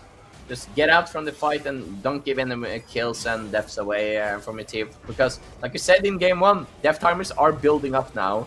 And it's not really good to like have those death timers when you are 2 levels behind the Vayne in the bot lane. It's like you really want to have at least 1 level below if you're playing, but you play well. They got Rift Arrow, they got top lane turret, and they got out. They drifted out. Yeah. I mean, definitely made it look easy, but yeah, credit where it's due. Despite the the score difference and the goal difference, yeah, good plays have to be recognized when they are made. And I mean, touching on the gold, we have to talk about it. 5,000 gold difference, 20 kills to 5. The NA team are definitely seemingly having a similar performance to the first game. Where they're running away with it in the early and mid game, and I mean, hopefully they'll be able to translate it into a mid game or a mid game or late game win at the end. But Corrosive right there, getting caught out by Create and Iota. It's not good. It's really not good how they're playing, because I've seen this before. And then with Love is playing a little bit too much with their food. They're limit testing a lot and getting catched off guard and then getting killed over and over and over, even if it's fog of war. But Nico is just going full in on Vayne. And Crispy Chris is getting really nice. Oh, the shields! Oh my goodness! Oh, I've said it again, and I said it before. Emilio is crazy of a support. This is one of the better. Like how Crispy Chris just was a little bit too crispy, and then he got even more crisped. I don't know about you, Spoopid, but I think that play was well done. It was a really, really well played and strategically played by Cheese, burning the heal as well as Crispy Chris has to burn Flash and Barrier. Tactically, it was really good and really well played. And XD has to flash over here to get Jason, but and passive will come, and Agnivia is on there. And he's just giving Crispy Chris, saying, hey, here's your omelette, just give me 20 gold and I'm out. Well played, like, overall, taking down Yasumat, Anivia, and burning it away. And Derek, more and more here, we have a problem like Yasumat, you should... Oh, it's not Yasumat, it's Nico. I'm getting baited so hard. Getting mixed right now. Stop changing clones. No, just like it's farming up from the Kai'Sa, trying to get that second item. Kai'Sa builds are... I am not an ADC player, but I'm pretty sure that is Yunta into Infinity Edge, if I'm not mistaken. I'm usually on the on-hit build because it's cooler to shoot a lot, and Corrosive is getting fully stunned though, and will he eventually get Corrosive though? But wait, did the Shuriken hit a clone? I don't know what happened there, but it looked like... Oh, wow. And then XD managing to find the kill onto Floof as well. Oh my goodness. Yeah, it probably hit the clone, and then when the clone gets away, the E will automatically attach to the shroud. So yes, that's that is the interaction we have there, and it's a really good fight. How the NA with Love is playing now, catching them off a little bit of a guard, and you can see now how Iota is starting to get a little bit of frustrated and how they're playing. Cheese is coming down in the bot lane now, trying to get passive from Iota. Iota is trying to get away with teleport, gets away. There's no way. Like, that's really good. Yeah, there's no way that Ayota is not getting away there. If Cheese hits Q there with a little bit of a messy, then Ayata will not get away because the passive will trigger and he probably will die. But really well played, getting those out. He could use Ignite, Ghost to just run out. Instead, he chose to use Teleport, which is just good individual. And then, again, like I say, Katarina, you are playing with your food. But they do get at the camp. Yeah, Atacon being picked up by NA would love. That's a turn of events from the first game. They definitely weren't able to find the Atacon in the first game, but very nicely done this time around. Meanwhile, Corrosive trying to change the results of the first game, managing to find a kill. I mean, that's nothing new, but he's and Crispy Chris take it on, creates Zach right here. The blobs are out and probably are going to melt as well, as XD turns up to help melt them down. Meanwhile, Jasamat has turned up as well without the egg, and just like that, yeah, that's four members down for the Elo subs, and 4 members or 5 members up for the NA team, and 4 members running up this bot lane right here. Well, I say 4, but Kennon's off to the side, but stay with me there. And Iota once again being left, well, not alone, but left to hold on to a turret and try not to die with it.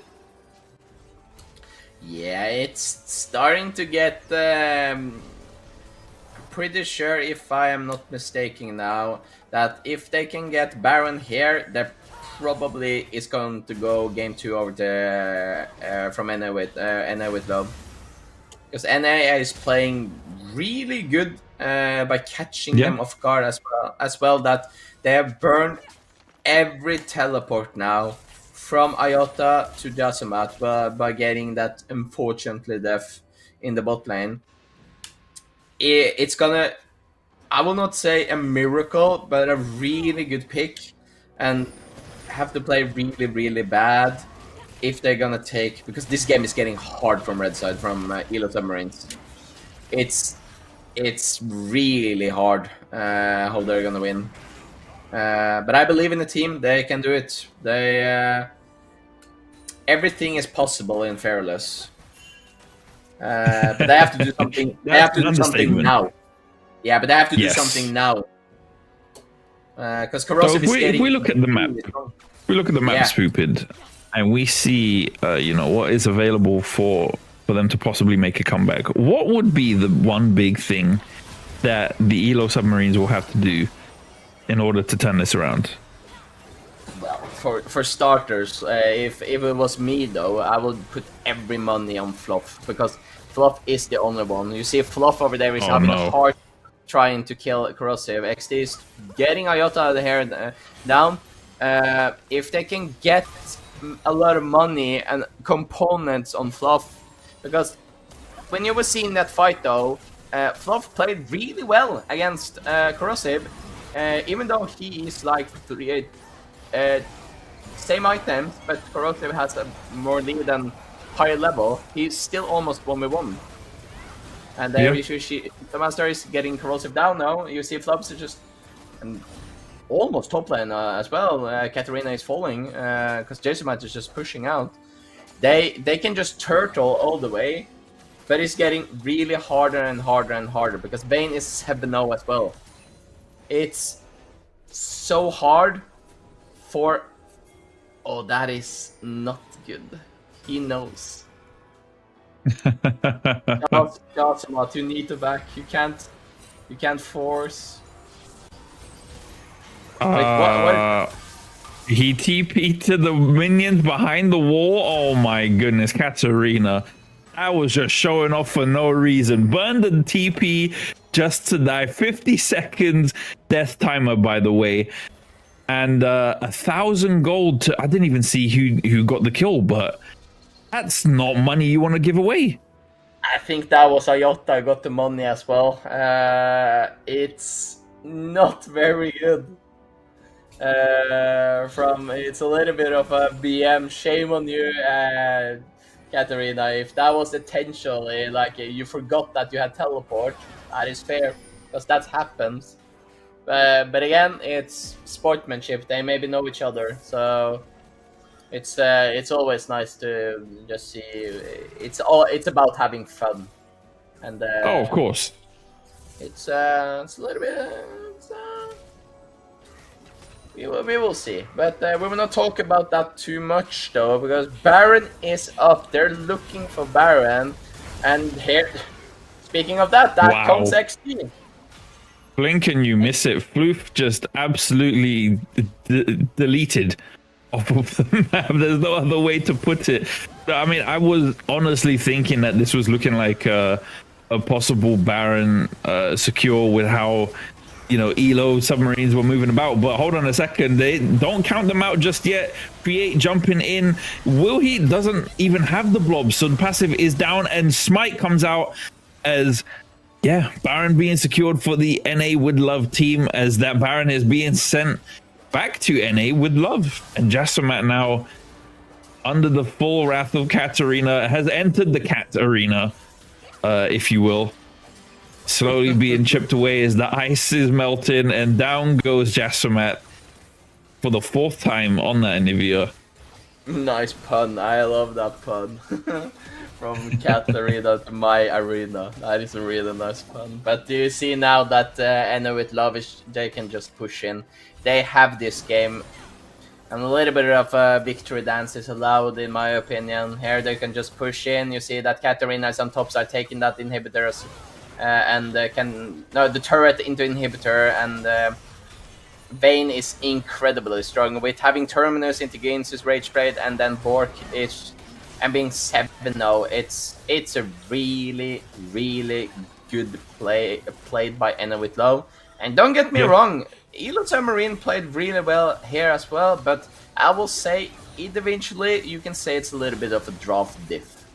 Yeah, 100%.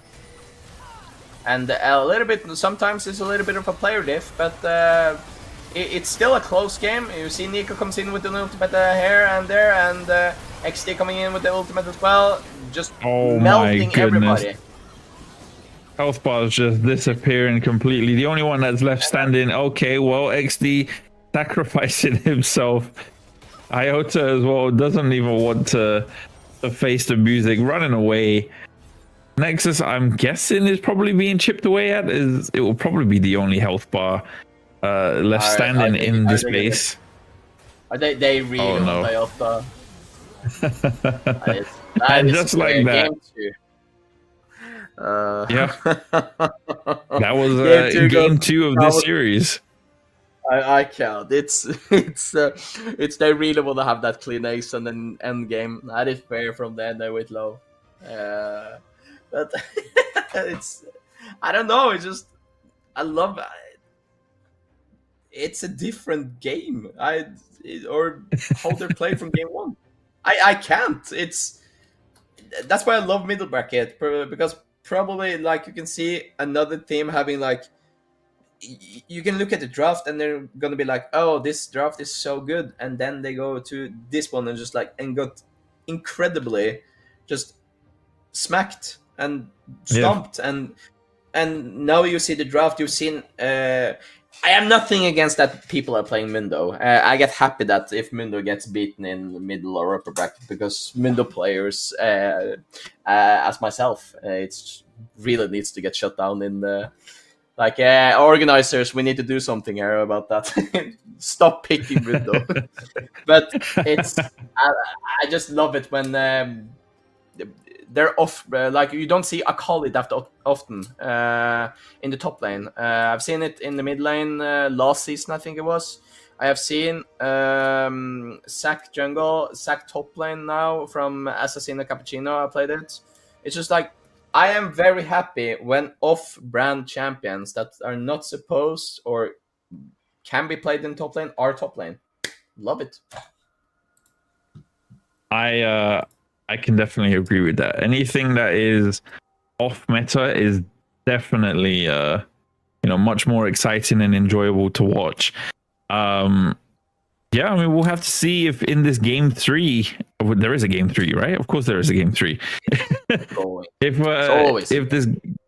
There's always a game 3, just when you guys think, you open the, like the cake tin and then you see the first layer of cake, there's more layers of cake, so it gets sweeter as you go deeper, right? So we're going to see how deep the cake goes, so to speak, in this series as we will cut for another break, go, to take you guys into this game 3. So don't go anywhere. See you soon.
I never get done with I love that song. Welcome back, guys. It's a tune. I mean, you're gonna see it in the summer charts very soon. I promise you that. Whenever Tuba decides to drop the album, it's gonna be a good time. Yeah, give it that League of Fair than the Fearless, but like, oh my god, it's such a good one. I love it. But what I love also is that I'm getting some information on the sign, Jonas. Tell me about a certain picture, what I'm hearing, because we have time to kill.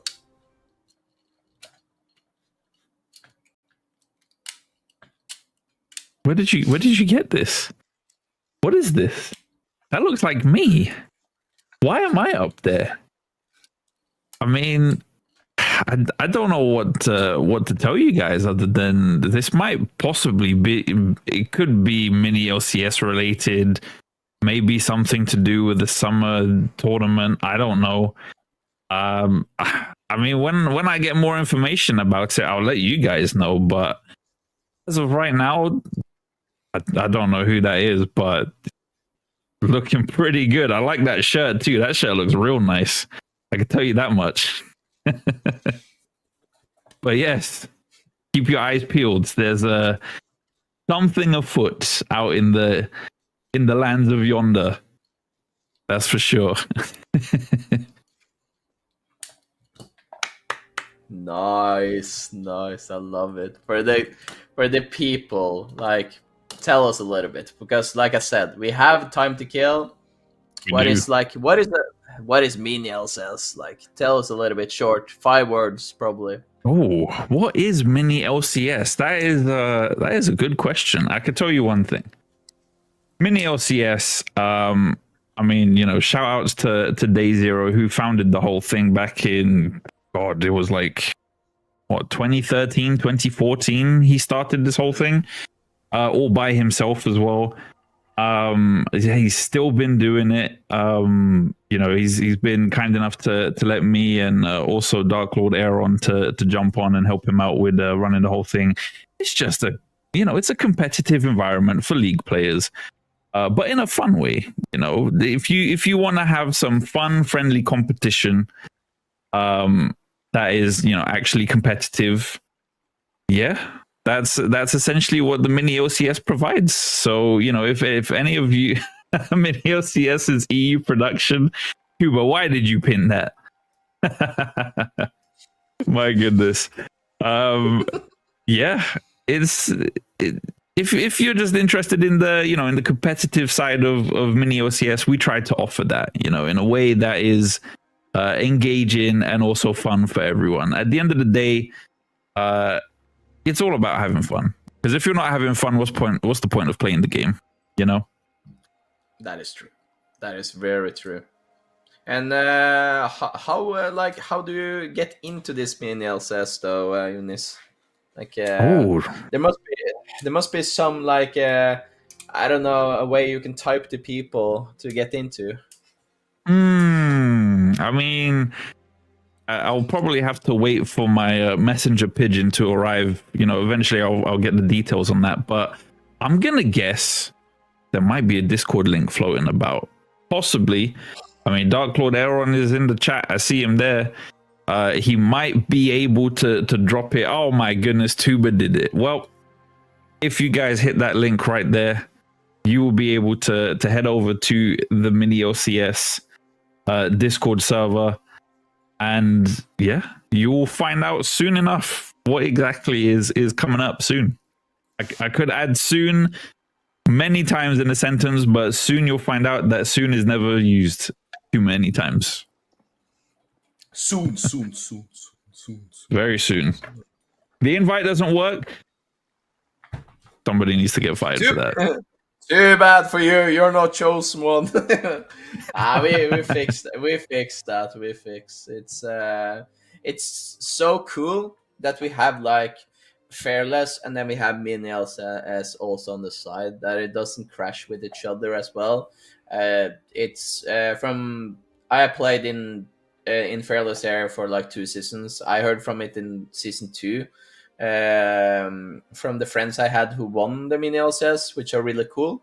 That it's so good player base as well as the organizers there and the casting team. It's just so fun to watch and see how low elo players combine themselves with high elo players and just like have a blast, and also have that little bit of a competitive, like they can choose the same champions as well, and like, or how it is fixed is just so good. I love it, and I've talked to so many people. It's like, yeah, Mini LCS is really good. I haven't heard anything bad about it. It's just like the organized tournaments you have, guys, is so good, but can't get better than Fairless in my opinion.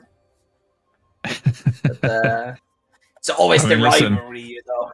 At the end of the day, you know, if you are fearless, you are also bold. So, you know, that is something that can never be replaced. Well, that is true. It is really true, and that's why I like little bit of a shout out to the organizers from Fairless. But like I've said it every time I'm casting as well, and I'm gonna say it again. We will not survive without you guys. How the productions has become from how I started to now is insane. It is very true. I agree. It's I will say from budget bad, like from season 1 to how we are now. We like, come on, we have our own desk. It's so nice. we have our own studio. It's so cool. It's like how they have been working, and I know I possibly have like a lot of angry organizers after me every time I'm asking and playing, which I'm speaking to you, Ben, because you know I'm like talking always like why you like rank difference and everything. Like we can done it without you guys. It's so nice to have like an organizer team, and how you guys have been setting up Fairless is so good. But you wouldn't be here if you didn't have the players as well. And 100%. It's so nice. 100%. It's so nice to see that the top 6 we have now is so fun to gonna see, because it's gonna become a clash now. Like who will Tuba, can we get the top 6 on the screen of who is gonna play against each other? Thank you very much. Hey, so we love a good bracket. Yes, we can see here from like we have Enna with Love, Lost Cause, Ace, and Albanian Super Servers. If I'm not mistaken, the Enna with Love against Lost Cause is gonna be a blast. The same with Ace against Albanian Super Servers. The one theme I am rooting for, and it's a little bit like I shouldn't do that as a caster, but the Furious 5, they did have a little bit of an off-go like fight at the early. They had really, I think they lost first game, had a little bit of a complication with each other, and now they are first in the seed. It's so insane. Same with Ness's Kittens. They played so well, and going in with the second seed is so cool. And then you have all the other 4 teams as well. Like everybody in the top 6 deserves to be here. I wish it could be top 8 because I really want to see every team, but sadly it's not gonna happen. But how the people have been playing from season 1 to 3, it's so cool to see. Some people going from season 1 semifinals to going into season 3 semifinals or playoffs. It's so cool. I love it with a passion to see who will go to finals, who will play in top 5, because when I played, the only thing I wanted to do was to go to qualified, get top 6, and play in the finals, and then get the biggest like bragging right that you lost to me in a friendly way, of course. Of course, it has to be in a friendly way, right?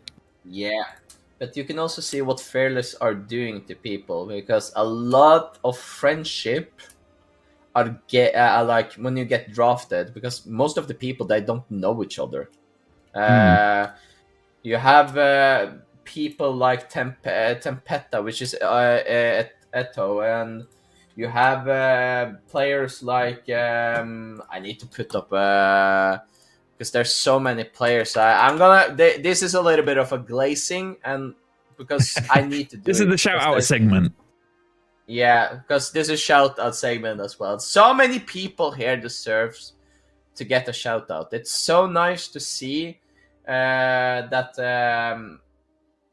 for example, in top 6 though, I'm gonna glaze and say that so many top laners and mid laners, and as well as other people coming in. I know that Tempesta played in the last season as well, which is Ayota played incredibly good and played so well. It was just like, but the guy doesn't speak that much English, which are so funny because it's basically gonna be like, I go in, I kill, and then that's all you need. And it's like he gets drafted for a 3rd season because his top lane pool is so good. He knows how to play tanks. He knows how to play shutdown for taking down ADCs. He plays so well. You got junglers coming in from season 3, which is Pensive, which is, in my opinion, one of the best junglers in the Furious 5 team, who comes in, plays incredibly good, and secures like how they're playing. It's so sad that we lost Gladiator, but you're in their team, like in spirit, because like in Master Uguay, you will always be remembered and how you play. And then you have, for example, Twink, which is Tide. And Tide has been like, he goes from support to top lane. That's 2 different roles to play. And Tide has been playing so well. And going in with 10 points, it's in the top 6. It's so nice. It's so fun to watch. It's I can't even imagine how top 6 is going to be next week, or how finals is going to be. And then you have like Mao and Cat, which is Cap Nipple, support player, super good from the Berlin super servers. Like, there's so many individually in season 3 that I can sit here and glaze and talk so good about. Everybody deserves to be in the 8 teams that are there, and everybody deserves like a little bit of huge applause or anything that they played well. But it's like I get so emotionally happy to see that season 3 is going so good, and there's so many good productions with the team, as well as the players, as well as the organizers, the casters. You have the best casters in the studio here now. You got one who's like from Menial Says, which is such a like a handsome boy with that mustache, you know. And then you have the biggest screamer from the YouTube. Like I get so happy how we are getting here. And I don't know, like, you guys who are watching, like, we're gonna have an insane game. We're going into game 3 now, and over from glaze to predictions. Eunice, like, tell me, what do you want to see? I'll tell you what, Stupid. First of all, appreciate the compliment. That's very nice of you. But yeah, I mean, going from, you know, pointing out the amazing consistency with players, and also, you know, the development is always great to see with how people progress and how they not only develop themselves as players, but also as people. Establishing new relations and developing them, and forming new bonds and strengthening them. It's all great, but one thing we cannot do in this series is point out anything to do with consistency. Because we have been surprised at every turn with each game. So I honestly do not know what we're going to see. I mean, based on the fact alone that this is just statistics talking. The fact that NA would from NA with Love are in the last ends of the bracket, that kind of speaks to me as to how they're going to be able to perform in this game 3. I mean, let's be honest between us. Game 1 was looking like a win for the NA team until they decided to get overly confident, overly cocky, and they just completely threw it away. Right? Eventually they just started to add up against them with how confident they were playing and how much they were overextending. Yeah, definitely could have been a game 1 win for the NA team. Game 2 was extremely convincing. We can't disagree on that. There's no dispute about that. So going into game 3, I think it's a safe bet to say that from NA with Love, we'll definitely take this one back to NA with them. Yeah, how they get played in game 2, I will say if they play like that in game 3, it's going back to NA. It's no way without being like rooting for that team. It's how they played macro-wise, objective, pushing out and everything compared to like game 1. It's not gonna be like it's gonna be like going in, take things, go out, and then just like we're going back to NA and then back. Then coming back next week. Yeah, I mean, we'll definitely have to see if it's going to play out like that. But for now, we're in the Rift. Champ Select. What is Champ Select? There is no draft pick. We're just straight in the Rift. Surprises galore.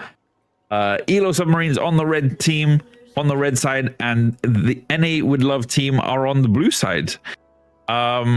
And I honestly, there are really many surprises in this, aside from I'm guessing that's a support set. Aside from that, and maybe Jungle Garen, I don't know. Aside from those two, I don't know. Is this a surprise draft? I mean, you see that Katarina is pulling out Aatrox mid lane. He has done it before in scrims, I know. We see Corrosive in top lane with Gragas, which are like usually pick top lane most of the time. But XD on brand is not very good for Elo Submarines. That is very dangerous because brand jungle is really good. It's a very standard Saya Lulu bot lane.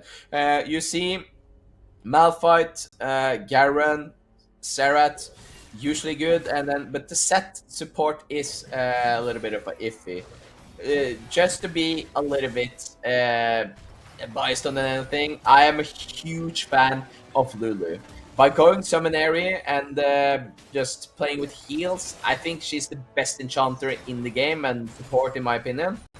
And I love it. I just wish if Fluff was gonna play Senna here, because that would be so good synergized with Set. But I love the draft from everybody, because I'm pretty sure that is an AP Malphite. Yeah, I mean, we were literally just talking about it in what was it, game 1 or 2? We were talking about the hype picks.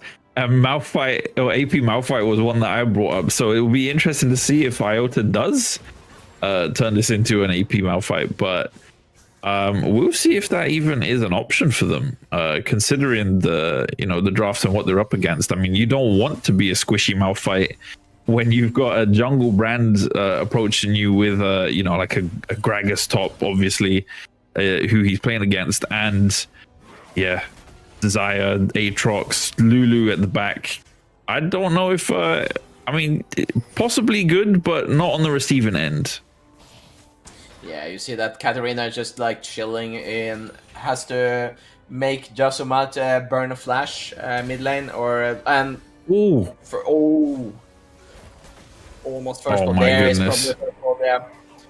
Katarina takes the first blood, but gets killed. Oh, and it shot as well. Wow, that was so unfortunate. I mean, if Jaspermat waited just a little bit longer, would probably have been able to stun Katarina under the turret, but unlucky there, wasn't able to find that. Meanwhile, in this bot lane, Crispy Chris and Floof going at it with the flash being burnt and the barrier as well from Floof, managing to find the kill, but down goes Chapati, and Floof will fall as well to XD as he claims the feat of warfare. Yeah, it's Fluff tried to get to kill Crispy Chris fast enough, as well as trying to get cheese. But again, it's Lulu, and Corrosive is doing corrosive stuff. No way he gets out. No silence? Oh, He gets out! He got out. Oh my god. It's a nice play by Corrosive that they're not face checking him with no mana, by the way. Gets out of there. I will be a little bit sad for Elo Submarines, because that is very good that Gragas get out. Unfortunately has to burn teleport, but it's a death against teleport, and I take that teleport every day then. Yeah, 100%. I mean, when your life is on the line, anything that you use to protect it is absolutely worth it. And I don't know if Corrosive is going to miss that TP. I'm sure he's going to find ways, especially as Gragas with that sustain, he'll find ways to extend his stay in the top lane. So probably won't need that TP anytime soon. But yeah, great play. It's Corrosive is an incredibly good player. I think in like, if I should put one of the like players of who I think is generally just a good individual player, I think Corrosive is up in there, because how he has been playing him from game 1 to game 3 is just really good. Even though if Thresh was like a little bit of a funny pick, it's still well played. And how he is like bullying also Iota by trading in Gragas is also incredibly good. And you see that XD is bot side, going in the jungle from top, trying to see if he can probably snipe Serrat with an E or a Q. Or possibly sneaking. Oh wait, uses the blast cone I saw there on the minimap, sneaking behind that turret. But yeah, Create is also there as well, trying to manages to find the Q snipe with the fireball. Create is not gonna let that go unnoticed and manages to find a kill as well with the flash. Very nicely done. And that is a shutdown as well. Yeah, that's a big deal.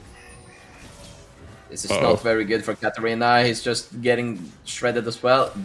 He does not have ult, so that is just a trade going in. And then the other one is just like, yeah. One is just like, I'm Garen. Yeah, I'm Garen. Wow, okay, Chapati as well flashing in there. No, was that Chapati? That was Chapati, right? That flashed in there.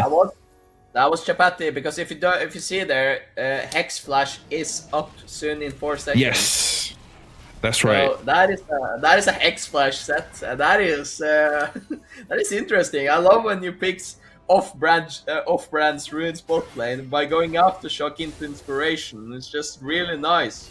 And I hope we're gonna see some Hex Flash over from Raptors and then go in and just like ult them away. That is probably one of my favorite thing when you see like support just like Hex Flash. Just getting stunned under like from Bran and getting not killed. Judgment Wow. has that of not getting killed on the turret and getting away from flunky situation from beside from game 2 with Anivia to now with Serrat. He's playing a little bit with fire now that he are so low with 200 HP probably. And you see that Cheese is coming top lane as well. Oh, here he is. The Lulu, as you mentioned, with the Gragas ult as well, pulling him back away from the turret. Iota just walking away and will die as well to the Pix call as Cheese manages to secure the kill there. Very nicely done. Good roam from the NA bot lane right there. And is that going to be... I think that's a Herald, right? That they're on right now. That is Void Grubs, yeah. That's 100% secured when Oh, it's Cheese is coming Grubs. up. Yes. Yeah, it's no problem. Like, it's a really good bomba kill from the ultimate from Gragas from Corrosive. Securing that killing Iota there is going to 100% getting the Void Grubs there. But that's also going to trade them for a Chemtech Dragon. Oh! Nice. You know that Chemtech Dragon is getting traded to Elo Submarine for Void Grubs. And I highly take that trade. If they get both, that is just super duper value. But it's 100% confirmed that they're gonna take the other one. And I'm not sure what you're doing here. And oh, the execute! Wow, that was actually really well played. Just being able to, yeah, great awareness to see that the Garen was pulling up with the TP as well, coming from Xerath, and opting not to, try to run back and recall, but just execute. It's quicker, yeah. I guess. Yeah, it is quicker as Katarina doesn't have teleport or any sems actually. Just dying there, so Jesmat doesn't get anything value at all. Yeah. So really good. It's we've seen it before in like pro plays in the upper bracket to middle bracket that they're just like they take the cheap route. And speaking of cheap, here we see like Cheese and XD. They might try to do something here. Jesmat's getting hit by that W, going into stun though, getting that brand stun there. They just toying with him in there, like securing that kill on Jason Mount. Really well played by Katarina and XD there. Not XD, anything. Yeah, really just sped in there. I really like the fact that he also, made sure that he gave over the kill to his mid laner. But XD iron right there, overextending a little bit, getting caught out by bot lane of the Elo submarines right there. Yeah, a bit of a miscalculation, it seems. Yeah, it's been a little bit of a miscalculation because Fluff has been playing really well these couple of games from game 1 to 2 to now. Because Fluff has been playing awesomely by having first strike Caitlyn. Going into collector first item, I'm pretty sure. And it has to be. Yeah, but getting stunned under that, but getting polymorphed as well. It's really it's so dangerous. Probably Crispy Chris getting a little bit too much crisp. Katarina's just like ulting in, trying to kill Jason Matt again. And here comes Garen! Hold on a second. Create this here, spinning, trying to win. The ult comes out, doesn't manage to find the execute, but does find the kill. Very nicely done right there, as Katarina is going to go down for the 4th time. Goodness me, this game has gone by so quickly. I can't believe it's 4 deaths already in the mid lane. But speaking of, compared to the other games that we've had in this series, the score right now is dead even in terms of kill counts. Yeah, it's I will say that from draft-wise top side, it's not going to be like a very kill lane, even though that you're playing Malphite. Malphite needs a little bit of like building up if you want to play AP. By having Gragas in lane, it's going to be building, so that's not going to be like a kill lane that's going to kill each other if they're not going to fight like headless chickens all the time. Compared to mid lane, having like Serrat needs to build up a little bit. Give him 1 or 2 items, that's going to be like super good. But having like Aatrox mid lane who really wants to fight, and if he gets ahead, it's gonna be a problem. And besides of you having bot lane as well with Saya Lulu and then a Set Caitlyn. I love the idea of having Set there in the bot lane. And then you see like hold on a second. Oh, sorry, I didn't mean to cut you off right there, Spoopid. But when somebody gets rammed like that and completely removed off of the rift, we have to bring attention to it. I mean, I think this is the first time in the series that Iota's managed to get a solo kill, you know, in the early game. So credit where it's due. Very nicely done right there, managing to turn the tide of this lane just a little. I mean, the gold you can see right there has swung a little into Iota's favor. Not much to write home about, but yeah, great play. It is a really good play. It's just like those are just simple in numbers, what I'm telling in the top lane, because getting like a cheap, like you can call it a little bit of a cheap kill, but those cheap kills will eventually get you plates, will eventually get you items, will eventually just win you the game. And Iota did a correct call there, because Corrosive was disrespecting him a little bit there. Didn't respect that he has Malignance first item. And you see there, you just like they're trading off and on each other. And you see now, it's they're fighting, and then mid lane is Garing. And then everybody's just fighting. He lives. Oh my goodness. The mountain continues to walk on. Garen managing to find the kill right there. Katarina can do nothing else but watch. Corrosive probably scheming to try and find another body slam kill. But hold on a second, Iota has other ideas. Flashes in with the unstoppable force and finds another kill onto Corrosive. Who are you disrespecting in this top lane? It belongs to the mountain. Rock solid is also a quote you can use there by having those 2 kills coming in. Katarina is taking up Jasumat as well in the mid lane, but Iota has been playing so well in game 3 here now. And Shipati Master is coming in on arena, going into the flash though, and going in for my goodness, no way. And gets the kill on Katarina. Really good, really. Elo Submarine is a different team now. They're playing so well in the objectives as getting kills. They have 2 objectives now. They play really, really well. I can't believe this. What is happening right now? The Elo Submarines have the lead. Stupid. The Elo Submarines have the lead for the first time in this series. In the early game, they are ahead 3,000 gold, 3 kills. They have 2 dragons. The Void Grubs is, you know, sure, okay, we can give that to the NA team, but they're doing it. Yeah, they're playing so well. And compared to from game 2 though, because we can say that game 1 was a little bit of a showy match now. You can see that NA with Love is trying to secure that game 3. But how they're playing now is a little bit off and on. You see that they're trying to gank top lane now, but how Garen is just coming in with the Q with the Stride Breaker. This is also not the same Garen that we're like not used to. Also with the reworks, they are getting a little bit more tankier than having playing a little. So it's not like super aggro Garen like you had in the jungle before, but it's still fun to see that with Stride Breaker. And see, they're coming in with the Strybreaker, and then Iota oh my over. God. I mean, I was going to say...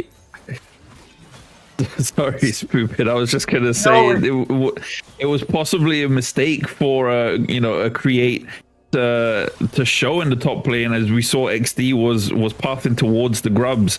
Showing yourself, especially towards the enemy, gives away your position and kind of gives away what you're planning. But XD just got completely decimated right there, and Iota, as you saw right now, shut down by his lane opponent Corrosive. Floof as well, managing to find the kill onto Katarina. Yeah, the Elo subs are definitely... Oh my God, what a headshot as well. They are really performing well right now. Yeah, the Flux has sold this item component to build Collector and Infinity Edge. No Doran's Blade here, and rushing those components to get so much damage. And that is risky to do, but it's working. And now how they're playing is incredibly good. And man. oh, Jay, so you're playing with fire here. You're playing so much with fire. I mean, yeah, that was really rough. Crispy Chris definitely misplayed right there. Only one because, you know, sustained DPS is higher than, you know, whatever Jassamat was putting out there. But yeah, really unfortunate right there for Jassamat. Well played by Crispy Chris. You know, was it a misplay or was it an outplay? You decide. I will say both. It's, you never know. That's like partly about like how people are thinking in their brain when they're fighting. And speaking of fight, though, you see that Garen is just doing Garen stuff, and then he got greedy.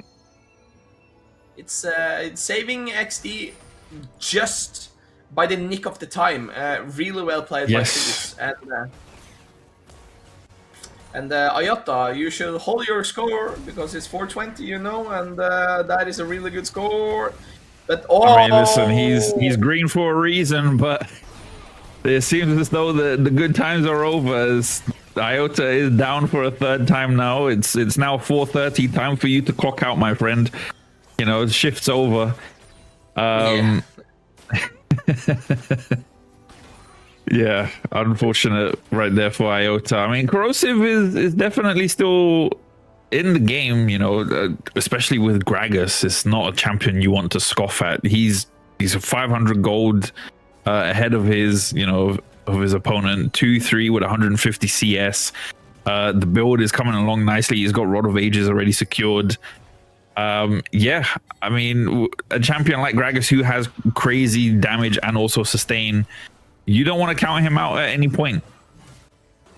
No, at least when he can put up team fights, he can shut down like Fluff instantly if he wants to. You see a team fight here is coming in though. Yota is coming hard in for like. Luifarta is fighting so good ultimate from Saya though, and it escalated. This Fluff is not done. He wants blood. He wants to shoot with his pistol on them, and coming in. XD coming in passive, coming in with ultimate full combo. Incredibly good play by Fluff there and taking down XD so they can secure the dragon. 4 for 1, I think. Incredibly good play and securing that Hextech dragon and making that Ilo submarine is now in soul point range in 20 minutes. It's so good, well played from the Ilo submarines. I wanna say, Tuba, I know you're listening. You're manning things right now. Stop whatever you're doing and give us a replay of that, because that was a 4-man Malphite ult that immediately turned the tides of how this game is going. The dragon was guaranteed the moment that Malphite ult hit. 4 members of the NA with Love team just completely decimated. There are no replays. I'm upset, and so is Jassamat. All right, as he is going down 1-7 in this game. There's too much action happening right now. We can't get replays because we are blinking and we're missing it. All right. Yeah, production, you're stupid. We need to put more into. We need to put more into like the speaking of like videos. Ayota getting ulted by Gragas has to burn flash to get into turret though. Katarina is up here though. They really want to try to see if they can ask to get that turret down. Entire team is top side besides Jason at coming bot lane. Chipati Master is going for the full ult collection. Ayota gets down, takes down XD though. Garen is created Fluff takes down Corrosive though, taking full damage. Fluff gets double kill on Katarina, securing 3 kills. No deaths on the Ilo submarine. Holy moly! Okay, look, we're gonna have to shift the replay function from Tuba to you guys that are watching. Every time, at this point, anytime Elo Submarines make any kind of play, it is clip worthy. The flash E from Chapati to secure 2 members, immediate stun into the Malphite ult, guaranteed that they would just get completely deleted immediately. Great play. I mean, the composition is starting to shine at this point. We're really seeing what, I mean, I guess there was a vision beforehand when they were in draft pick, but we're starting to see what exactly they're going for. Floof, unfortunately, is going to go down there as I'm giving them praise. And Jassomat, I don't know what the hell you're doing down there, my friend, but Godspeed to you as you go back to base once again. Yeah. If the Elo Submarines continue to play at this rate, I think we're gonna see a sub win. Yeah, I'm agreeing with you. Jassomat, I'm sending you an application to play top lane for next season if you want, though, by pushing that far, though. A little bit too far, my friend, but gets the job done and securing that at the can, which are really nice. And this is also coming from a top lane's perspective, being like in the same score and situation as you, my friend. You're not worth that much of gold, so it doesn't matter in a way, as long as your guys and your teammates get objectives. And that is just so nice. A lot of people get upset when they're like 0-8 or anything, but they're forgetting like you're not always the star player on your team. So as long as you get objectives and everything, you get far. And like Chapati here now, grabbing corrosive though, trying to do some plays, getting polymorphed back though. And oh my god, the damage from Fluff the Big, taking down the fat man there. The lady is singing soon, like Tuba usually says. Ayota killing XD there, getting that killing spree. This game, this is like really good. Elo Submarines can go for Baron here if they really want, but Baron isn't spawn. Stupid 20-minute time when it's like last season. Getting that mid lane turret should be fine as well. You know we have been playing too much back in the days when the spawn was 20 minutes. Please bring that back. I agree. Why the hell was that changed? That's crazy. We got a replay. Let's go. We can see the replay here with the corrosives, like Chapati getting Gragas there, has to go out. And you see now, corrosive burning ultimate with the crit passive from Fluff though, killing corrosive. And then ulting Cheese to get her out of the fight though. And then you see Ayota getting down Brand with XD. Huge play by Elo Submarines. This is a different team. Really good draft, how they're playing, and really good shutting down people, as they are setting up to take Dragon both teams. But Ayota is out of bounds here. He is a little bit out and is sadly gonna get killed by Corrosive, giving him a shutdown. And now the entire team is there, though. Yeah, okay, never mind. We'll save our respects for later. Chapati using the ult. I believe that was the ult onto Corrosive right there. All focus has been turned to him, but Crispy Chris managing to shut down Iota right there. Chapati as well will go down, but Corrosive has managed to melt away too. And that is a 2-for-1. Oh, a 1-for-2 actually, if we're going left to right. And the Hextech Dragon has been started. This is Soul Point, isn't it? Yeah, I said it was Soul Point. Yeah, that was it. Yeah, this is Soul Point. I thought I said Soul Point on 2. This is Soul Point for Elo Submarines, securing that Hextech Dragon. No, it is Soul, actually. Yeah. Oh, I was correct. So okay, overlay is kind of mixing us right now, but yeah, they have the Hextech Soul right now. Yeah, so here you see the replay from Ayota getting a little bit like attractive, like being in the bot lane, trying to do some stuff, pushing when he doesn't have Visionaire. And then you see Corrosive coming in with the Chapati doing his like set stuff, ulting Gragas trying to get probably cheese there in the mix, and then Garen doing Garen stuff, spinning, trying to get Corrosive there and killing. But then you see Fluff is just killing Corrosive into trying to go for XD. Huge fight from Fluff and huge fight from Elo Submarines as they're coming in for almost a victory here. They're playing so good. NA with Love is also catching up. You see the gold graph from the red side here is getting up in gold. They're 4K in the lead, if I'm not mistaken, to just like financially say. And now they're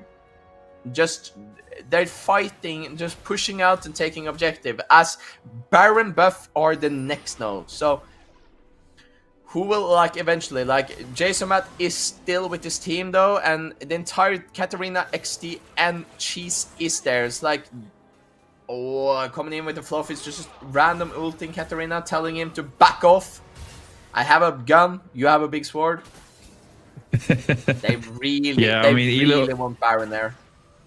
Oh, 100%. I mean, I think this Baron is really going to decide, the pace of this game and who is going to have control of it as well. I'm really glad that they decided to use that scrying right there to, scout out the vision, because the NA team have complete vision control over this Baron pit. Katarina definitely overextending right here. You should not be this far ahead when Baron is on the line, but is gonna go down for it. Corrosive also TPing in. Possibly a mistake, as 4 members are actually. This is all 5 members. All 5 members are here in the top side. Nobody wants to let this Baron go. Oh, goes in onto XD. Perfect choice of who to use the Unstoppable Force on, because now the smite is off. There is no smite challenge. This is just the Elo subs and the Jung and Create versus the Baron, and then whoever else is behind tickling your back. And just like that, Baron goes over to the Elo subs. Very nicely played, but they're not done yet. Create is charging in onto Corrosive. Meanwhile, Cheese, what the hell just happened to his health bar? Just looking like complete Swiss, full of holes as he goes down. Corrosive on the run as well, still legging it. Chapati is trying to fish for something from the looks of it, and oh my goodness, very nicely done, trying to get the flash E right there, but will die for his efforts. Holy moly, that was a series of events. Yeah, it's like they say in a different game, Ayota coming in for XD there as well. This is League of Legends, and the Fluff has the barrier because he almost died. Replay from the thing that Akrit is just killing Katarina there, and just he can't do anything. And then Corrosive is trying to help in the top side, but getting stopped by an ultimate from Garen, and then Corrosive has to get out, and there's nothing else you can do there, sadly, because they're fighting here. How they're and XD going a little bit wrong way, in my opinion, getting taken down and killed by Yotta and the Elo Submarines. So they get a free Baron here. Incredibly well played by the Elo Submarines, and it's like I said from the early mid game. This is an incredibly new team and a really good draft that suits them. I agree, 100%. I mean, they're really showing. Oh my god, that damage was insane. My goodness. That is an opportunity damage from the Caitlyn. You see, if we can get back when we're done with the replay, we can watch the build from Caitlyn, because if I pretty much saw in the replay, you see also Corrosive is just a little bit overextending here, but who is also overextending is Katarina getting killed again, and Fluff is full build. Oh yes, you're right. It's nothing if Fluff doesn't need anything more. He can give golds to his teammates, and Elder Dragon is up. And I will just say this, the guys who gets Elder Dragon is probably the guys who are going to win the game. Giving Caitlyn Elder Dragon is in this position is diabetically suicide. It's just it's gonna be one shot. It's gonna be a lethality monster by having the full lethality Oh build. my But, goodness. Yeah, I mean, you said it, Caitlyn. At this point in the game, Floof really showing why she is a problem. Look at the damage coming out as well onto Crispy Crisp, but never mind. We don't really have to worry about it as Chapati Master is down. NA with Love seem to be possibly yeah, maybe finding their stride right now, jumping onto this Elder Dragon and trying to make something happen as they know 2 members are down. Floof is dead. Floof is out of the picture. Create as well is going to go down on this Garen. But Jason, the backdoor Xerath, what on earth is going on? Mid inhib is dead. Top inhib is going to go down too. He said, screw it. I don't care about Elder Dragon. TPing away. Oh my goodness. What a guy. Didn't even close out the top inhib. Managing to find the mid one, but how would this play out? Okay. Yeah. 2 minutes on the clock. I will say that he could have taken that inhibitor and then run out or die even. It's gonna be value for the Elo Submarines. Like I said now, here you can see in the replay that they're trying to consistently going to fight and see that if they can take anything. Fluff is getting cheese here with the empowered Q in the polymorph sadly there, and then Corrosive is just killing Fluff there. Securing Elder Dragon like Acrid is getting down, trying to kill them, and then the captain is just taking down inhibitors, trying. And you see here, before he needs to take the teleport, he can do one more auto attack. I don't know if he dies, but it's more like Iota has to ult away though, because they have to respect the Elder Dragon. Yeah. And they're playing a little bit with fire now. They're playing so much with fire as the Elder Dragon. Corrosive, you are in very big trouble trying to move away. He has to flash there. The flash. Ult comes out as well. Chapati is trying to pincer him from the side, but now it's just okay. You're not getting him.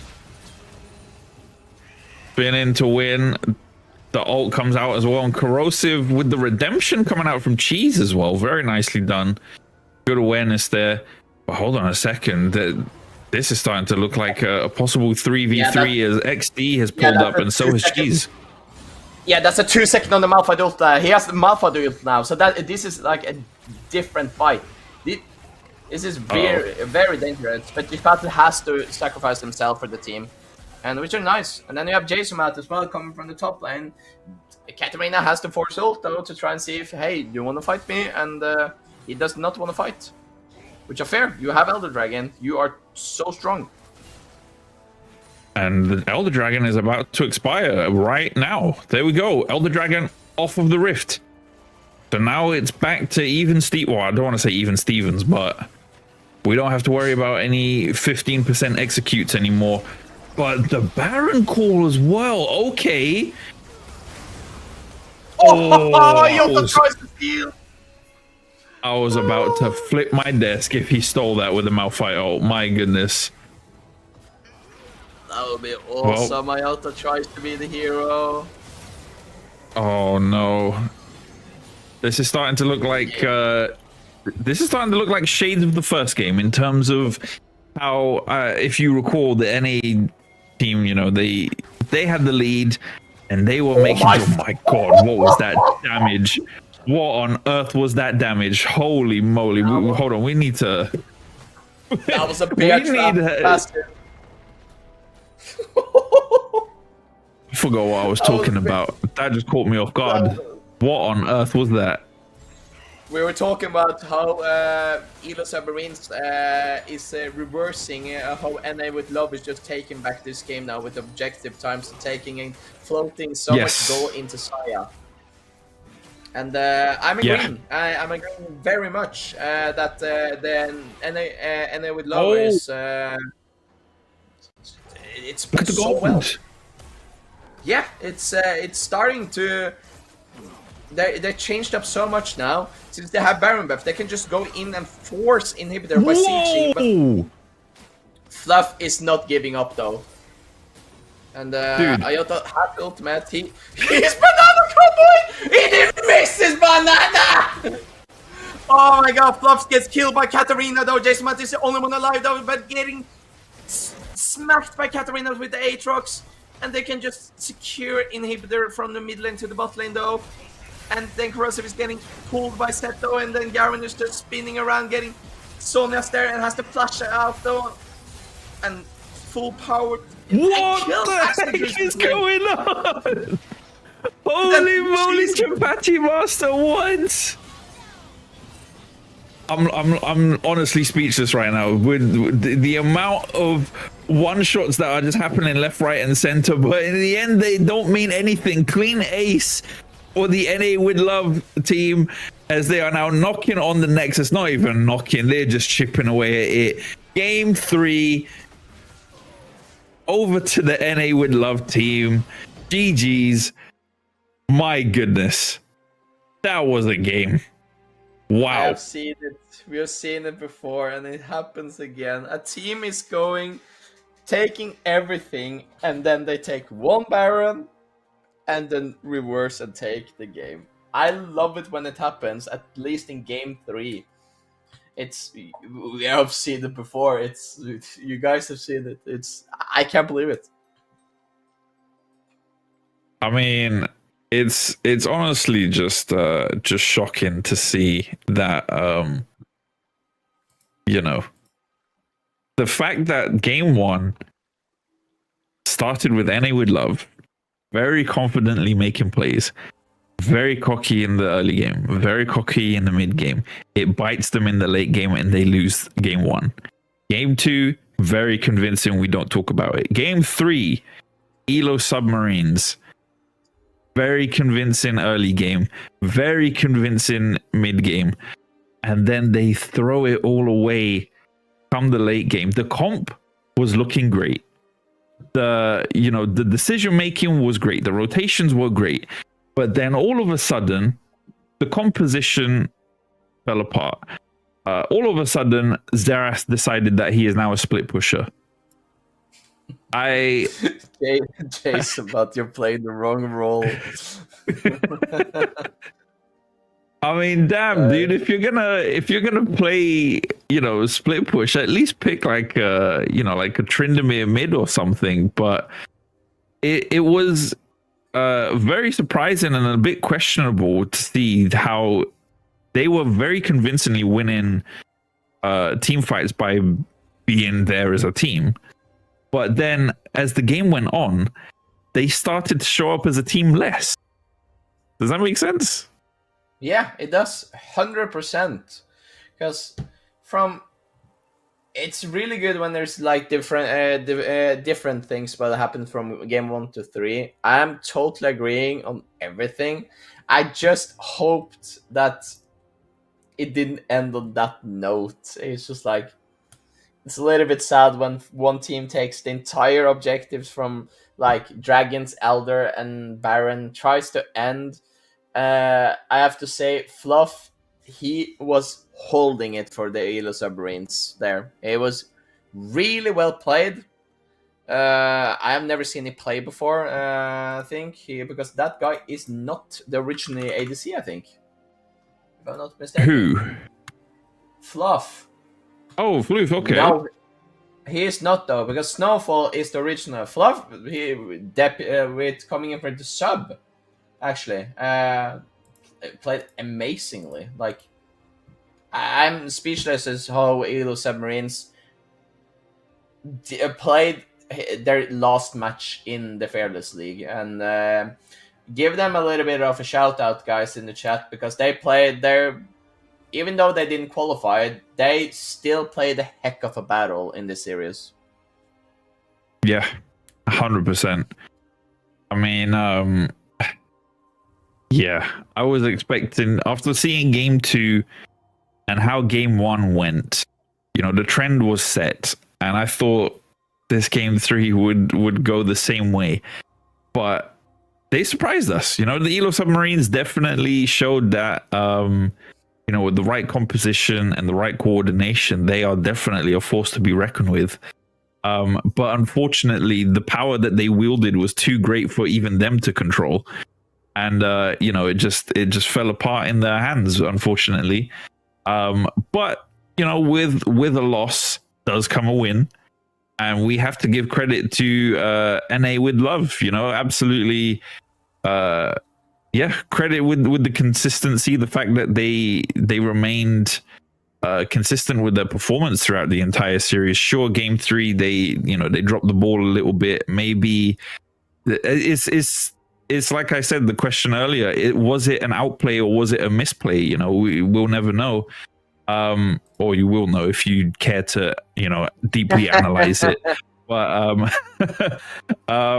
yeah, I mean, they absolutely showed that their consistency in play was good enough to yield results, and they are in the bracket for a reason, as you can see right here. NA Would Love will be going up against Lost Cause, who won their series, also a game 3 series earlier today. So that, I think that will definitely be a series to keep an eye on as we go forward in the Fearless bracket.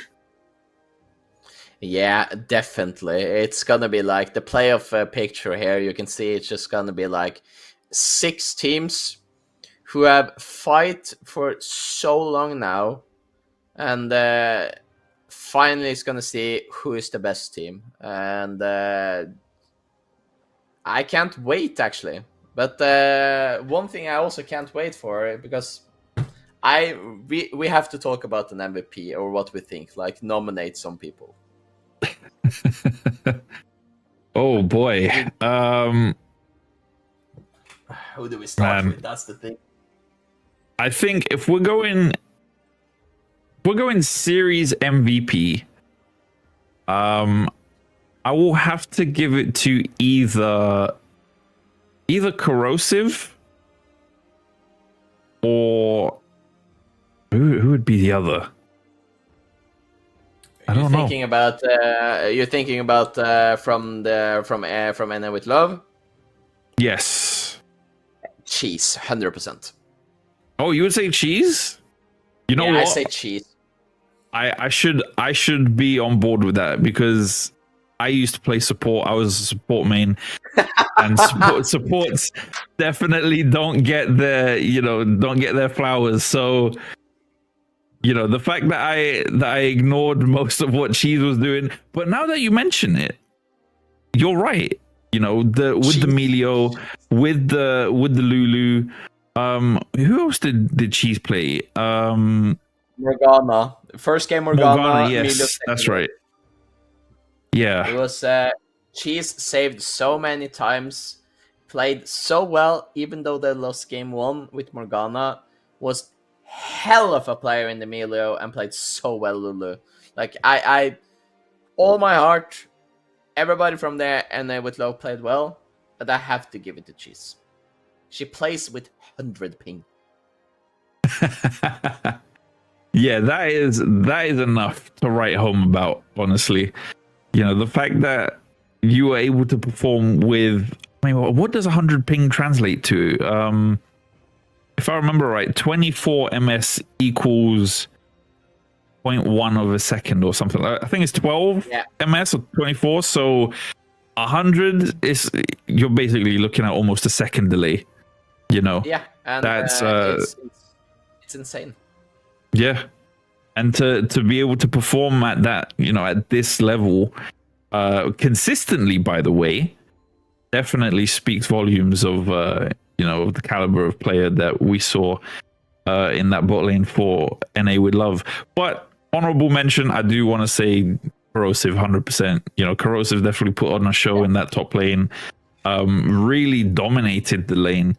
Aside from this time around, with Iota picking that AP Malphite, But even then, translating into team fights in the game 3, despite having a negative score, still was able to be a solid anchor for the team. So yeah, corrosive honorable mention, but I do agree with you. Cheese will have to take the MVP.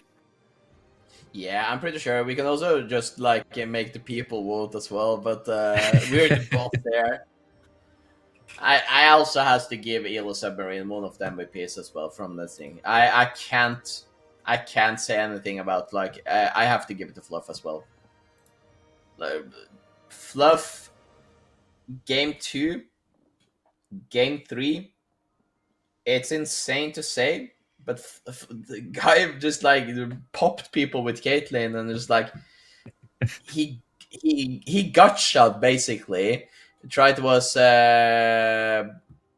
played he sold Doran's blade to get Collector, to get Infinity Edge, and it worked. It's insane that you're basically playing a little bit with the stats to say if you can get the crits you need, and it worked. Yeah, 100%. Well, I mean, it's a shame to see such a great performance from a player be kind of shrouded by a loss at the end of the day, but that's the nature of the game. You either lose or you learn. Yeah. So that is the best part about Fearless. Yeah, 100%. On that note, Spoopid, any final words you want to give to the people before we send them to bed? Because it is, I mean, I don't know about you, but for me it's 11 p.m. right now. It is 12 p.m. for me. Most of the times I just want to say thank you so much, and also give a shout out to the guy, to Tuba as well, and the entire organizer team. We can't 100%. do anything. We can't do anything without you guys. Also, for new people, check the Discords below. Check it, and congratulations from Anna with Love and all the qualifiers teams, and catch up how the qualifiers is gonna get played, because that is gonna be really cool to watch.